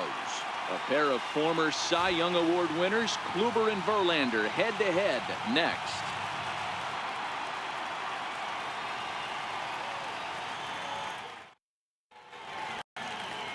Justin Verlander is on the mound for Houston in this one. Dan Plesac, what's the word on him? Hey, when you look up the word dependability in the dictionary, that's what this guy, you'll find a picture of this guy. Career ERA just under 3.5, and that's saying quite a lot in the high-scoring games that we see in baseball going on right now. Real solid pitcher, controls the running game, controls the strike zone, and more importantly, he knows how to get deep into the 6th, 7th, and 8th inning. Solid pitcher, and he'll be fun to watch in this one here today. And that misses ball 4. So a good battle to begin the ball game today, but the leadoff man will reach first anyway. Well, that was a slider in a 3-2 count, and it just didn't tempt him enough to get a good swing. A good job of pitch recognition and knowing the strike zone. Draw the free pass there. And as the second baseman, Jason Kipnis. His line against Justin Verlander, he has 7 hits in 57 at-bats. He's gone down on strikes 16 times as well. Let's go. Shut him down.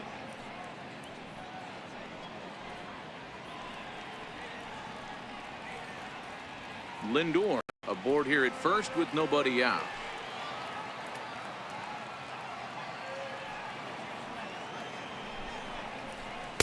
Circle change here, but it's taken for ball 2.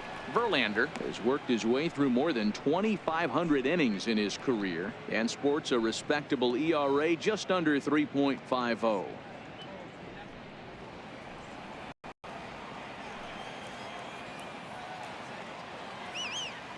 Set, and the 2-1 pitch. Took a wave at one around the shins with no luck. As a hitter, you know the pitcher's trying to work you down around the knees in a double play situation, so making him get a pitch up and actually in the zone is a must. Fastball called, strike 3, and there's the first out of the inning. Now a moment here for the Indians starting lineup. Mark DeRosa, what's your take on him this afternoon on the road? Well, Matty, this lineup's going to have to find a way to score early. Get this pitcher uncomfortable, stay on the attack, get into the bullpen. That's the name of the game. They let this guy settle in, he'll breeze through 7 strong. In now for Cleveland, Jose Ramirez. Is one away. The runner at first represents the potential go-ahead score. Double play is in order, however. Here's Verlander now on 0-2. Hit hard down the left field line, but this will be foul. Verlander ready with another 0-2. Oh, and he dusted him off the plate that time. Some mind games being played now. It's 1-2. Runner at first here, 1 man out.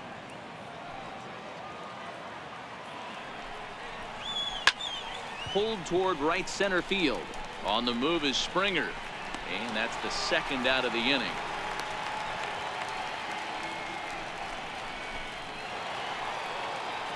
Edwin Encarnacion now. There are 2 gone and the possible go-ahead run at first.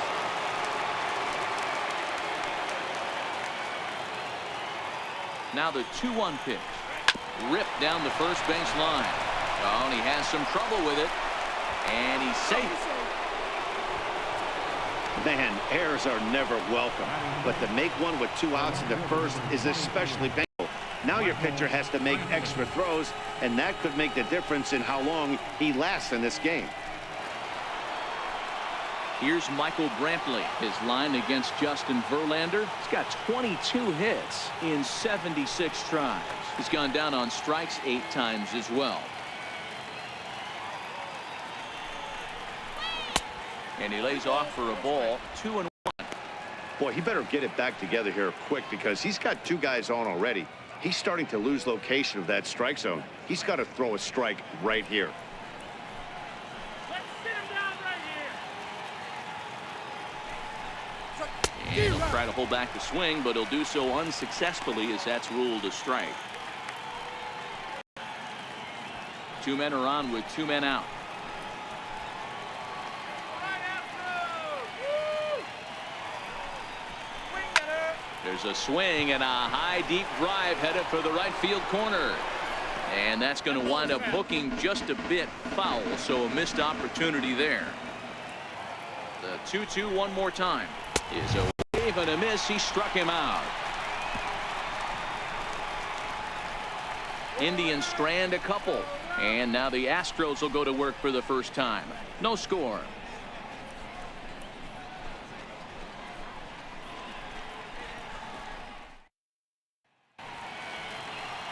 Corey Kluber, a right-hander from Alabama, gets the starting assignment.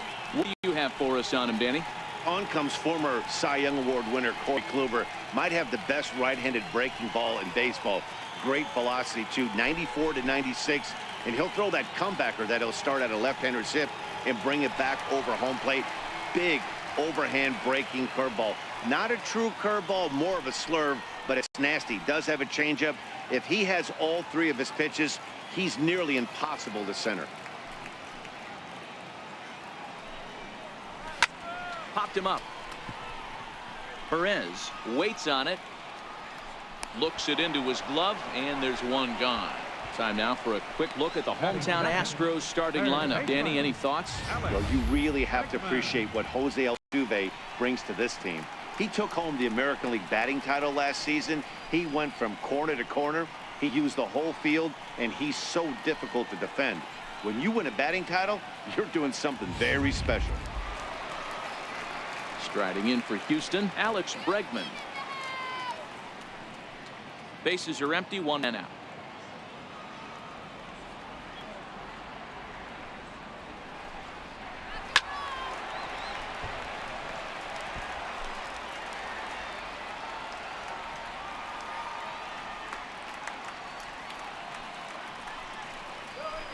Hit hard on the ground towards second, and that'll find its way into right field for a 1-out single. Hey, just a nice piece of hitting right there. He's able to keep his hands inside that ball, stay square as long as possible, and feed it into the opposite field for a base hit.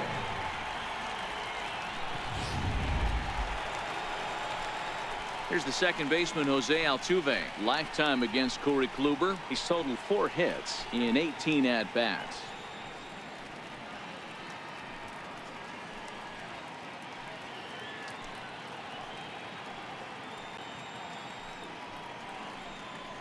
Bregman stands at first with 1 out.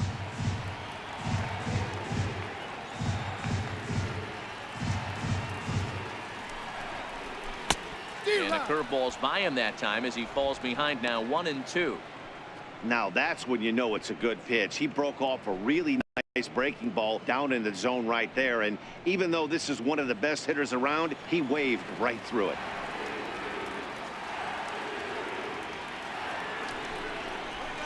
On the ground for Kipnis. This could be 2. Scooped up, 1 there. On to Alonso, but it won't be in time, and they'll just get the 1. Batting fourth, the shortstop, Carlos. Here's Carlos Correa now. He's got a chance to end this one and send these fans home happy if he can get a ball deep enough into the gap.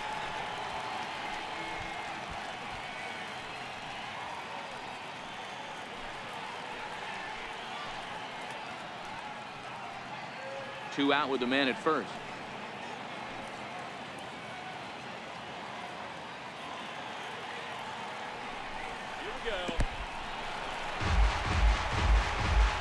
And he'll make it into scoring position here with 2 away, as that'll be scored a wild pitch. And I think that's the case of the pitcher being a little too preoccupied with the speed at first. He lost focus on making the pitch and throws an absolute scud. The irony, of course, is the runner's now on second, and he didn't even have to steal.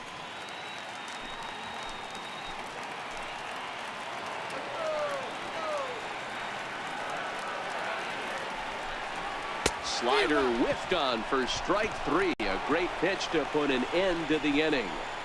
1 left for Houston, and this is still a 0-0 ball game.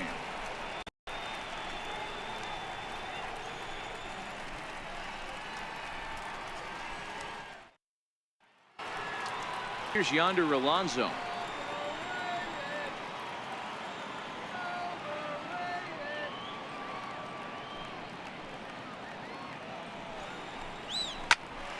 Popped him up.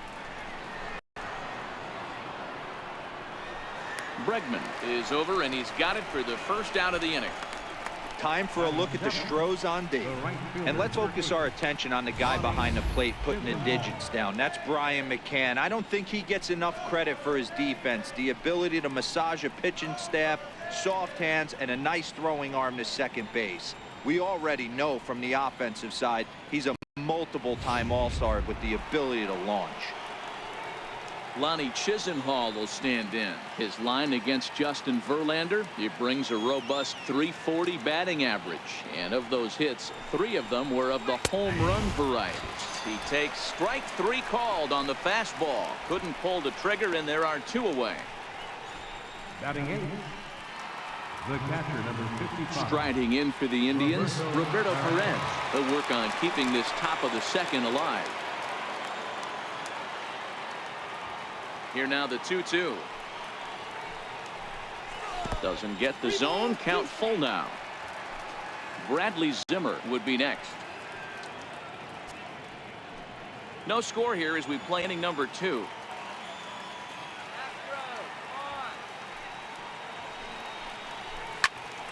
Full count still.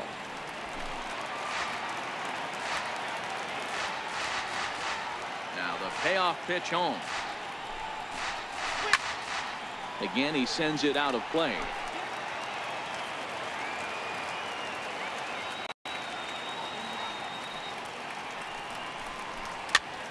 Swinging a soft liner. Throw to first will get him easily, and the side is retired. Nothing doing against Verlander that time around. It remains 0-0.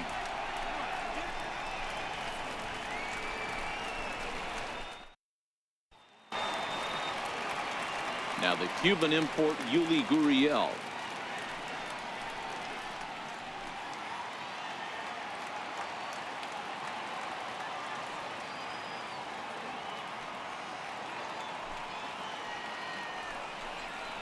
A shot down the first baseline, but this will wind up a foul ball. 2-2.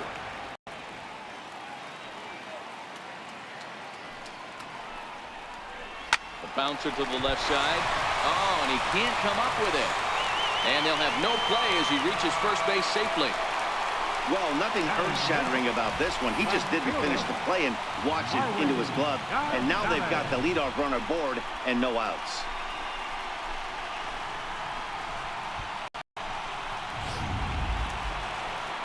Here's Marwin Gonzalez now. Lifetime against Corey Kluber. 7 hits in 14 tries. He's also hit a couple of home runs against him. Gurriel gets his lead at first. Nobody out. Swing and a miss there as the breaking ball takes care of him for the first out. Here's how the Indians are setting up on D. And manning second base, none other than Jason Kipnis. This guy likes to get dirty. He's also known as one of the best hitting second basemen in the game. Really solid on the defensive side as well.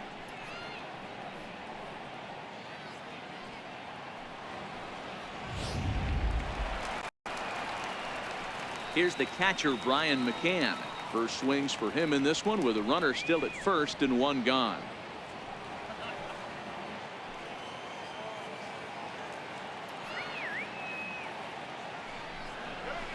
Shatters the bat as this is hit on the ground. And he won't even think about second as he'll flip on to first for the sure out. And you know, guys, if this bat doesn't break, it's probably a double play ball, but that just wasn't happening here. Good job to make sure of one, though.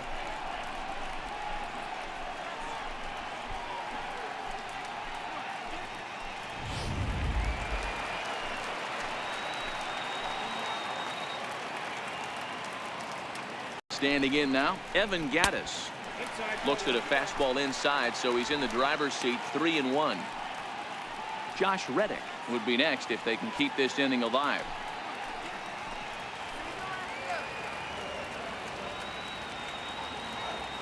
Here's the 3-1. Now a swing on 3-1, but this is shot foul right around home plate, and the count will go full to 3-2. Out of the stretch, the 3-2 pitch home. Ball 4.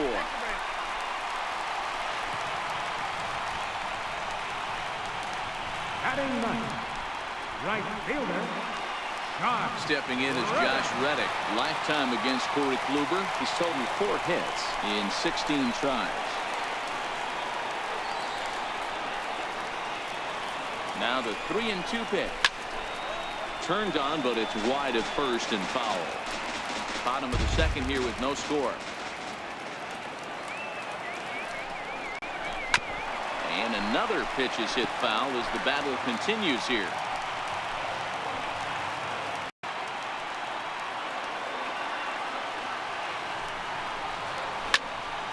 Another one sent foul.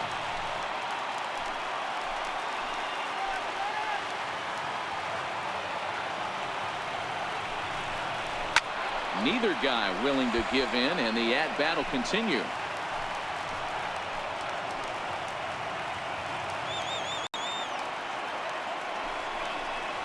And he struck him out. A 10-pitch battle, but he finally wears him down as the inning is over. 2 left for the Astros, who move to the third with no score.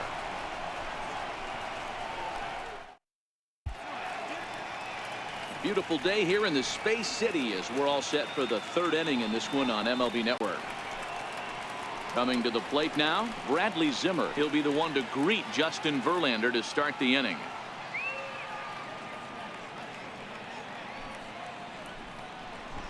Now a bunt attempt here. Throw to first will get him as they pounce on it quickly to snuff out the bunt attempt. Now batting, shortstop, Francisco Lindor. Now it's the all-world all-star shortstop Francisco Lindor. He was the winner of the AL Silver Slugger Award at shortstop a season ago.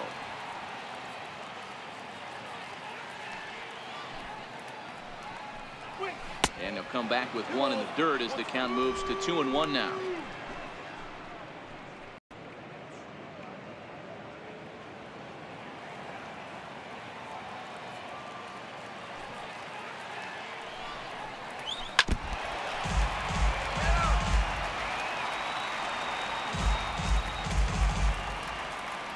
Here now the 2-2.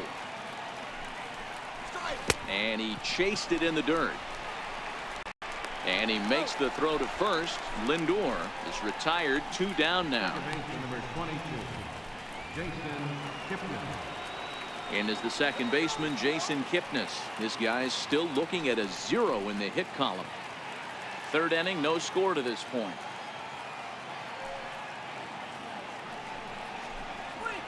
Swing away there. It's 3-1. Just reached back and threw a high fastball right by him. He didn't stand a chance.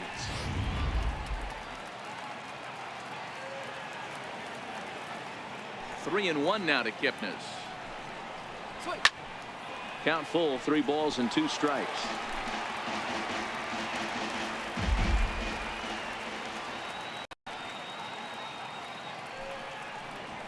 Swing and a miss. Blew the fastball right by him, and the inning is over. Down in order go the Tribe. Home half of the third coming up. No score.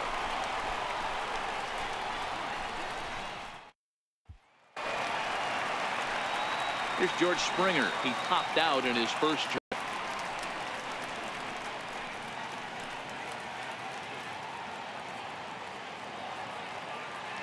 Into the windup. Here's the 2-1 pitch.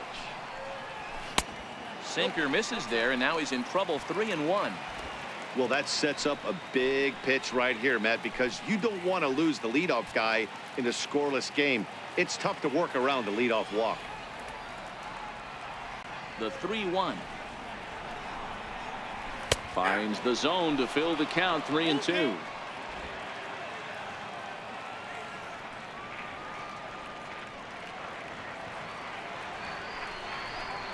Swing and a miss as he starts the third the same way he ended the second, with a punch out, 1 away. That swing tells me he was really trying to get a pitch out front and rip it down the line, but that wasn't a great pitch to do it on. It's really not the best 2-strike approach either.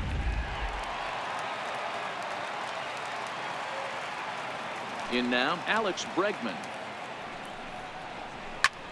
Fly ball out toward left center field. Giving chase is Zimmer, but he's not going to get this one. It's into the gap. And he'll pull into second with one away.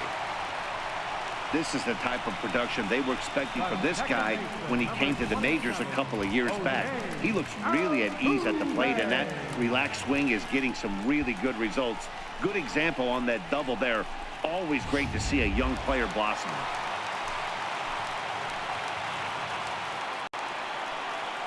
Stepping in now, Jose Altuve. Curveball that time, not even close. He's gotten himself into a little bit of trouble out here. Middle of the order up in a run-scoring situation, and now he might have to challenge him. Going to have to make some good pitches here.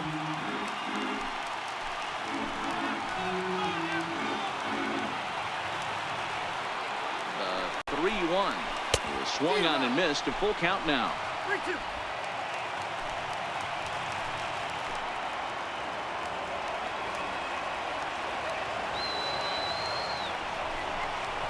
And this is swung on and missed. His 5th strikeout already, and there are 2 gone in the inning.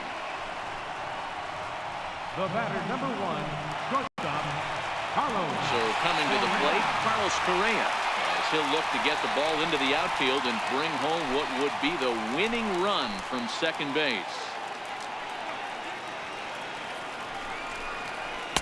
And a curveball that started low and broke lower, ball 1. Tried to get him to chase that 0-2 curveball there, but he wasn't biting. Very well could see it again here, though. 2 out here and a runner at second.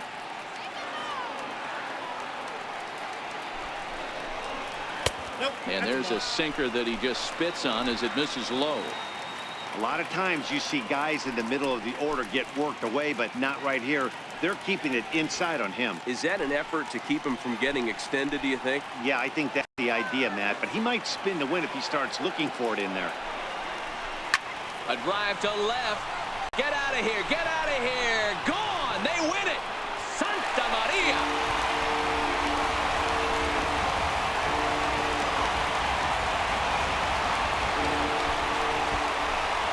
It's a 2-run shot to straightaway left, and none bigger than that one as this ball game is over. Well, the way things unfolded, you kind of had a sense that this thing was going to end in dramatic fashion, and that's exactly what happened. A walk-off for the win? Wow.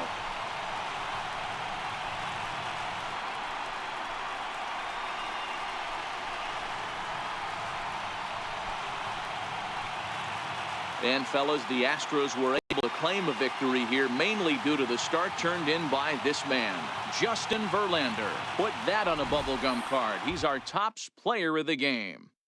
Yeah, probably the easiest player of the game decision we'll have to make all year. He got some help along the way from his defense, but all in all, this was his show. And he winds up in the history books with a no-hitter.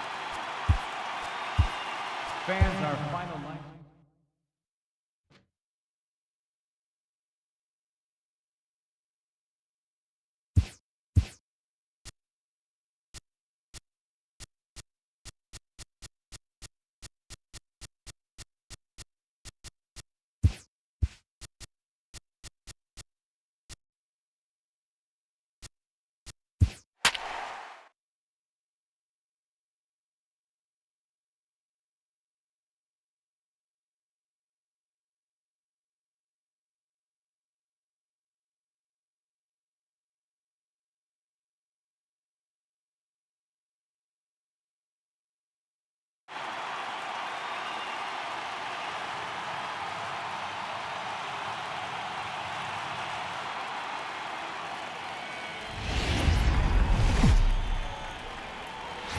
MLB Network's coverage of Major League Baseball is on the air. A good one on tap for you this afternoon between the Texas Rangers and the Los Angeles Angels of Anaheim. 2 great hitters lead their teams to battle next on MLB Network.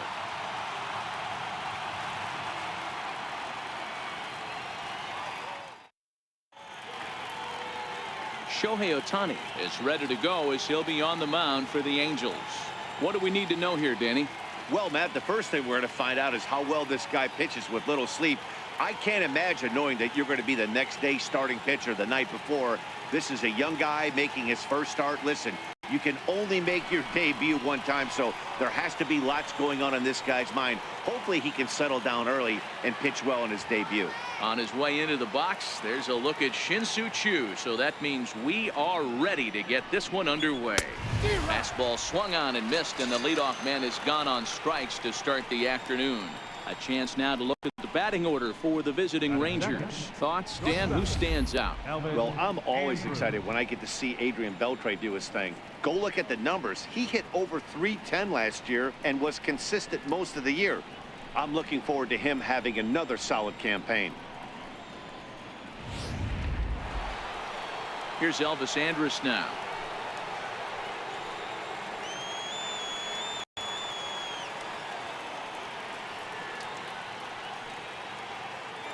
The 3-2 pitch. Count remains full. Our temperature not quite as hot as we'd expected. 85 degrees, the reading at first pitch.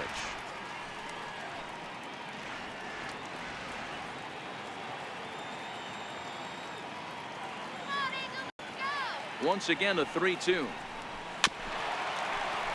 Still hanging with him. Another good swing to keep it going.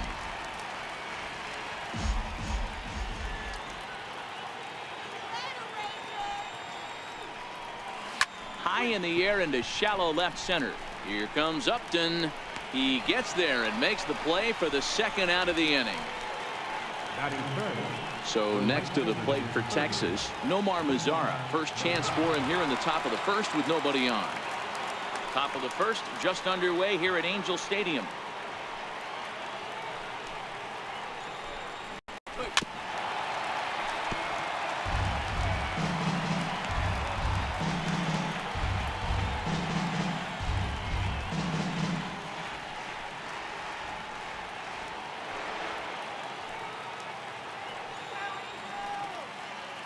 The 1-2 is looked at for ball number 2. Time for a look at our umpires in this one. Behind the plate is Earl Hendricks. Hey, D-Roll, Earl Hendricks, he's not a guy that gets a lot of complaints by either players or pitchers. He's a pretty good umpire. Yeah, Dan, Earl's got a great track record in his sport. He's pretty consistent, and overall, he's been a fair umpire.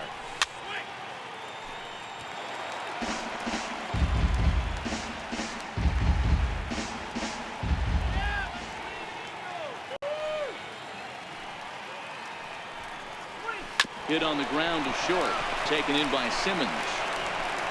Throw in time, and the side is retired. Rangers set down in order. Nothing for the Rangers early on. The Angels step up to the plate next on MLB Network.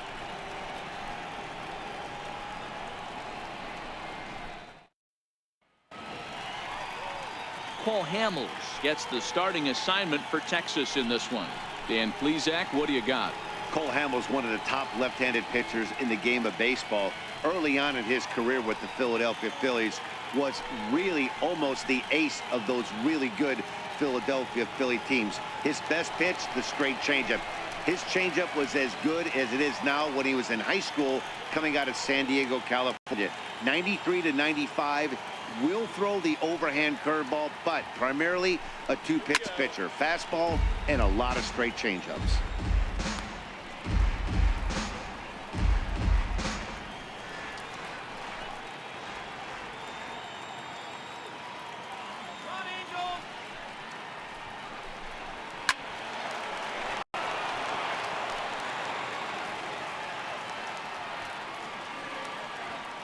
The 1-2. Fouled off.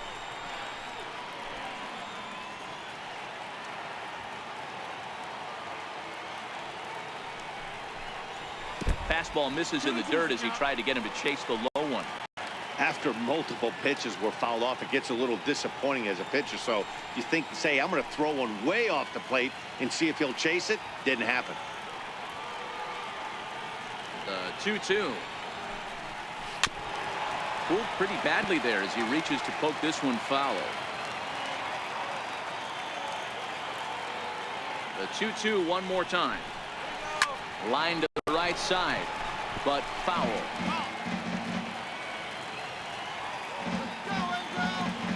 Neither guy giving in. Here's the next one.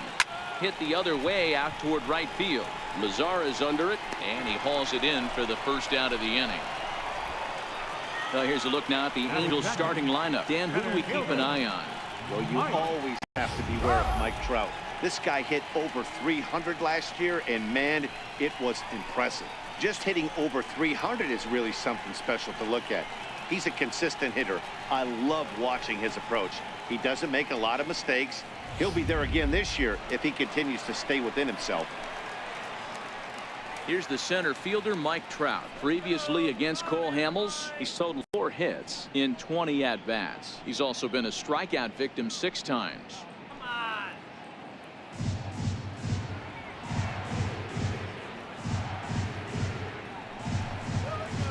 1-2 as the changeup had him out in front there.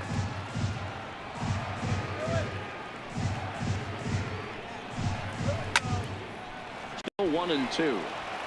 Little guessing game going on right now. Being late on that fastball after the change. He had to be sitting off speed right there.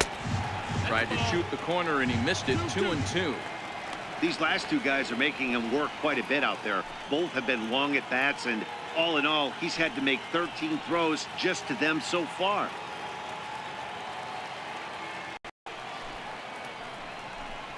Full count, 3 balls and 2 strikes to the Angels center fielder. Due next is Justin Upton as he gets loose in the on-deck circle. Making him sweat out there. The 7th pitch coming up. Hit hard on the ground to second. And that finds its way into center for a 1-out base hit. That's what you want the guys at the top of the order to do. Set the table for the monsters. 3, 4, 5. Nice piece of hitting.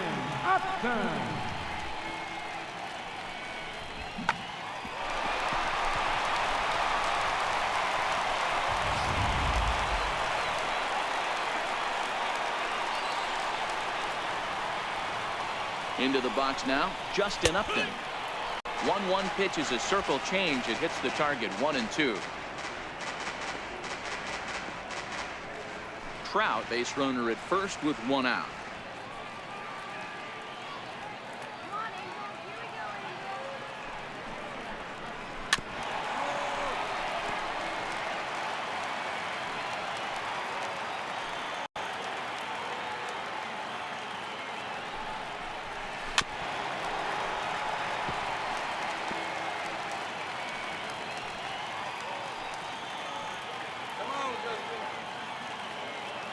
On the move is Trout from first. And he swings on top of one here and chops it foul right at home plate.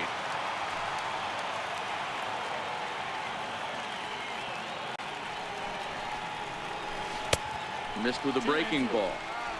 This is exactly the reason why this guy has been so successful and has played this game so long, scrambling pitch after pitch, making this guy work out on the mound.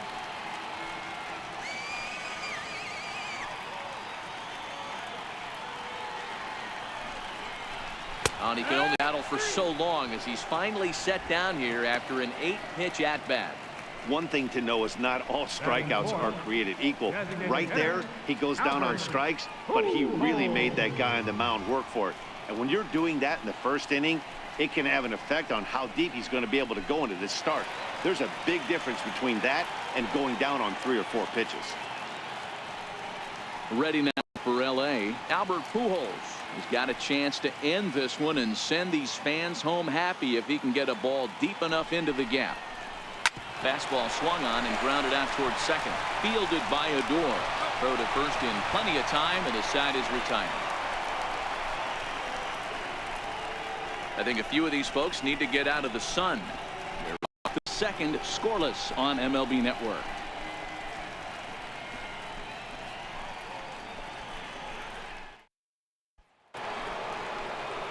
Here's the third baseman, Adrian Beltre. He'll get us started in the top of the second.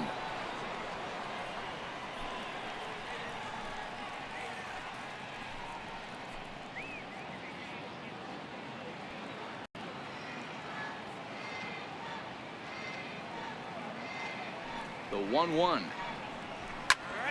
A ball and 2 strikes now.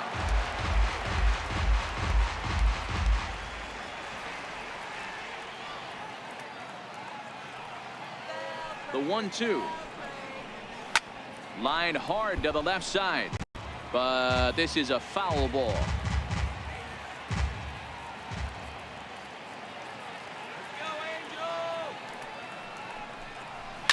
Now a fastball is lifted into the air to shallow center. Calhoun on the run. He gets there to make the play for the first out of the inning. Time for a look at the Angels on defense. And let's take a look at second baseman Ian Kinsler, one of the real grinders in our sport. A leadoff hitter that creates problems, not only with his power, but the ability to steal bags. And on defense, one of the quickest double play turns in the game. Stepping in, Joey Gallo.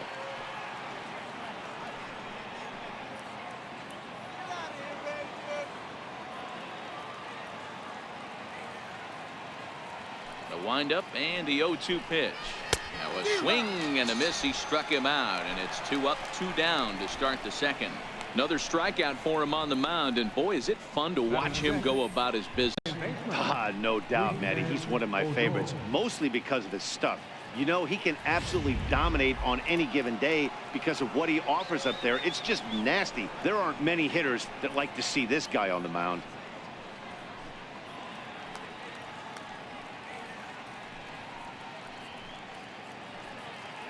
No score here as we play inning number 2.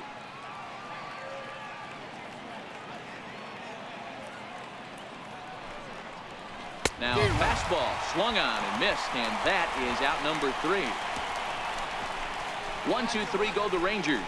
We'll go to the bottom of the second. No score.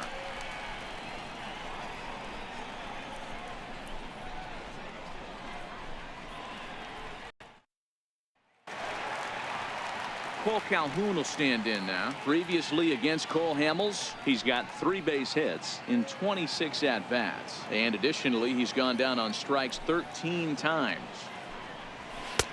No offer on that one. 2 balls and a strike.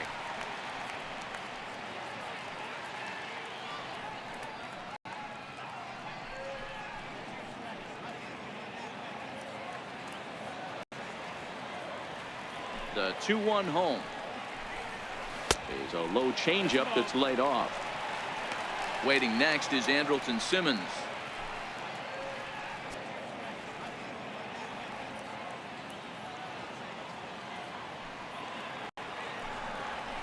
And it's up to a 3-2 full count now. We got a full count.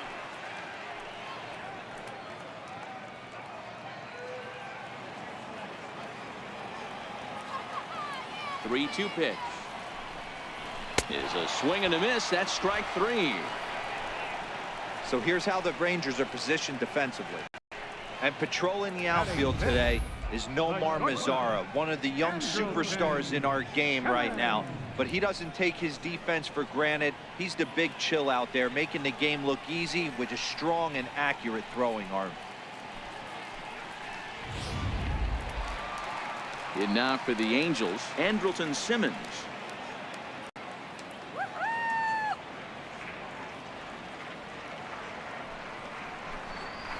Toward the gap in right center. This is going to be a base hit, and he may take that big turn at first. Throw into second. And he's able to hustle his way up to second as he'll reach here with a 2-base hit. Batting 7, third baseman, Zach Kozar. So digging in now, Zach Kozar. And he could very well get the intentional pass here, as that would set up a potential double play ball that might keep the game tied. 1-1. Chop foul over towards the dugout. Simmons, the runner at second with 1 away.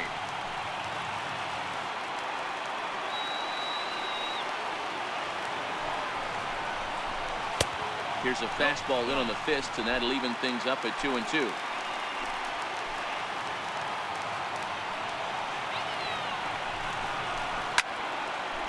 Staying alive, putting together a really good at-bat here. He's ready with the 2-2 pitch. Now this is lined into left center, and it's going to get down out there. And the Angels are going to walk off a winner. Hey, this game looked like it was going to be one of those wild ones right from the beginning. But when you could win this thing in walk-off fashion, what a way to win a ball game. A walk-off win?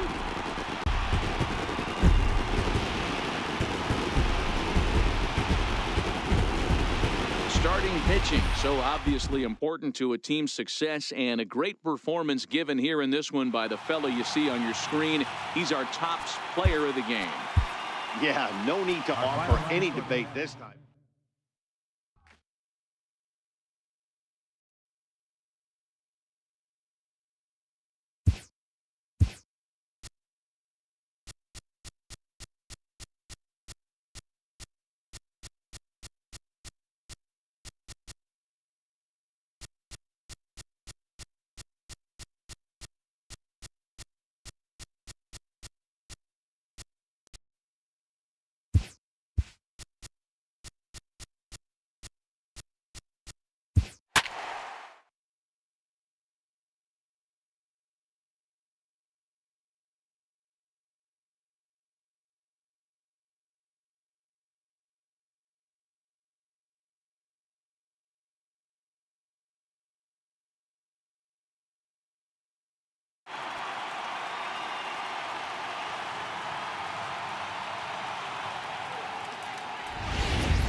MLB Network's coverage of Major League Baseball brings us to downtown San Diego and Petco Park. Should be a good one here this afternoon between the Arizona Diamondbacks and the San Diego Padres. Major League Baseball on MLB Network is next.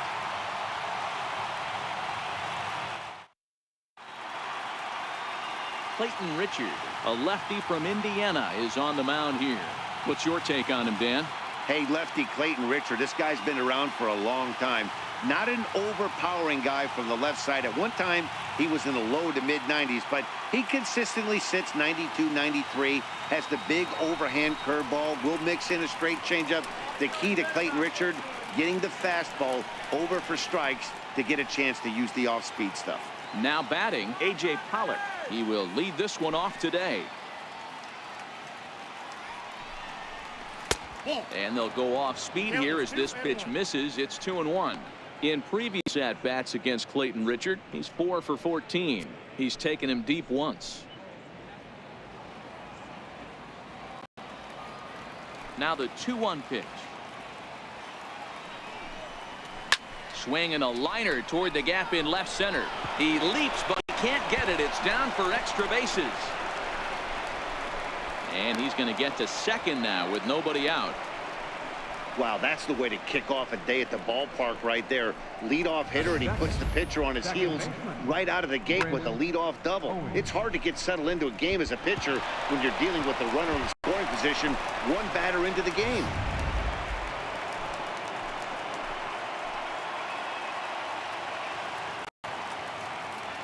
Into the box, Chris Owings. Sacrifice attempt here. Oh, and it eats him up a bit. Hey, this has the makings of being a pretty big inning, D-Row. Leadoff double, now a base hit, and all of a sudden we're looking at first and third. Yeah, sometimes you wake up, you just get smacked in the mouth right here. He's going to have to start executing pitches. He cannot leave a ball over the heart of the plate right here. He's going to have damage on his hands.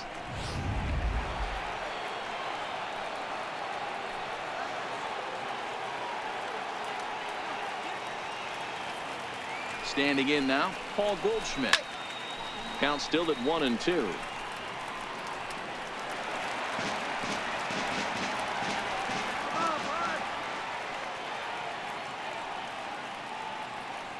Another 1-2 delivery. And the slider's in the dirt as he lays off it for a ball. A lot of times you see guys in the middle of the order get worked away, but not right here. They're keeping it inside on him. Is that an effort to keep him from getting extended, do you think? Yeah, I think that's the idea, Matt, but he might spin to win if he starts looking for it in there. Working for the punch out and the offering. Count remains 2-2.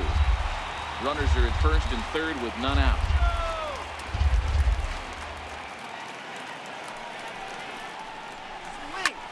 Hard hit ball to second. And there's a base hit as the Diamondbacks are going to get on the board first. It's 1-0. You know, D-Row, this is talking about some bad luck from a pitching standpoint. If they're playing at normal depth, that might have very well been a ground ball double play. Yeah, and I think his approach would have changed at the plate, but you know what? That has to fry you right there. They had a double play lined up if they're playing back. Manager wanted to pick his poison, and he got burned. Stepping in now, Jake Lamb. Hot shot down the line. But this will be a foul ball as that evens things at 2-2.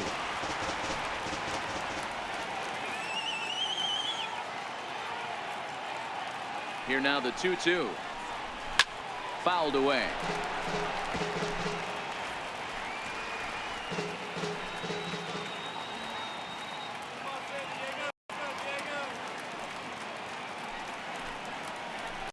Now the fastball is right by him as he swings and misses for the first out of the inning. Time now to look at the Diamondbacks starting lineup. Who do you have your eye on, Dan? Oh, man, I love what A.J. Pollock does for this offense. He doesn't let the pressure of the big moment get to him. I love watching this guy hit in clutch situations. It's like he takes a deep breath and everything stops in front of him. He plays like the Zen man.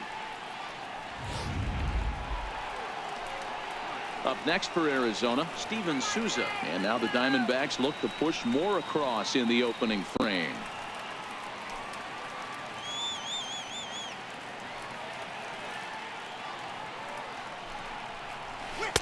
Oh, looked like he was towing an anchor there. 1-2. With 2 strikes and the runners at the corners, this is a big pitch coming up. Got to execute and hope to either get a strikeout or a double play ball to help you get out of this thing. Runners are at first and third, 1 away.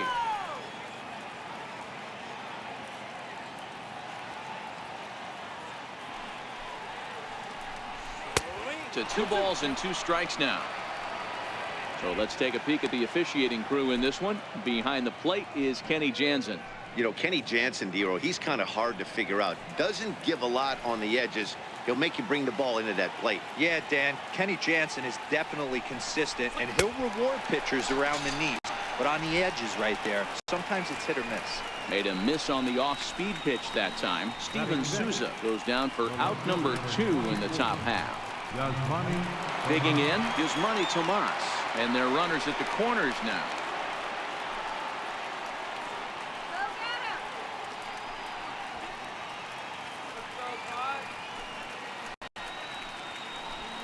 Next pitch will be number 24 in this long first inning.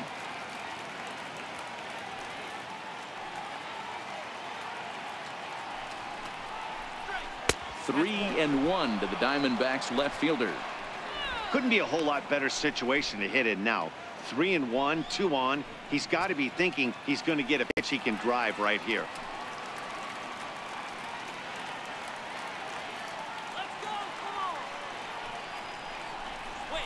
Lofted in the air out toward right center. Myers is under it. No trouble with this one, and the inning is over. Only 1 in the inning for Arizona. On now to the bottom of inning number 1. It's the Diamondbacks 1. The Padres coming to bat. You're watching Major League Baseball on MLB Network. Zach Greinke, a right-hander from Florida, gets the ball as the starter here. Dan Plesac, what's the word on him? Zach Greinke, one of the most complete pitchers in the game of baseball. 4-pitch mix. I don't think anybody commands the fastball as well as Zach Greinke. Up, down, in and out. He can dot the fastball. Good curveball, good change. Has the slider that he'll throw to both righties and lefties. If Zach Greinke brings his A game, he can shut anybody down. And that'll bring up Manuel Margot. He'll lead things off here in the bottom half of the first. And now a bunt attempt here as he gets this one down. But this will get foul. It's a ball and 2 strikes. A ball and 2 strikes. Here's the pitch. And it's 2 balls and 2 strikes now. There's not too many umpires in the game that are going to ring that first strike right there. That was borderline up, even though it was in the zone.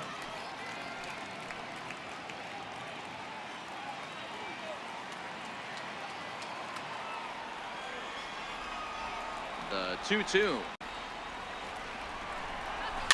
And he fouls this one off.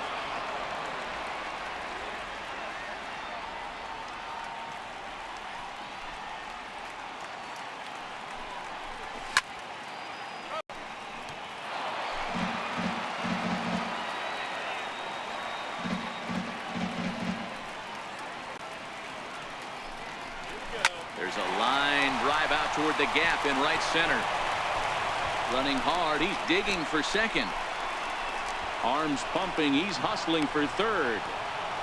And he'll get there as he starts the home first with a leadoff triple. And these fans could not have asked for a better way to start their day. A leadoff triple in the home half, and they're off and running.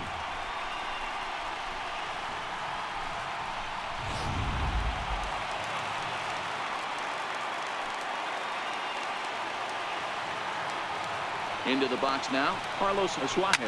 Swing and a liner. And hold everything, folks, as this is going to tie the ball game. On the second, but he's in safely as a run comes across to score on the play, tying the ball game. Man, he might have slept on the wrong side of the bed or something last night.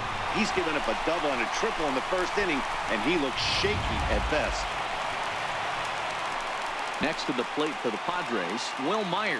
And the Padres trying to make this first inning even better here.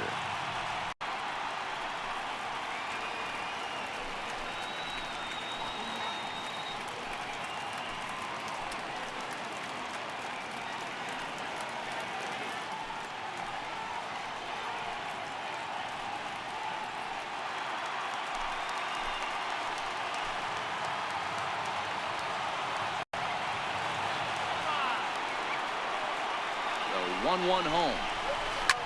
There's a swing and a drive hit well out to right field. Souza going back. Almost into the short porch, but it's off the wall. And the Padres are going to walk off as winners. The way things unfolded, you kind of had a sense that this thing was going to end in dramatic fashion, and that's exactly what happened. A walk-off for the win? Wow.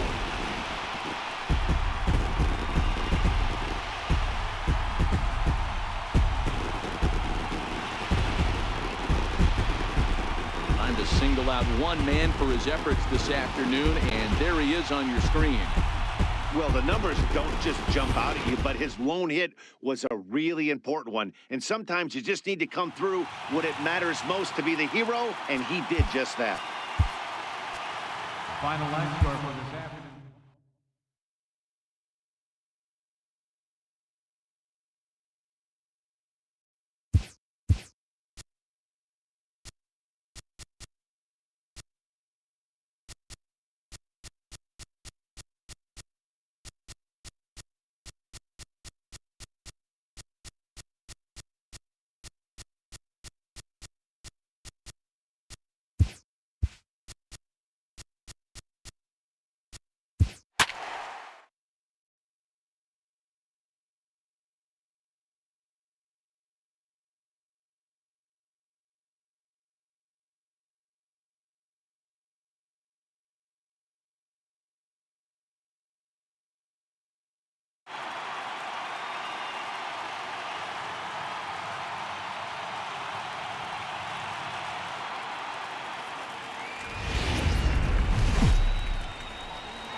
MLB Network's coverage of Major League Baseball is on the air. Today we've got a good matchup in store between the Atlanta Braves and the Oakland A's. It's Interleague Baseball on MLB Network.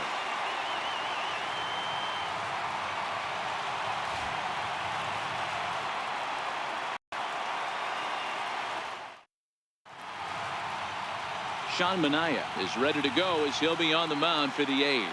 Dan Plesac, what's the word on him? Hey, on the mound now is Sean Manaea, the pride and joy of Indiana State University. Low three-quarter arm angle. He reminds me a lot of former Met pitcher Sid Fernandez. Mid to upper 90s fastball. A true slurve. He also has a straight changeup and a funky arm angle. He's really tough on lefties. Here's Ender Inciarte, and we are ready for some daytime baseball. Runs up and gets this one down. Chapman fields it cleanly, but the throw will beat him at first, so the bunt for hit attempt is snuffed out. And now here's the starting nine of the visiting Atlanta Braves. Dero, what's your take on this team today? Focusing on this lineup, Matt, one thing jumps out at me. They are going to have to be good at situational hitting. The guy on the opposition right now on the bump has been throwing the ball great. He's not going to give him anything. I know in today's game everybody's trying to go deep, but I'm telling you, a good hit and run, taking that extra bag today might be the difference between winning and losing.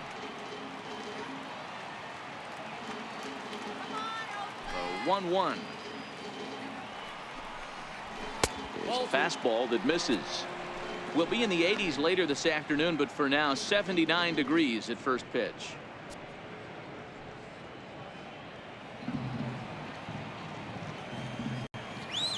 Now the 2-1. Popped him up. Olsen in foul ground. 2 down. Batting third. Here's the first baseman, Freddie Freeman. First chance for him here in the top of the first with nobody on. Just underway here in Oakland. And this is taken for ball 4, so it's a 2-out walk here in the top of the first. And I'm sure the manager is just fine with that. I mean, it's better to battle a slugger like that to the end and end up walking him than serving one up where he can really hurt you. The next to bat for Atlanta, Tyler Flowers. There are 2 gone and the possible go-ahead run at first.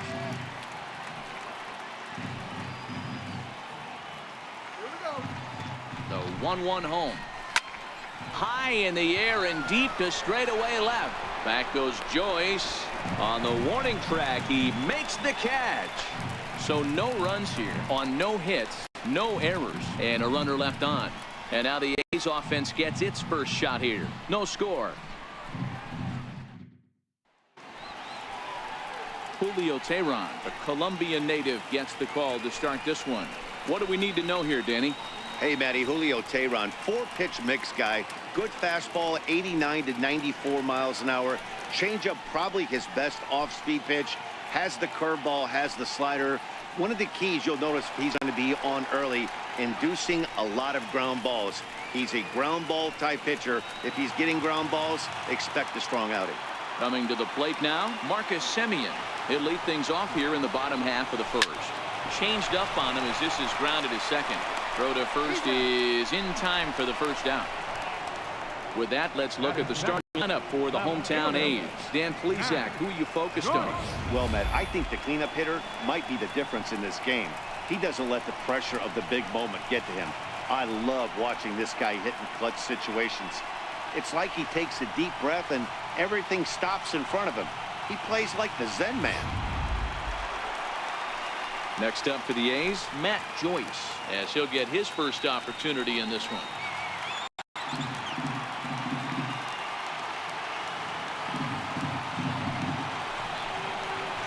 In the dirt, but swung on and missed.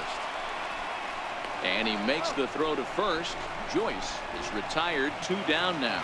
Batting third. Second baseman. Jed Lowry now. No one aboard for him, and 2 gone here in the first.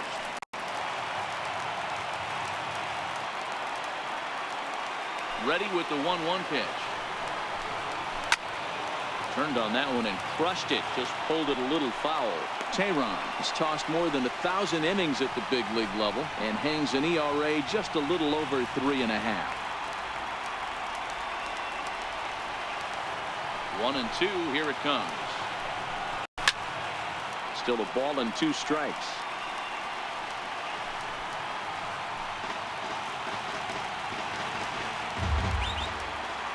The 1-2.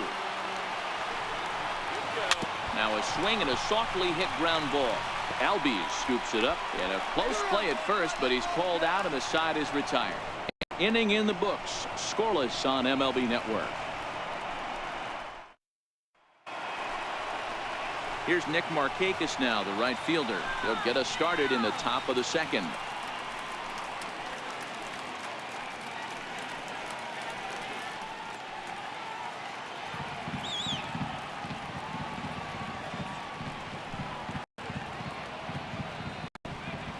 And Markakis lays off here. It's 2-1. And there are the umpires working this one. Calling balls and strikes is Mr. Patrick Johnson. Yeah, Dan, we got Patrick Johnson behind the dish, and a fairly standard strike zone most of the time, but he's definitely a pitcher's umpire. I always felt like this. He'll give a little bit on the corners, both inside and outside. I think he's a fair umpire, but I would rate him more as a pitcher's umpire than a hitter's umpire. 2 balls and 2 strikes now.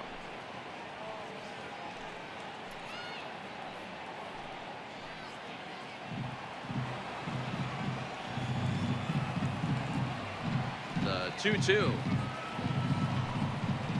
is laid off, and the count runs full. He walked the guy back in the first, and now he's looking like he might hand out another free pass to the leadoff guy here. You can't be walking a guy an inning and think you're going to have any success. 3-2 pitch. Popped him up. Semien is there. Makes the play, 1 away. All right, guys, so here's how the Oakland A's are lining up on defense for this. And let's take a look at outfielder Stephen Piscotty. Stanford grad, so you know he's got the smarts and the baseball acumen to get it done out there. Big middle of the order bat, big time arm from right field as well.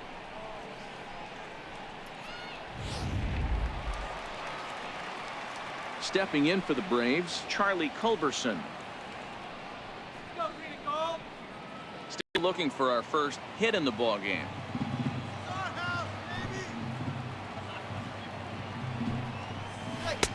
And this one runs a little too far in. Ball 2.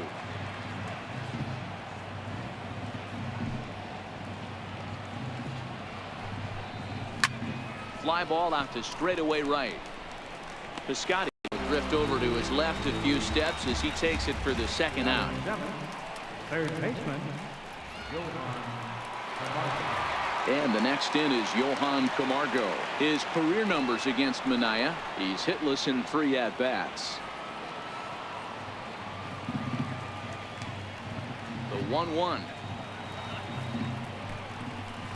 It's a changeup that gets him off balance for a strike.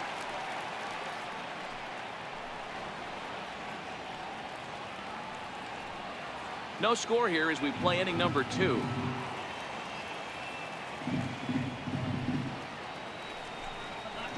Swung on, and he went fishing in the dirt. Maxwell has it, and the throw to first ends the inning. Braves are set down 1-2-3. We'll go to the bottom of the second. No score.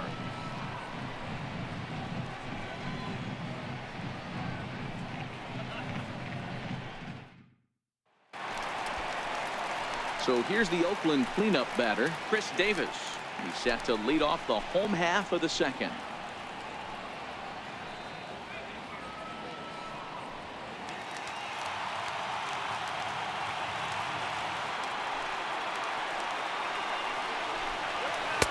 And he takes ball 2, and it's 2-1.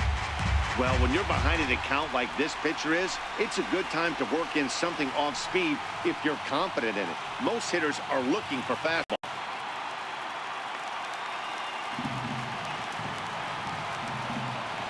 Into the windup. Here's the 2-1 pitch.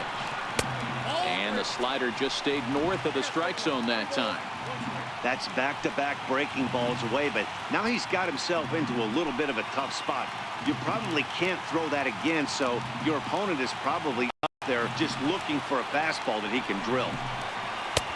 And a great location that time on the corner. 3-2 now.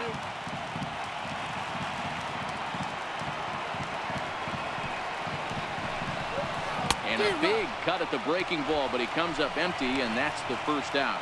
Time for a look at the Braves on D.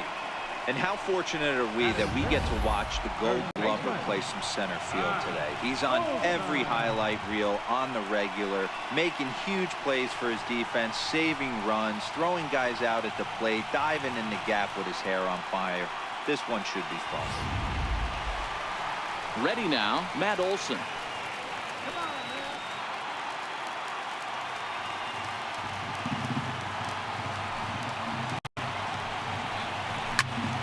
Into the corner and slicing foul. Bottom of the second here with no score.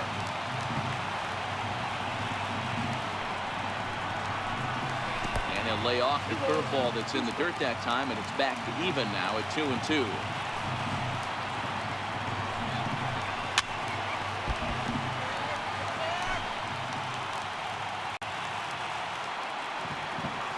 The 2-2 one more time.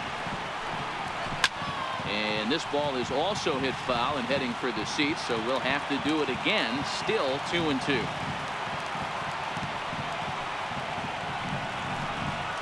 Hard hit toward the hole. On to Freeman at first, and there are 2 away now. Batting sixth, right fielder, Stephen Piscotty. Standing in, Stephen Piscotty. He'll get to take his first cuts here.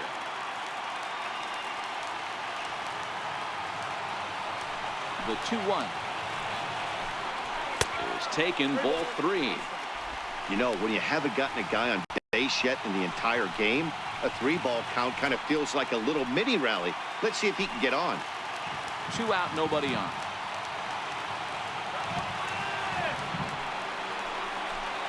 Three balls and 2 strikes for Stephen Piscotty.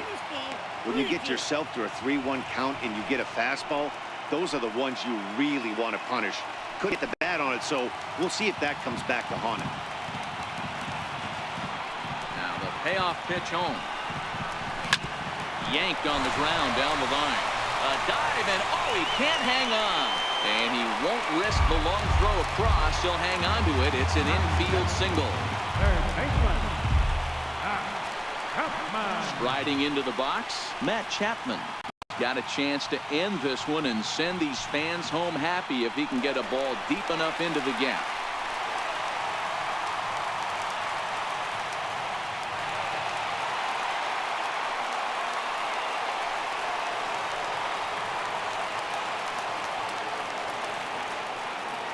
As a look, now the pitch. 2 balls and a strike.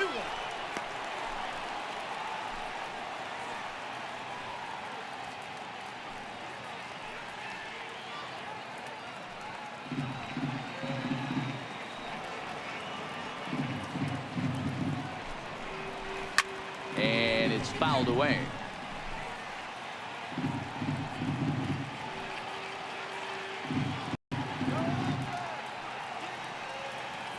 Here now the 2-2 is swung on and missed, strike 3. The A's strand 1. Will move to the 3rd with no score.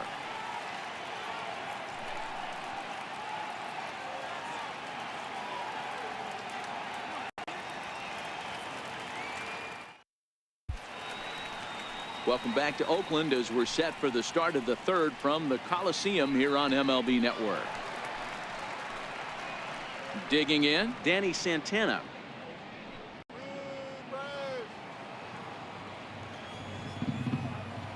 The 3-2 pitch. Down the 3rd baseline, but this will get foul, so they'll do it again. 3-2.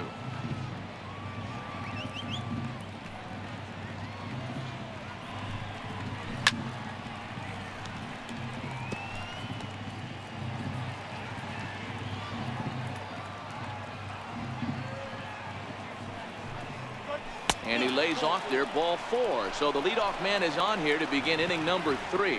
They haven't been able to register a hit against this guy, but at least they have a base runner here. We'll see if that leads to something.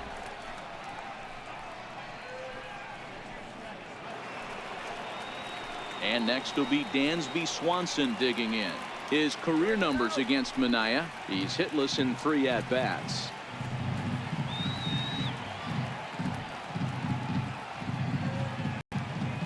Now the 1-1 pitch, and they pitch out here, but nothing's going on.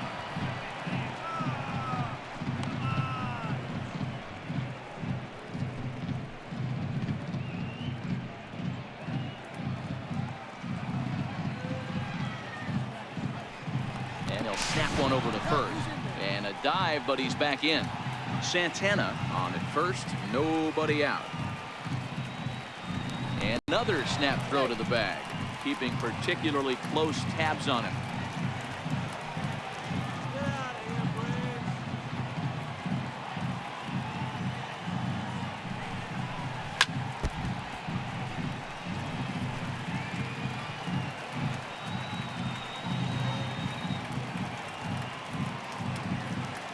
The 2-2 hit on the ground toward the left. Chapman brings it in to second for 1, on to first, and they get the double play. Nice job on the mound to bounce back from the leadoff walk. Those are usually pretty costly, but that won't be the case this time after the 2-ball.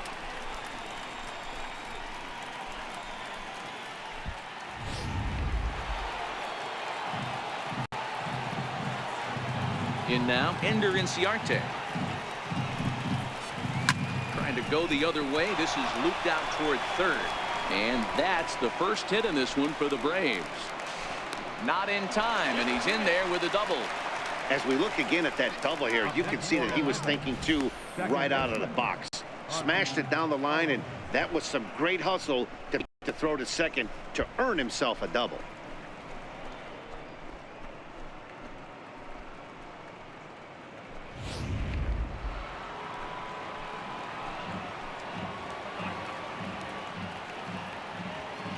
Standing in now, Ozzie Albies.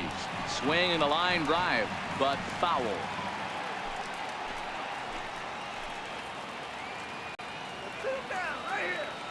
Here's another 0-2. Not a bad pitch there with 2 strikes, but it misses 1 and 2. Third inning, no score to this point.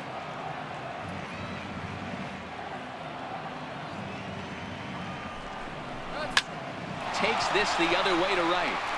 And nothing will come of the 2-out double as the inning is over. Danger averted following the 2-out double. We played 2.5, no score on MLB Network.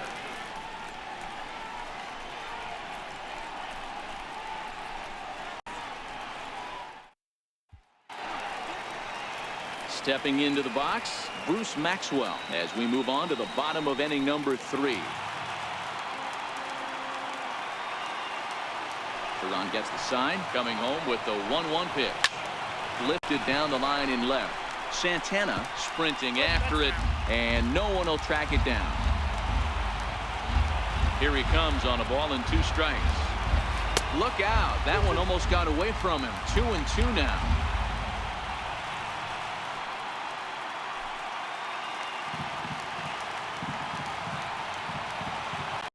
Here now the 2-2. Sent on the ground out to second. Albies brings it in, and that's out number 1. Batting ninth, center fielder, Boog. At the plate, Boog Powell.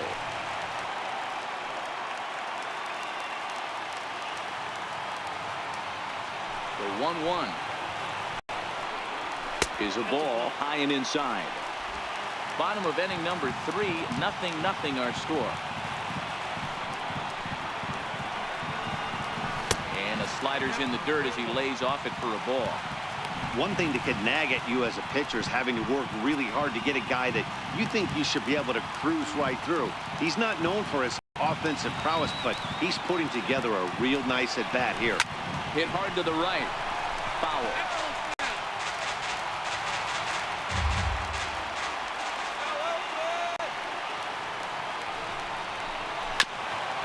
Bouncer up the middle. Swanson scoops it up. Throw gets him. 2 down. The batter, number 10, shortstop, Marcus Semien. Riding in once again, Marcus Semien. He's 0 for 1 after grounding out in his only trip to the plate so far. The 1-1. Hit to short. Throw in the dirt, but a good scoop at first saves an error as this side is retired. 1, 2, 3 go the A's. We'll head to the 4th, still scoreless.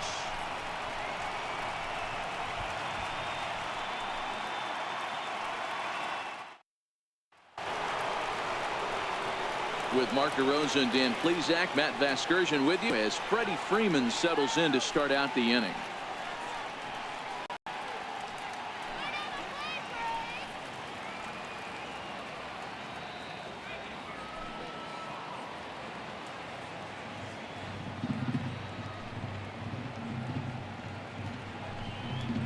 And a fastball in the dirt that's taken for a ball. Still all zeros in the run column here in the 4th inning. Dan, does this continue, or does somebody score here?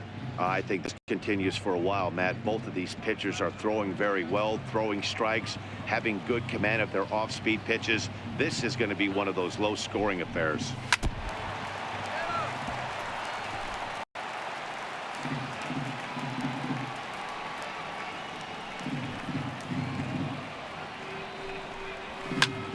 to right field and deep for Freeman. Gone to lead off the inning.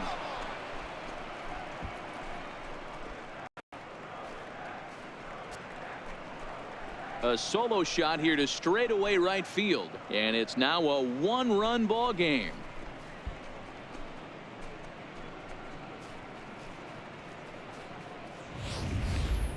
Well, if you're going to give up a towering blast to one of the best players in their lineup, it's better to do it with no one on base. It stings, sure, but a solo shot isn't going to be the deciding factor in a game.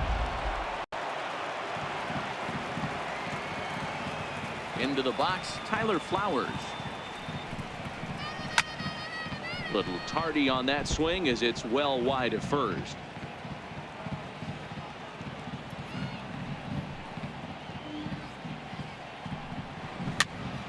Popped him up. Olsen is under it. One away.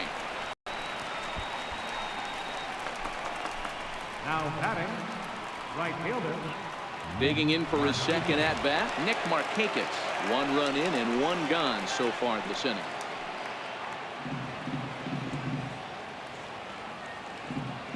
The 3-1. And he makes good contact there, but this is going to find the stands foul down the right field line. Now the 3-2 pitch. Line toward the alley in left center. And that's into the outfield for a one-out base hit.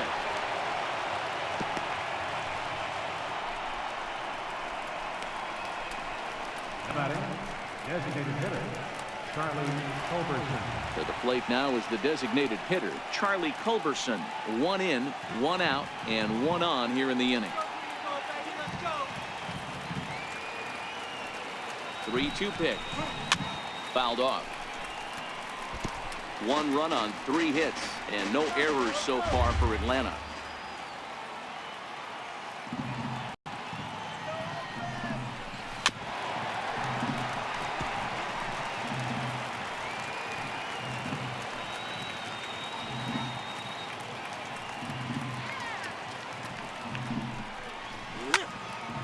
Right side, but it's going to be a foul ball.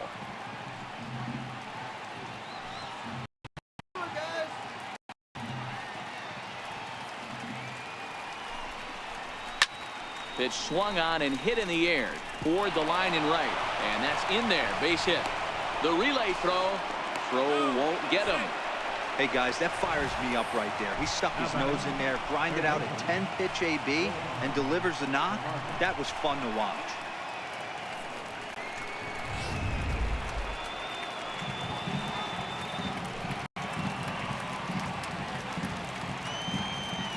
Into the box now, Johan Camargo. And he pumps the fastball by him here. 1-2 now. With one out and runners on the corners, some managers like to hit and run here. It's a little risky, but it can help you stay out of the double play if it's well executed.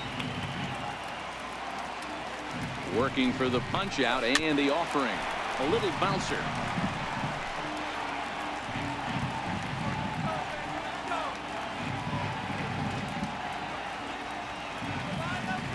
Again, a 1-2. Hit back up the middle. Lowry on the move. He has it. To second for one. On to first. They get the double play to get him out of the inning. 4-6-3. They roll it up to get out of the jam. Don't touch that remote. More on MLB Network right after this.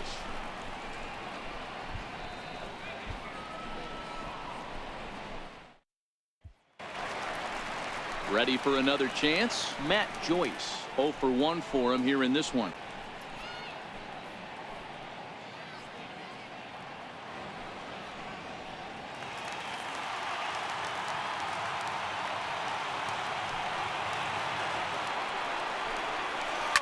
Hits it high and deep out to center field.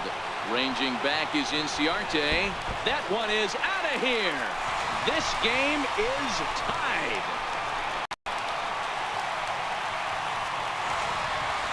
So it's a solo shot to dead center, and this ball game is tied at 1.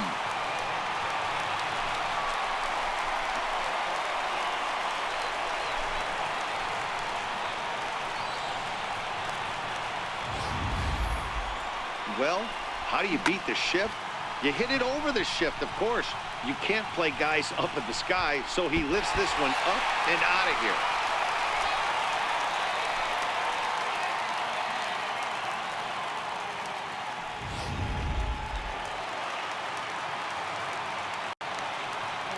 In now, Jed Lowry. Hit the target, but this is low, 2-1. 1 run, 2 hits, and no errors in the ballgame for the A's so far. 2-2 now.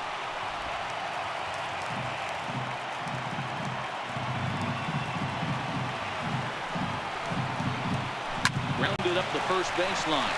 Oh, and he has some trouble with it. And a good effort as he's able to gather it in and make the play for the first out. The designated hitter,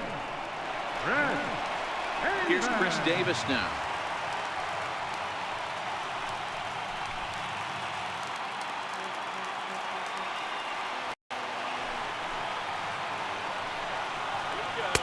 And it misses. 3-1 now. He's been throwing strikes all day, so you're not up at the plate thinking he's going to walk you in this situation. You need to be aggressive and sit hard at the plate. The 3-1 coming to Davis.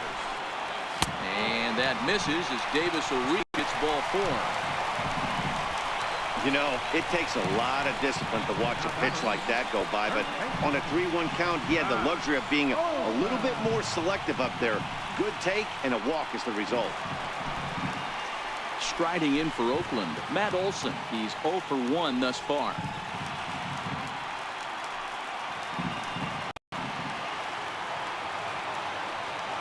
Here now the 2-2. In the dirt here. Runner on first here with 1 gone and a 1-1 tie.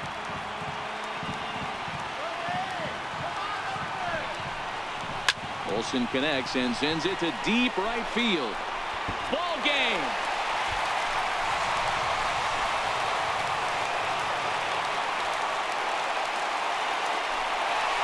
A 2-run blast to straightaway right field, and with 1 swing of the bat, this ball game is over.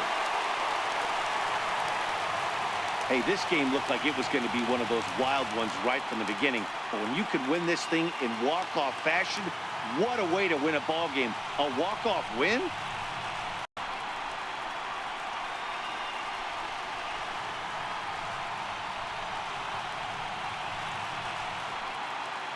Not a lot of fireworks, but that narrows the candidate list for our top player of the game. And the man you see here was a key contributor, so he takes it home in this one. Well, when your 1 hit of the game is a home run and it ends up being a really critical one, you have to feel pretty good. It wasn't a huge day on the stat sheet, but it led his team to a win, and that's all you can hope for as a player.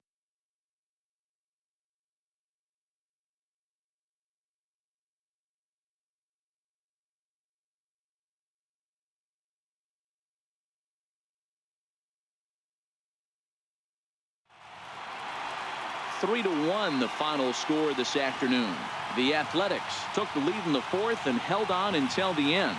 Sean Manaea gets the W on the mound. Julio Teheran couldn't escape the 4th inning as he slapped with the loss. So that'll just about do it. For my partners Mark DeRosa and Dan Plesac, this is Matt Vasgersian. You've been watching a